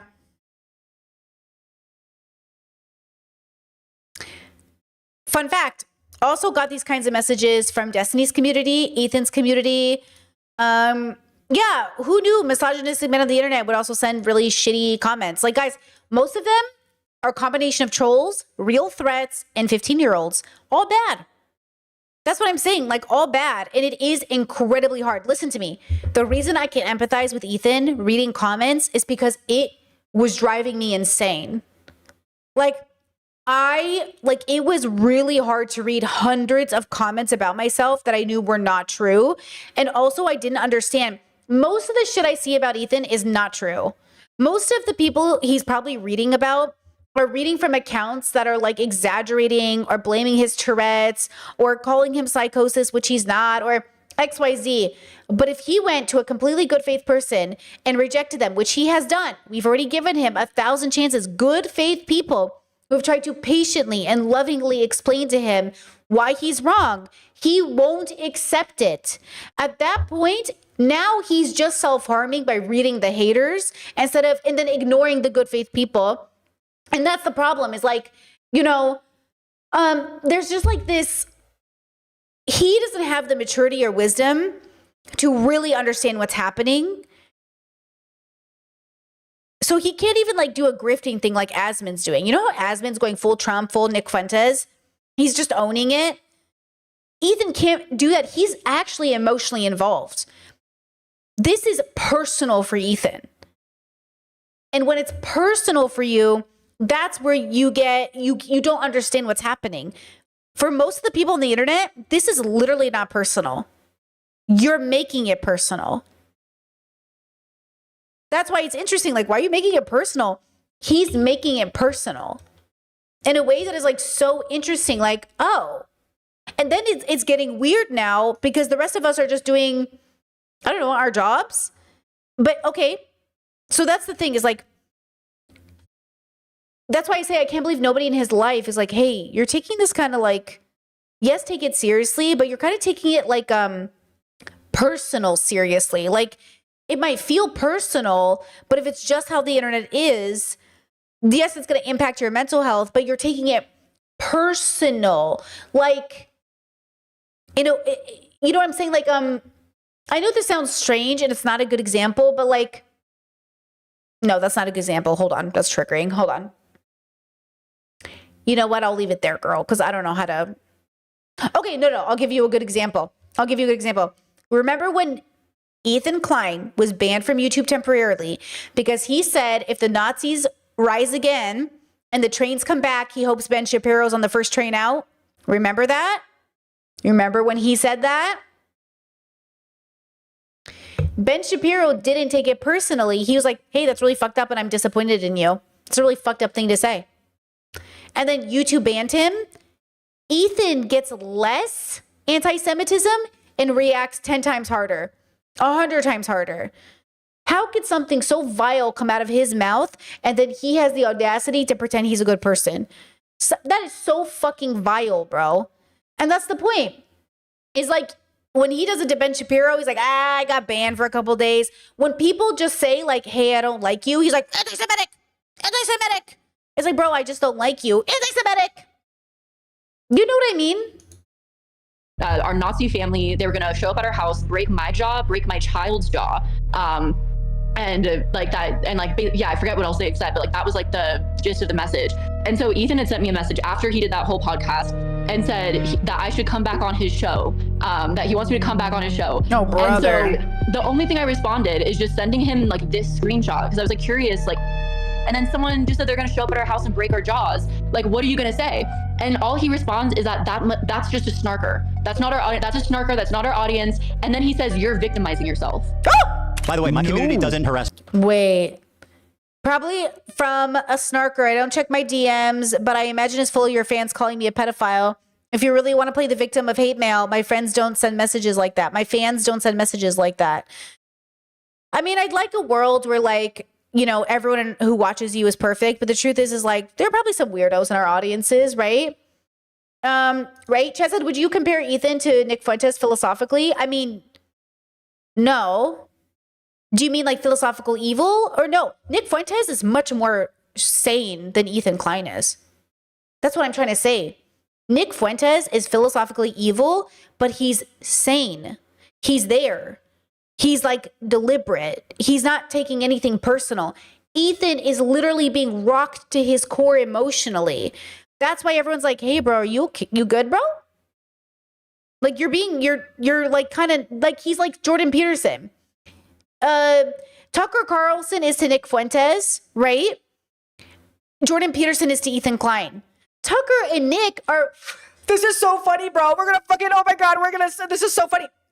Ethan and Jordan are like, oh my God, the internet doesn't like me. Like, they're literally like, they're like, you know what I mean? Like, you know what I'm saying? Okay. They are literally going through it. And like, there's not a strategy to this. Ethan and Jordan aren't grifters. They're fucking crazy, but they're also not insane. They're just mentally fucking get your shit together. Fuentes is just trying to rise to power. Tucker is just trying to maintain his power. That's how I see it personally. Snarker, that's not our audience. And then he says, you're victimizing yourself. By the way, my community doesn't harass people. That's not true. Let me explain to you absolutely, provably, do you want to hear my perspective, or do you want to fucking just keep playing clips that your production team put together? Ethan's not even really a commentator anymore. He's a CEO, a capital owner, and his product is drama. I really miss the time when we could produce fun segments without having to sensationalize or clickbait it and just upload it, knowing people were going to enjoy it. I think the only way they'll push it is if it's like hyper specified to you. But that went away because we didn't want to watch you anymore because you didn't want to talk about it anymore. That's why I used to watch Ethan. I loved his deep dives on weird niche topics. I love watching them go to haunted houses. I used to just like watching them talk about nothing. They were my like, you know, turn off my brain or YouTube channel. They just stopped doing it. Do you know what I mean? They stopped doing it. Oh my God, stop. Brittany lives running my running my auto finish thing. Discord put in Ethan on their chat and it changed it to Ethan. Is your cell phone or your autocorrect putting Ethan in your phone like that? Is so funny. That's so funny, chat. Ethan, you know what I mean? I used to love watching Ethan shows. Like I used to love watching Ethan. And then it just got weird. I was like, hey, you're angry. I don't like watching angry people, guys. Like, I like watching passionate people. I like watching activists be angry for people, not at people. I don't like watching people that feel unwell. I try not to watch people that are like, if I come across a TikTok and I feel like someone's having an episode, I skip it. I don't watch it. I don't feel good about consuming that kind of content. I feel like it's unethical in a way to consume and make, again, I don't think Ethan is having an episode. I think Ethan is incredibly impacted emotionally by this thing. But since he won't let it go, we have no choice but to say, like, hey, you're kind of fucking up. Like, he's too powerful to ignore. He's not some random girl that had a psychotic episode on TikTok and posted it. Like, I don't think we should expose that or talk about that.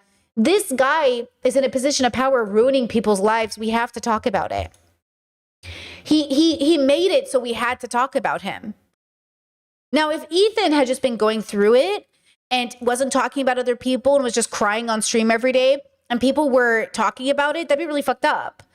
But he's legally going after people. He's threatened to take everyone down. He's saying, I don't care how small or big you are, I'm coming after you. Like, we have to do something. As the activist in me, the activist in all of us goes, we're already standing up to fascism. You think we can't handle a YouTuber? Like, that's the thing. We're already facing a literal fascist regime. You think a little YouTuber is going to make, we might feel anxiety over it, but girl, we're not about to back down because Ethan Clyde said so. That's what Trump wants you to do. That's what Ethan wants you to do. They want you to feel so terrified you don't stand up for yourself. And I get it. It's really hard to stand up for yourself. But like, this is very inappropriate. This is very bad. Which is why super specific like drama stuff tends to do the best. Ethan has long said that he models the H3 podcast after the Howard Stern show. But Ethan's ignoring a big difference here. Howard Stern had bosses. Howard Stern had limits set by people that were above him. Ethan Klein answers to no one, and that's part of the problem. How the fuck are you supposed to grow a business and, participate in this space? I feel like serial rapists and murderers get treated the same way. Like I know people that worked on somebody like James Charles shoot, and they're treating me the same way. When you have no guardrails, no one to tell you, hey, maybe don't rage text that guy, or maybe suing that small creator is a... I mean, at some point, this is why I don't compare bads in this context. Like, James Charles texted minors. Okay, that's a separate kind of bad. And the bad that Ethan is committing, he's committing the worst of the bad. I don't think that he understands it. I don't think Ethan and Gila understand that they are committing the worst of the bad in their bubble. And that James Charles is committing bad in this context. It's like the different kind of murderers. Were you what kind of a killer are you? There is a spectrum, right? Not all killers are the worst kind of killer. There is a worse kind of killer, right? So Ethan doesn't understand why he's getting considered, like, the way he's being lumped in the same, but that's because content creators, we get lumped in the same bubble or the same construct because we're content creators. You know what I mean? Like, it's hard to know like who's the same in what context, but like, he's being very bad. Bad look, you end up here, isolated in a mansion, surrounded by yes men, and convinced the whole world is out to get you while you bleed subscribers by the hundreds of thousands. I don't talk about this because, because it's painful and I don't want people to know. But I'll say, I mean, from a professional perspective, our entire lives are ruined. Collaborations, partners, business partners, employees, creators, friends. See how that's not a wake-up call for him? See how everything in his life is being destroyed and he at no point thought, hey, maybe it's me? There's no humility. There's no humility. Yes, some people have everything go wrong in their life, but the truth is like, it's very rare for you not to have participated in some way on everything, quote, going wrong. So at no point did he ever consider that, like, maybe it's me. Brittany Broski just completely stopped responding to me. Brittany Broski. Look, I don't blame her if she doesn't want to get involved in. And by the way, just so you know, this isn't the first time it's happened. Years and years ago, it started with Post Malone. It started with Joji. It started way before any of this. Eventually, people realize Ethan's bad for their brand. He's not exactly a good person, and they don't want to take him into the future with them. And he's like, what the fuck? And I'm like, I don't know what to tell you, bro. These people aren't your actual friends. They're under no obligation to continue collabing with you. You know what I mean? Like, we're all working. That's what I'm saying. Like, we're working, and you're like, we see where you're heading. There's no reason for us to give you a chance. He really thought, listen, he really thought he was the GOAT. He did. He thought he was the GOAT. He thought he thought he was like Michael Jordan or something. He did. He thought he was one of the biggest dudes, that he could never fall from his empire, that he was always going to be lovable, that he just miscalculated his position in the world. And I think he doesn't get it. Like, you were never the go. You were never that guy. You were never the guy whose legacy was going to surpass his bullshit. Not that any man's legacy should surpass his bullshit, but you know what I mean? I've seen what this harassment looks like, and I've seen what she received for basically doing nothing, right? So I don't blame her for wanting to not be involved in that, but it doesn't feel fucking good knowing that somebody that I was friends with in real life, that I had rapport with, that I hung out with, that I talked to about, you know, making a show together at one point, that we were in like regular contact, just like all of a sudden fucking quietly unfollows me and everything H3 related. Like, sure, I don't blame her. I'm not angry at her, but like at the same time, just, I mean, what the fuck did I do? Of course I don't blame her. These people are the worst, you know? But we'll get them, guys. We'll get them. What do you mean by that? What do you mean? You know me. I'll ruin my fucking life in the pursuit of getting these people. Ethan Klein. That would have been so much funnier if we didn't think it was real. See, it's real though. That's why it's scary. It's like, hey, do you mean that? You know when your boyfriend makes a joke and you're like, wait, are you serious? That's how it feels with Ethan. Like, wait, are you serious?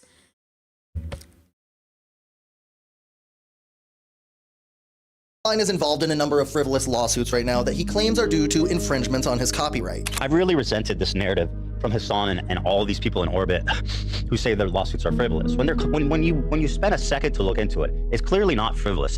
And they keep rehashing the same dumb arguments like, oh, if it wasn't frivolous, why aren't you suing Asmongold? Dude, I said it in the video. I said it a million times over every time. It's because they not the same they willfully and maliciously copyright infringe. Yeah. In actuality, Ethan's lawsuits are a tool to scare and silence his critics. A tactic that Ethan Klein learned the hard way after being scared and silenced himself by film industry mogul and former Harvey Weinstein lookalike Ryan Kavanaugh. Ryan Kavanaugh was probably one of the last, you know, real powerful men that he went after. Look what happened with that. Casey Tron had to do a similar form of public humiliation that he did with the Ryan Kavanaugh lawsuit. To Ryan Kavanaugh, I want to offer my sincere... Guys, don't make fun of Ethan's tics in the chat. No ableism here, okay? He has sniffles because he has Tourette's and they're part of his tics. Don't be ableist in my chat, okay? An unreserved apology. At the time, I was led to believe you were behind a particular copyright lawsuit. Acting on that belief, I went on and attacked you publicly and persistently. In doing so, I failed to consider the personal impact of my actions. And I lost sight of the basic respect every person deserves, regardless of any dispute. That hit its home. Because of the attention I placed on you, I know that you and your family became the target of harassment and hate.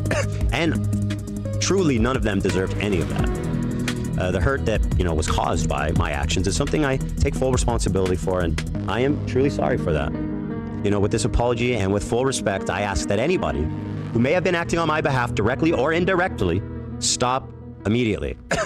Ryan and his family and his associates should be left alone now for good. Ethan spent what some called the best years of the H3 podcast fighting a legal battle against Ryan Kavanaugh over what was initially a copyright infringement lawsuit that then spiraled into multiple defamation cases. I'm just going to type Ryan Kavanaugh, and I'm not going to, but I'll say this. He does resemble Harvey Weinstein physically, and that's all I'll say about that. If you Google Ryan Kavanaugh, you'll probably find on the top. Does Ryan Kavanaugh look like HarveyWeinstein.com?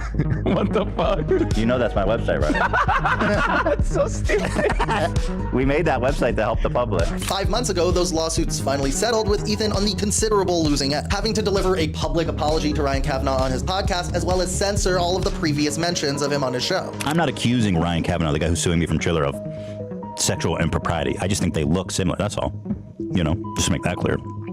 Having to remove the best years of your videos and apologize to someone who financially wrecked you for what's probably hundreds of thousands of dollars has to inflict some form of psychological trauma and damage on you. But for Ethan... Well, you think it would be like a humbling time, in a sense, right? Settling with Ryan Kavanaugh was just a necessary evil so he could... No humility in this space. ...pursue his righteous cause of suing women who reacted to his YouTube video. The whole point of these lawsuits for me has been activism from the start. That's the primary purpose of this. Yes, activism. Activate this.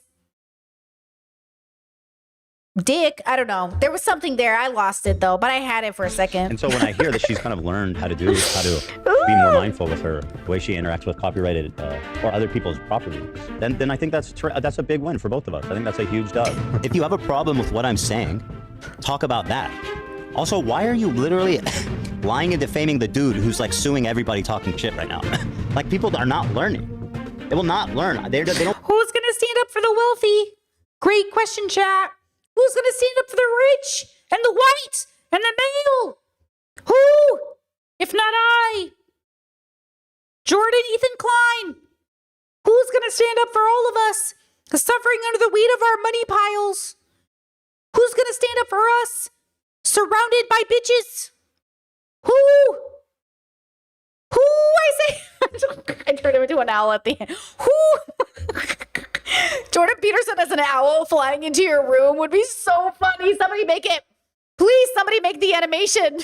Leave me still or something. I'm suing 3 people. This is not the end of it. One of his lawsuits against Casey Tron just settled and ended with Casey Tron delivering a somber public apology. Gee, I wonder where they learned that trick. I want to begin by stating I take responsibility for infringing the content nuke. The lawsuit was not frivolous. When I said the lawsuit was frivolous and based on misogyny, it was to garner sympathy, protect my own reputation, and retaliate against the clients. You know what? Yo, this was crazy. Did you watch this like 2-minute Casey Tron apology? It's insane. I should just let it play for you guys, right? And we can go back and enjoy certain moments of it. Or I mean, not enjoy, because certainly that's not the right word to say, but to appreciate. You know, Casey Tron on multiple occasions has said that she felt that she couldn't afford to do it because she is taking care of, you know, multiple family members who cannot work. And Ethan That's Klein how they get you. That's how they do it. knowing that situation and instead forcing her to release some sort of hostage style apology just kind of makes the whole situation look incredibly, you know, gross. It's clear that Ethan's goal here is not to establish some kind of new precedent for copyright law. It's just to inflict the same trauma and public embarrassment that he received from Ryan Kavanaugh onto his own enemies, who are, again, mostly women creators who have smaller subscriber counts than him. Ethan has kind of used that, you know, these women did this, you know, copyright abuse in his mind as kind of like a way to shoo off any of the criticisms of misogyny. To the lawsuit stuff. Now, people are scrambling to draw defense up for the indefensible. There is basically 3 people making the most damning confessions on video. There's no way to honestly defend these people. But I predicted what would happen, and of course, it's exactly what. Chat says, Brittany, are you a One Piece fan? Luffy would not approve of Ethan Klein. You know what I'm saying? Luffy would hate you, bro. If Luffy would hate you, you might want to reconsider what you're doing. Because Luffy doesn't really hate anybody. Well, except certain people. You know what I mean? Luffy would hate Ethan, though. And that's kind of the point. What's happening? The refrains are attacking women, attacking small creators, silencing pro-Palestine silencing voices. criticism, targeting pro-Palestine voices, etc., etc. Ethan's audience also knows that he's going through some kind of extended crash out because they try to inflict the same trauma and psychic damage onto whoever Ethan tells them is the enemy of the week. What Ethan's audience doesn't fully understand when trying to do this type of harassment is that by trying to give the snarkers a taste of their own medicine, they become addicted to the formula of gaslighting and public harassment, just like the snark communities do. Harassment podcast. Yeah, that's what the H stands for. Again. Damn, Chatter says I've been here 14 years. Let me just tell you, girl, a lot has changed. If you have not been here in 14 years or here recently, let me tell you, feels like it changes every 6 months over here. Things change a lot. Welcome. There's another snarking talking point. I was like such a Karen. People outside of the snarking community don't use certain lines of attack. Like calling our podcast a harassing, what do you call it? A Harassment podcast. A harassment podcast is nobody outside Snark says that. It's just an insanely. You know what's crazy is like, remember when Ethan was always going after Fresh and Fit and battling people on the internet? It was just like kind of fun and silly and bad platforming at the most. But like, you know what I mean? Like it wasn't about suing. Can you imagine if he was suing Fresh and Fit? It'd be like, what are you guys doing? Instead of this just being a back and forth where people can get rich off each other, he's taking it personally. You see how he's taking it personally? He's being vindictive. That's why he's in his philosophical evil. You're not even just like, you know, battling out in the marketplace of ideas. You're literally attacking people. You're goading, you're laughing, you're excited, you're bragging that Casey Tron is suffering. You, who's worth allegedly 20 million, okay? You who lives in a mansion that was allegedly maybe $11 million. I forgot what Google told me, okay? who Casey Tron said she can only settle for 17,000 because she literally doesn't have money. Okay. Which you obviously know, she doesn't have money. You know what I'm saying? It's so philosophically evil, bro. Talk about punching fucking down. Dumb, totally random attack line that is just totally imagined in their psychotic world. Snark is a made-up concept by Ethan Klein to weaponize his audience against people he disagrees with. I don't care what influencer you are. There is an audience of people who hate you. You know, every influencer has a Snark community. I'll tell you this though, there was a YouTuber, she had a really large platform, and you know, one of the reasons I started keeping track of certain things is like certain women in music started suing certain YouTuber commentary channels for saying they like did drugs when they hadn't. And there's something about that. And that's why I tell you, like, once a person has decided to sue you for defamation, I mean, it is what it is, right? So again, like, people saying things with their full chest, like, I don't like sue culture. I understand sometimes it's necessary, but I'm really trying to harm reduce here. So that's why I say, like, though I might have an opinion, I'm not sure about things because I literally am not.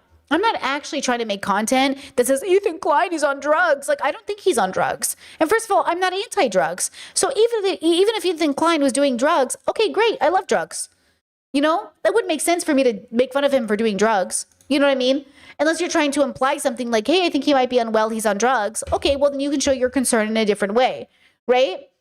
But like, there's something to be said about the fact that like, once you become a celebrity, yes, people are going to talk about you. But once you become a big enough commentator, or maybe not, those people might choose to sue you, right? So it's like, Ethan made a career talking so badly about everybody, but the moment people turn out on him, he just doesn't want to be the bad guy. And I get that. A lot of people don't want to be the bad guy. But I don't know what to tell you.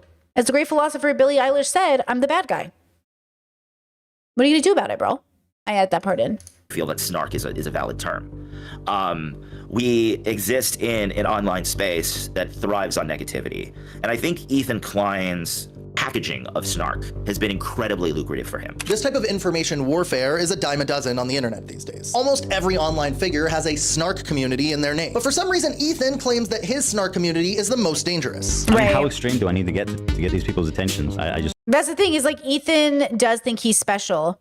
He thinks he's experiencing a special level of hate or harassment that other people aren't experiencing, except Ethan is the only one who's really handling it the way he's handling it.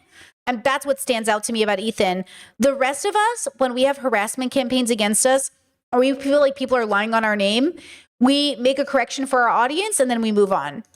Ethan keeps it going because, like, look, if I see a video about me, 9 out of 10 of them, I'm not going to talk about. I know there's smaller channels talking about somebody a little bit bigger just to bring in some views. Fair is fair. You know, do I think the videos are bullshit? I don't know. I don't watch them. But if I did, which I used to in the beginning, I realized like, oh, you guys aren't even like serious. Okay.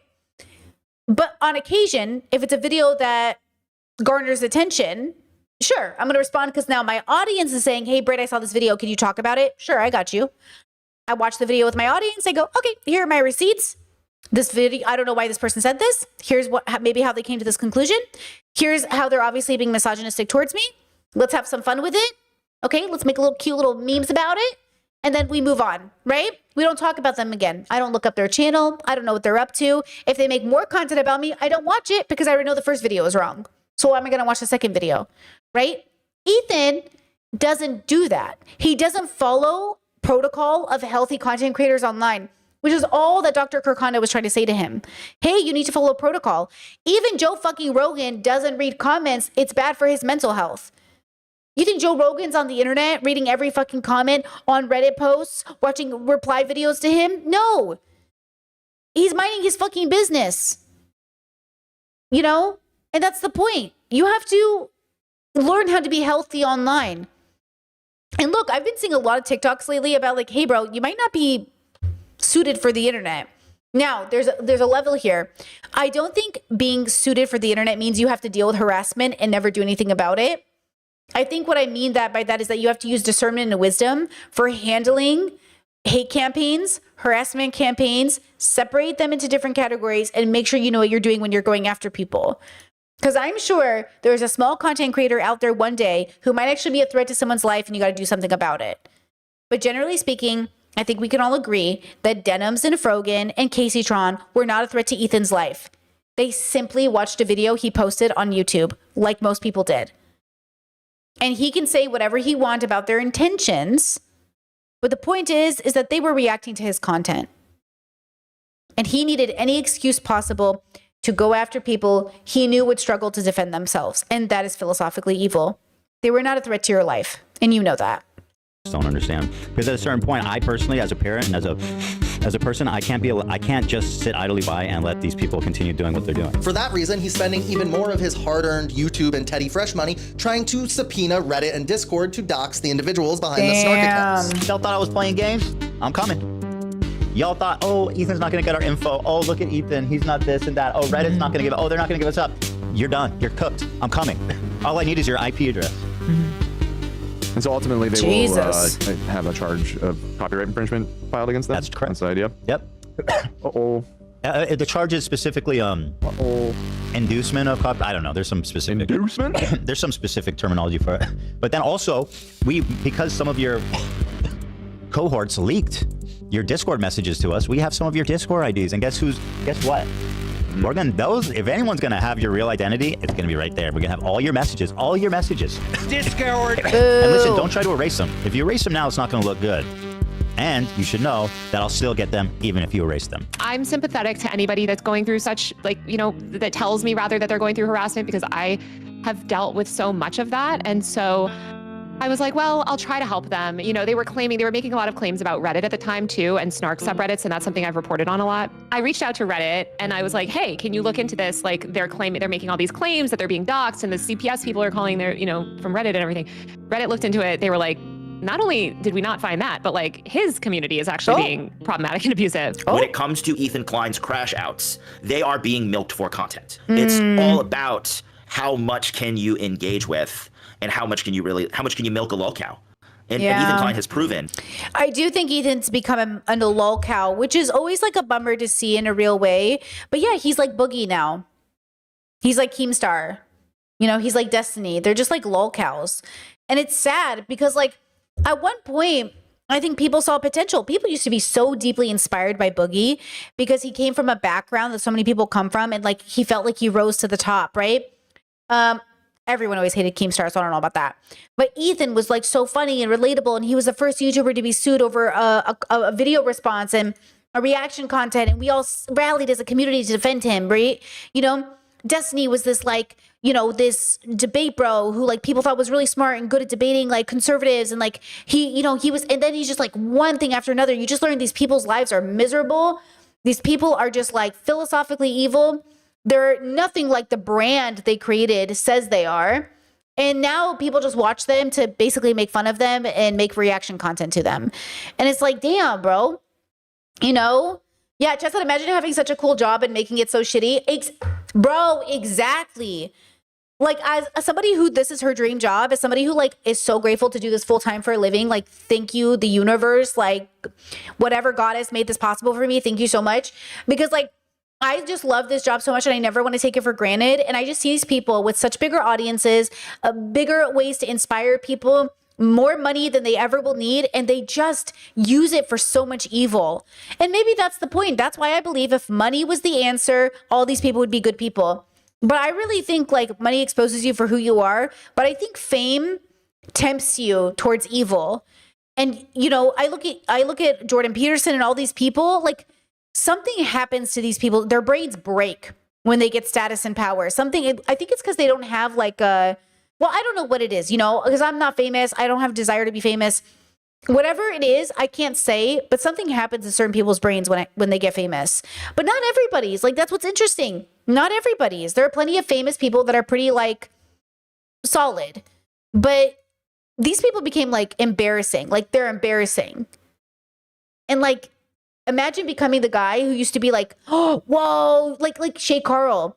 Shay Carl went from being this like funny Mormon dad to this like embarrassing guy. This guy who worked with Matt Damon to being this guy who cheated on his wife with a girl in his DMs.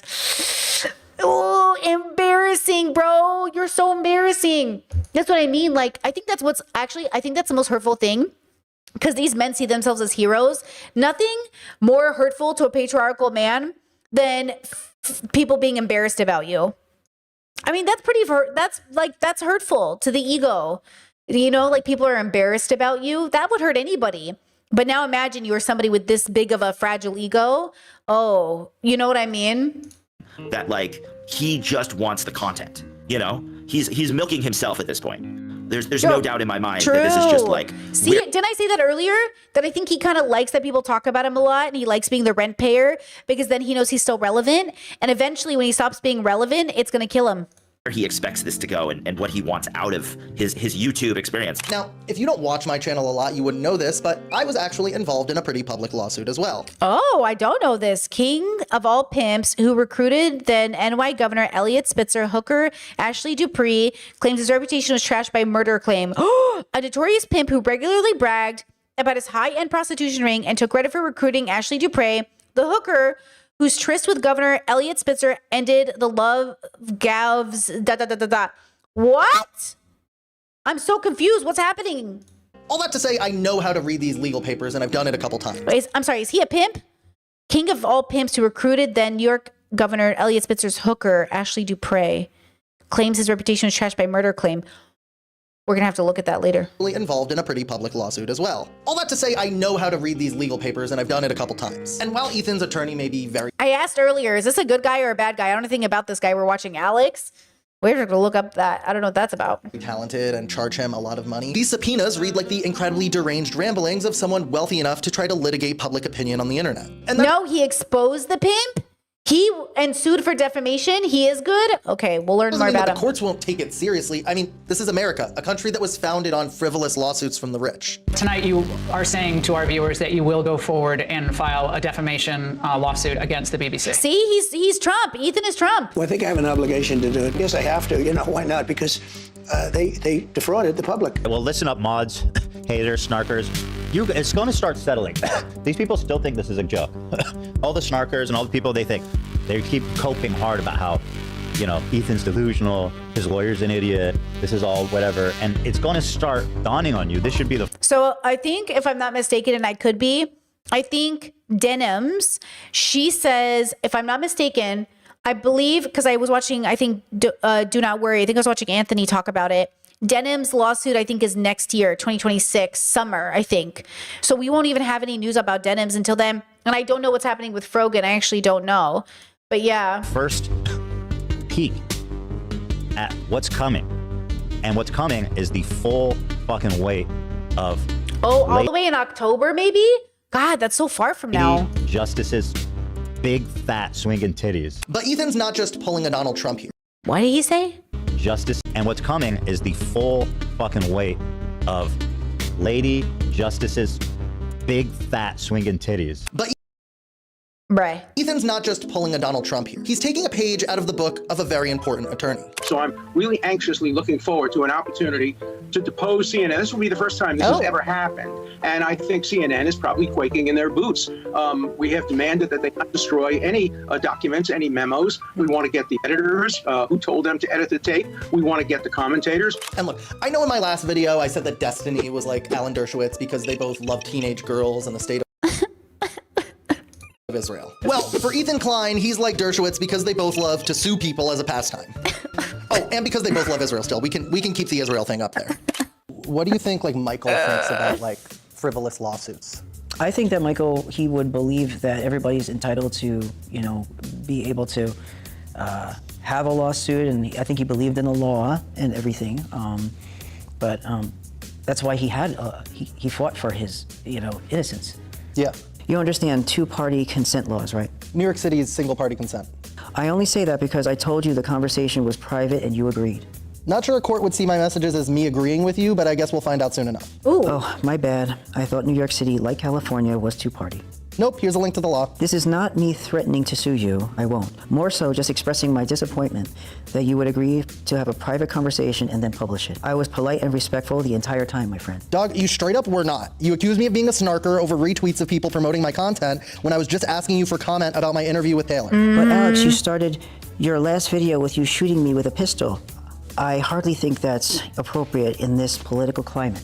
It's clearly a Terminator issue T-1000 liquid metal disguising itself as you to make a metaphor for warring online communities. I saw someone with a gun shooting at me. You think that's okay considering the rise of political assassinations? Well, you're not going to like the new video either then. I've got a whole factory of T-1000 Ethans. Please do not include imagery of me being shot. I would never and have never done that. LOL, the point is that you shot me. I can't tell if you're serious. I already told you, I shot the T-1000 liquid metal edition. Ugh, men are so exhausting. Both of you are exhausting. I'm exhausted by both of you now. This is why we can't have anything nice in the world. Okay? This is why. It's like the rise of political assassinations. One guy, everybody. And also, men have always been shot because of politics, because men keep shooting each other. Okay? And no, we do not need women to rise up and be equal assassination people. Okay, girls, we're not assassinators. Assassins, sit down. I know girls do assassinations, but sit down. We don't need this one. Okay, that's not for us. Okay? That's not you. But I know it looks similar considering the T-1000 can disguise itself as anyone and anything. Have you seen Terminator 2 Judgment Day? It's a great film. Also, like Dershowitz, Ethan uses accusations of anti-Semitism as a shield from criticism. I'm going to sue you if I can. And I feel like there's a lot of ground to it. Yeah, that's going to happen. So fuck you. Like literally fuck you. How dare you? After all this time, you go regurgitate all this shit in the most hateful, anti-Semitic, obsessive fucking freak way. And then to sit here and pretend like you're unbiased. Fuck you. So using anti-Semitism as like a protection has kind of always bothered me.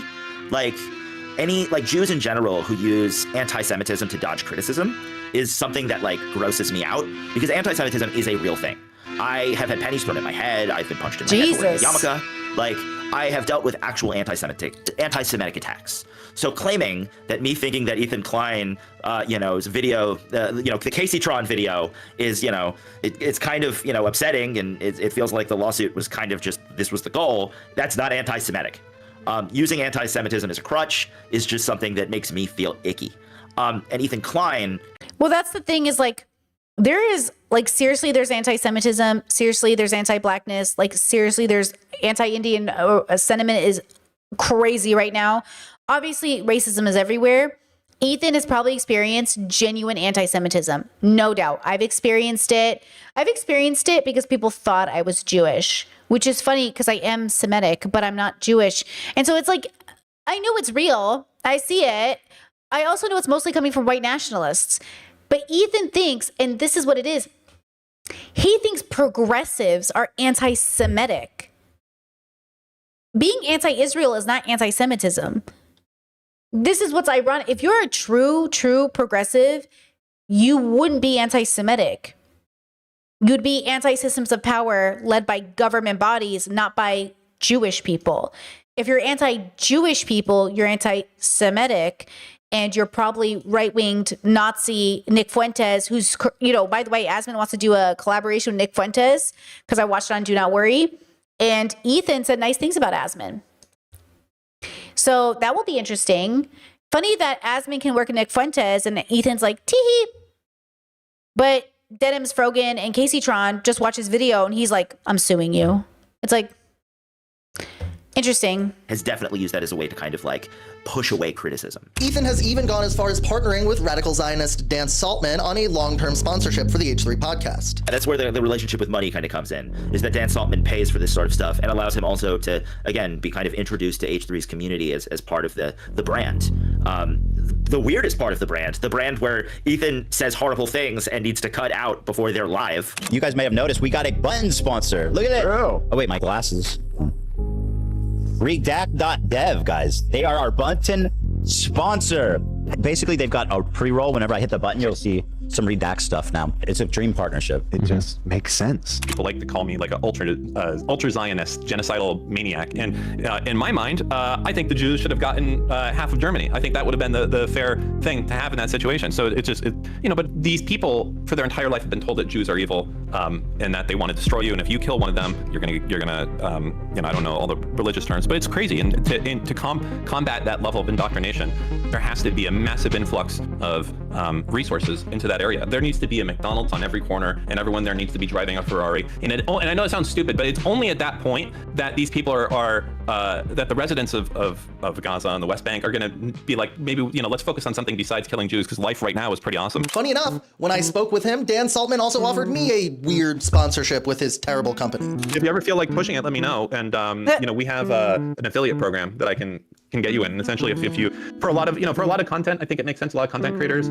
that not on this video, because I don't want to sink any bad people back towards you. But we'll talk about it. Yeah, but maybe in the future. But yeah, like if you're dealing, it sounds like you do stuff like, this is what this guy said in the past. That's like always the perfect segue into like, don't want to be the next subject of my video? Use redact.dev and make sure you clean up all of your DMs on Discord, Twitter, Reddit, etc. So, but let me know. No rush. Aside from business, Dan Saltman and Ethan Klein also share an extreme hatred for Hassan Piker and a vested interest in getting him deplatformed from the streaming platform Twitch. Twitch continues to allow him to spread terrorist propaganda with impunity, without even seemingly a warning. Just a full-on endorsement of this terrorist organization right here on Twitch. Now, I don't know if you remember, but basically this is what caused the apocalypse on YouTube, is that ads were showing up next to ISIS videos. Ethan Klein's obsession with Hassan Piker was the first thing that started his decline in views and subscribers. His casual viewers lost interest and moved on to other things, while his core audience became more loyal. Well, because we were there, bro. We saw it happen. I think that's what's funny that people don't understand. So Ethan paid Hassan, I don't know how much it was, but I heard rumors on the internet. I don't think they're true. I couldn't know that. But allegedly, maybe like $20K a month to do that podcast, according to some posts I saw online. So don't even quote me on that. But even if it was that much, which I wouldn't be that surprised, I feel like Hassan and Ethan probably made that easily a monthly. I feel like that makes sense. But I don't know, because everyone has a different AdSense premium. Everyone makes different money. I don't know. Right? But let's say he was paying Hassan a stupid amount of money to be a host, because, they don't do it for free. They pay people. They put them in contracts. And that's what they did with Trisha. Remember how Trisha was making money? And then Trisha wanted 5% more, Okay. So it's like they forget that we were there and we saw it happen. That always the dynamic of the show was that Hassan knew more and Ethan was like the liberal becoming more progressive. And then Ethan goes, well, I just didn't know this about Hassan. That's fine. You didn't do your research. I get it. I've been there. But also, now that you know, what is your literal issue with Hassan? And please notice that Ethan's issue with Hassan leans more conservative, and mine and many women's issue with Hassan leans more progressive. That when women rally and go I have issues with Hassan's misogyny, that is not the same thing as Ethan having an issue with Hassan, as Ethan is also a misogynist. And that's the funny part. See how we can have criticism for the same person, but for totally different reasons? And that's what Ethan thinks. Ethan thinks he's some heroic, always on the right side of history, always more progressive, but he's literally declining into the right. He's literally becoming more right wing, which is why I guarantee he's probably going to have another therapy session with Jordan Peterson. When Jordan came on his show, took a big hit, that vape. I wouldn't be surprised if you talked to him in the future, Oh, it's just crazy. Chad said I could at least watch Hassan without wanting to off myself. Well, definitely. That's the thing. At least you can listen to Hassan and not completely roll your eyes so hard that they pop out of your head, And radicalized. Our audience was extremely supportive and kind. Yeah. And again, so grateful, despite everything we've been through, to still have a significant core audience that supports us. Actually, great point. Chad says in 100 years, they'll become unknown again, much like the rest of us. And that's what I'm wondering if Ethan understands. You're going to die one day, right? We're all going to die. With your limited time on earth, why are you suing these content creators? With your limited time, he is so rich, he could retire for the rest of his life and go spend all his time with his kids. This is the Candace Owens conundrum. This woman is so fucking rich. She could literally spend the rest of her life just with her kids being the #1 job in the world, a stay-at-home mom. And look, maybe the rest of us wouldn't do that either, right? Even if I made a shit ton of money, I'd probably still want to work. But maybe I wouldn't work as much, or maybe I wouldn't become obsessed, or maybe I'd spend a lot more time with my family and friends, for sure. But realistically, I understand the need to work. I just wish your work was more meaningful than this. Knows who we are, right? That's the only reason we've been able to continue pushing, right? I mean, there'd be no point otherwise. Even after making his entire content nuke and debating Hassan live months later, Ethan still can't let his grudge and obsession with Hassan Piker go. I promised everybody that I was going to take this to the next level when St. PS showed up to my house. This is only the beginning. This is chapter 1. There's many more to come. And by the way, Hassan, if you think I'm done with you, I'm not done with you by a mile. I'm taking care of, I'm taking the trash out. I'm saving you for my main course. You fucking propagandist, lying scumbag, terrorist reporter who spends all day lying. It's funny, this narrative, Ethan's obsessed with Hassan, literally spends hours every day on his stream talking about, I saw the guy. Don't worry, buddy. I got time for everybody. I'm making time for everybody. You know what I mean? And I'm just that kind of guy. The world is wide enough for all of us. Hamilton. So don't worry. Don't worry. You know what I mean? We go from the bottom up, and everybody's catching these hands. If Ethan put half as much effort into making his podcast entertaining as he did into obsessing over online snarkers and Hassan Piker and filing frivolous lawsuits, he definitely wouldn't be hemorrhaging 10,000 subscribers every single month. He just doesn't care about that anymore. And I don't know if he'll ever be able to come back from that. We never had to clickbait anything. Like, we would upload like Thanksgiving, you laugh, you lose, whatever. And then people, that would get like 1 million views. You didn't have to clickbait it. You didn't have to be sensational. You're just like, here's a candy tier. Well, hold on, Habibi. Also, views are down. YouTubers, guys, I love this job, but you can't pretend like it's not going to have waves. If CNN is working the hardest it ever has to keep up with Fox News, I don't know why you guys are pretending like we're not also going to go to like in waves. Like I said, like Ethan, you can't be the top of YouTube and be like, it's always going to be that way. It's not. You were lucky you even got that famous to begin with. Now treat it like a normal ass job and get back to work. Okay? I'm so glad these Twitch streamers had their moment of getting contracts and making millions of fucking dollars. Now get back to work and treat it like a regular ass job, like the rest of us do. Because like you were in it for a moment and you were lucky, and I'm so happy for you. Most of us have to show up to work our 12 hours a day, hustle like the rest of us. You would a regular job, make a normal ass paycheck, and go home. Okay? And God knows he's already making so much money. He has a whole team. He has a whole production. Like, how much more money do you need, bro? But yeah, new people will come in. You'll be the old guy eventually. What's he going to do when he's 60? Does he think he's going to be the height of YouTube when he's still 60? Or does he think he'll plateau to a normal kind of range, which he can still make a living off of, by the way? Like, did he think he was going to be the height of YouTube forever? Those used to get a fucking million views. This reminds me so much of when Fresh and Fit, dead serious, were like, we're going to be the next Joe Rogan. Sit down.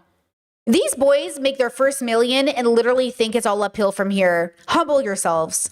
Candy tier list, man. If we uploaded that now, content that I know people wanted to watch because they were watching it. Yeah. What would that get? Like less than 10,000 views? Probably. On True Detective Season 1, Matthew McConaughey said that time is a flat circle. Time is a flat circle. Everything we've ever done or will do, we're gonna do over and over and over again. Well, the same metaphor can be applied to careers on YouTube. At the beginning of his career, Ethan blew up for his lawsuit establishing a matter of law for reaction videos on YouTube. But now everyone on YouTube is blowing up at him for trying to change that definition to suit his goals of silencing his critics. Yeah, Ethan Klein's lawsuit with Matt Haas is one of the most important lawsuits when it comes to YouTube. I have cited it, I don't even know, countless amount of times in my article. It's the only lawsuit that really took it that far, that really established what constitutes fair use on YouTube. And Ethan Klein kind of transforming into the person that was attacking him beforehand is, you know, something that I have noticed. You know, you start out as the guy who's defending fair use, creating the FUPA Fund, and, you know, trying to represent creators against bullies like that. And then you are using the legal system with your own, you know, monetary privilege. Because you're a lot richer than these people you're suing. By the way, my favorite part about this is like, you guys can shitpost on Twitter all you want, but this is an actual lawsuit and it's happening and it's coming and you're gonna have to argue in front of a judge and this shit is not gonna work, right? It's not gonna work. That's the best part about this. You guys are fucking screaming into the wind. In many ways, Ethan Klein has become just like all the guys that he used to fight so hard against when he was younger and less wealthy. Matt Haas tried to silence Ethan for making a video laughing at him. Ryan Kavanaugh tried to silence Ethan for defaming him. But now Ethan is the one doing the silencing. Ethan is the one reacting to the court-settled apology instead of the one making the court-settled apology. And I bet at times that feels like a victory for him and his community. But in reality, it's just not. I win. You lose. You lose everything. Look at me. This is me. I win. You lose. And you will. You lose. I win, I lose, you win. No, wait. I win, you lose. Hear that, Elon? This is what it's like. This is literally what it's like, bro. Continue to lose, and I'll tell you why. Because I'm not done. I'll never be done. I'll never be done. Listen, bro. Chad said if I had his money, I would be traveling all the time out scrolling on Twitter for people that don't like me. Listen to me when I say this. If any of us had his money, we could be doing anything else with our life. That's what I'm saying. God, the world really makes the worst people famous and rich. Jesus, fuck, we always get it wrong. It's amazing. Every fucking time we get it wrong. It's so funny. And I'm just like, you could be feeding people, helping people. Fuck, you could just be masturbating in your kitchen. Anything would be better than this. Anything. Instead, it makes him look like a bigger and bigger villain to potential subscribers. I mean, who's gonna want to subscribe as a new watcher in the middle of all this drama when a regular H3 podcast episode looks like this? You called me a racist. You said that I'm hallucinating anti-Semitism. You came out of nowhere. You came. And you came, swung baby. at the king. And you know what they say when you swing over. at the king, Dan? I'm confused. Who's the king? I am. There's a saying in capitalist America that people vote with their dollar. Well, that saying doesn't really work or apply here anymore, but here on YouTube, people have always voted with the subscribe button. It's a way of saying that they either are or are not on board with what you're doing with your channel. If that number's going up, it's probably because you're working hard to improve your content and people are subscribing to see you continue on that journey. But if the whole vibe of the channel slowly shifts to be vitriolic galvanization against women and smaller creators, you're probably going to vote to unsubscribe. And you should, because there's a lot of great channels out there that make well thought out videos and interesting podcasts that you might want to subscribe to instead. Boom, boom, boom, boom, boom, boom, boom, boom, boom, boom.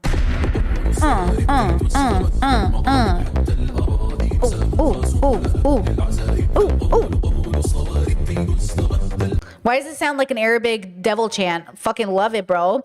Okay, let's see the comments. I'm just curious, like I always am. Michael Jackson is a real one for the effort he put into the dramatic reading. Ethan's message of you.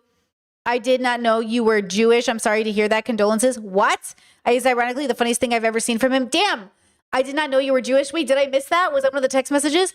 Ethan is going to post so many stories on Instagram. My friends don't harass anyone. That's a fact. My fans harass Ryan Kavanaugh and his family, and I'm sorry. Oh, God, that's so funny. Do you think I'm a lol cow? I can't believe you got Michael Jackson for this. Bro, imagine being Ethan Klein fan in 2025. No shame, no brain. Well, that's what's interesting, right?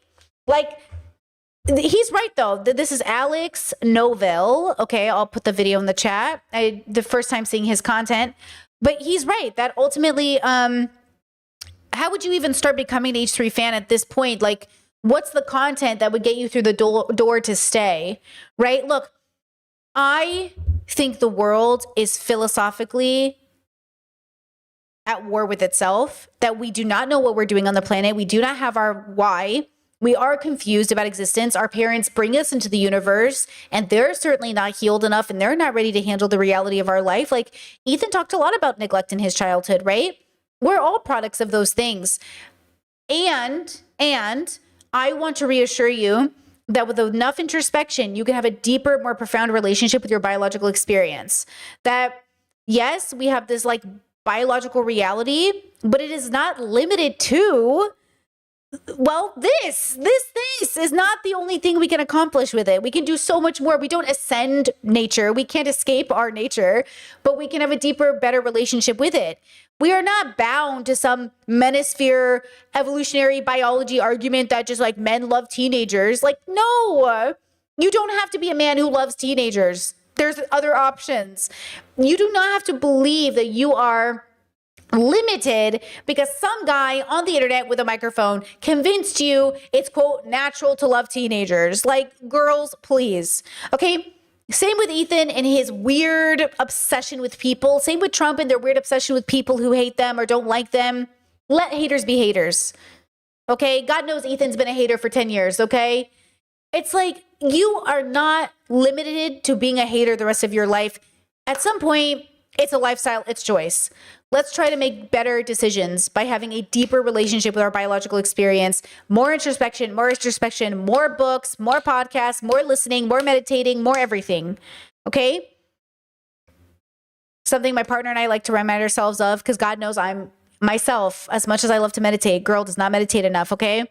If you can't find enough time in your day to meditate for 5 minutes, meditate for an hour. Okay? They say that. I don't know who says it. The man who says he can't meditate for 5 minutes should meditate for an hour. And remember that every day. Somehow, if I meditate, my day gets longer. I'm just saying, Ethan should meditate. It would help him. It would help him.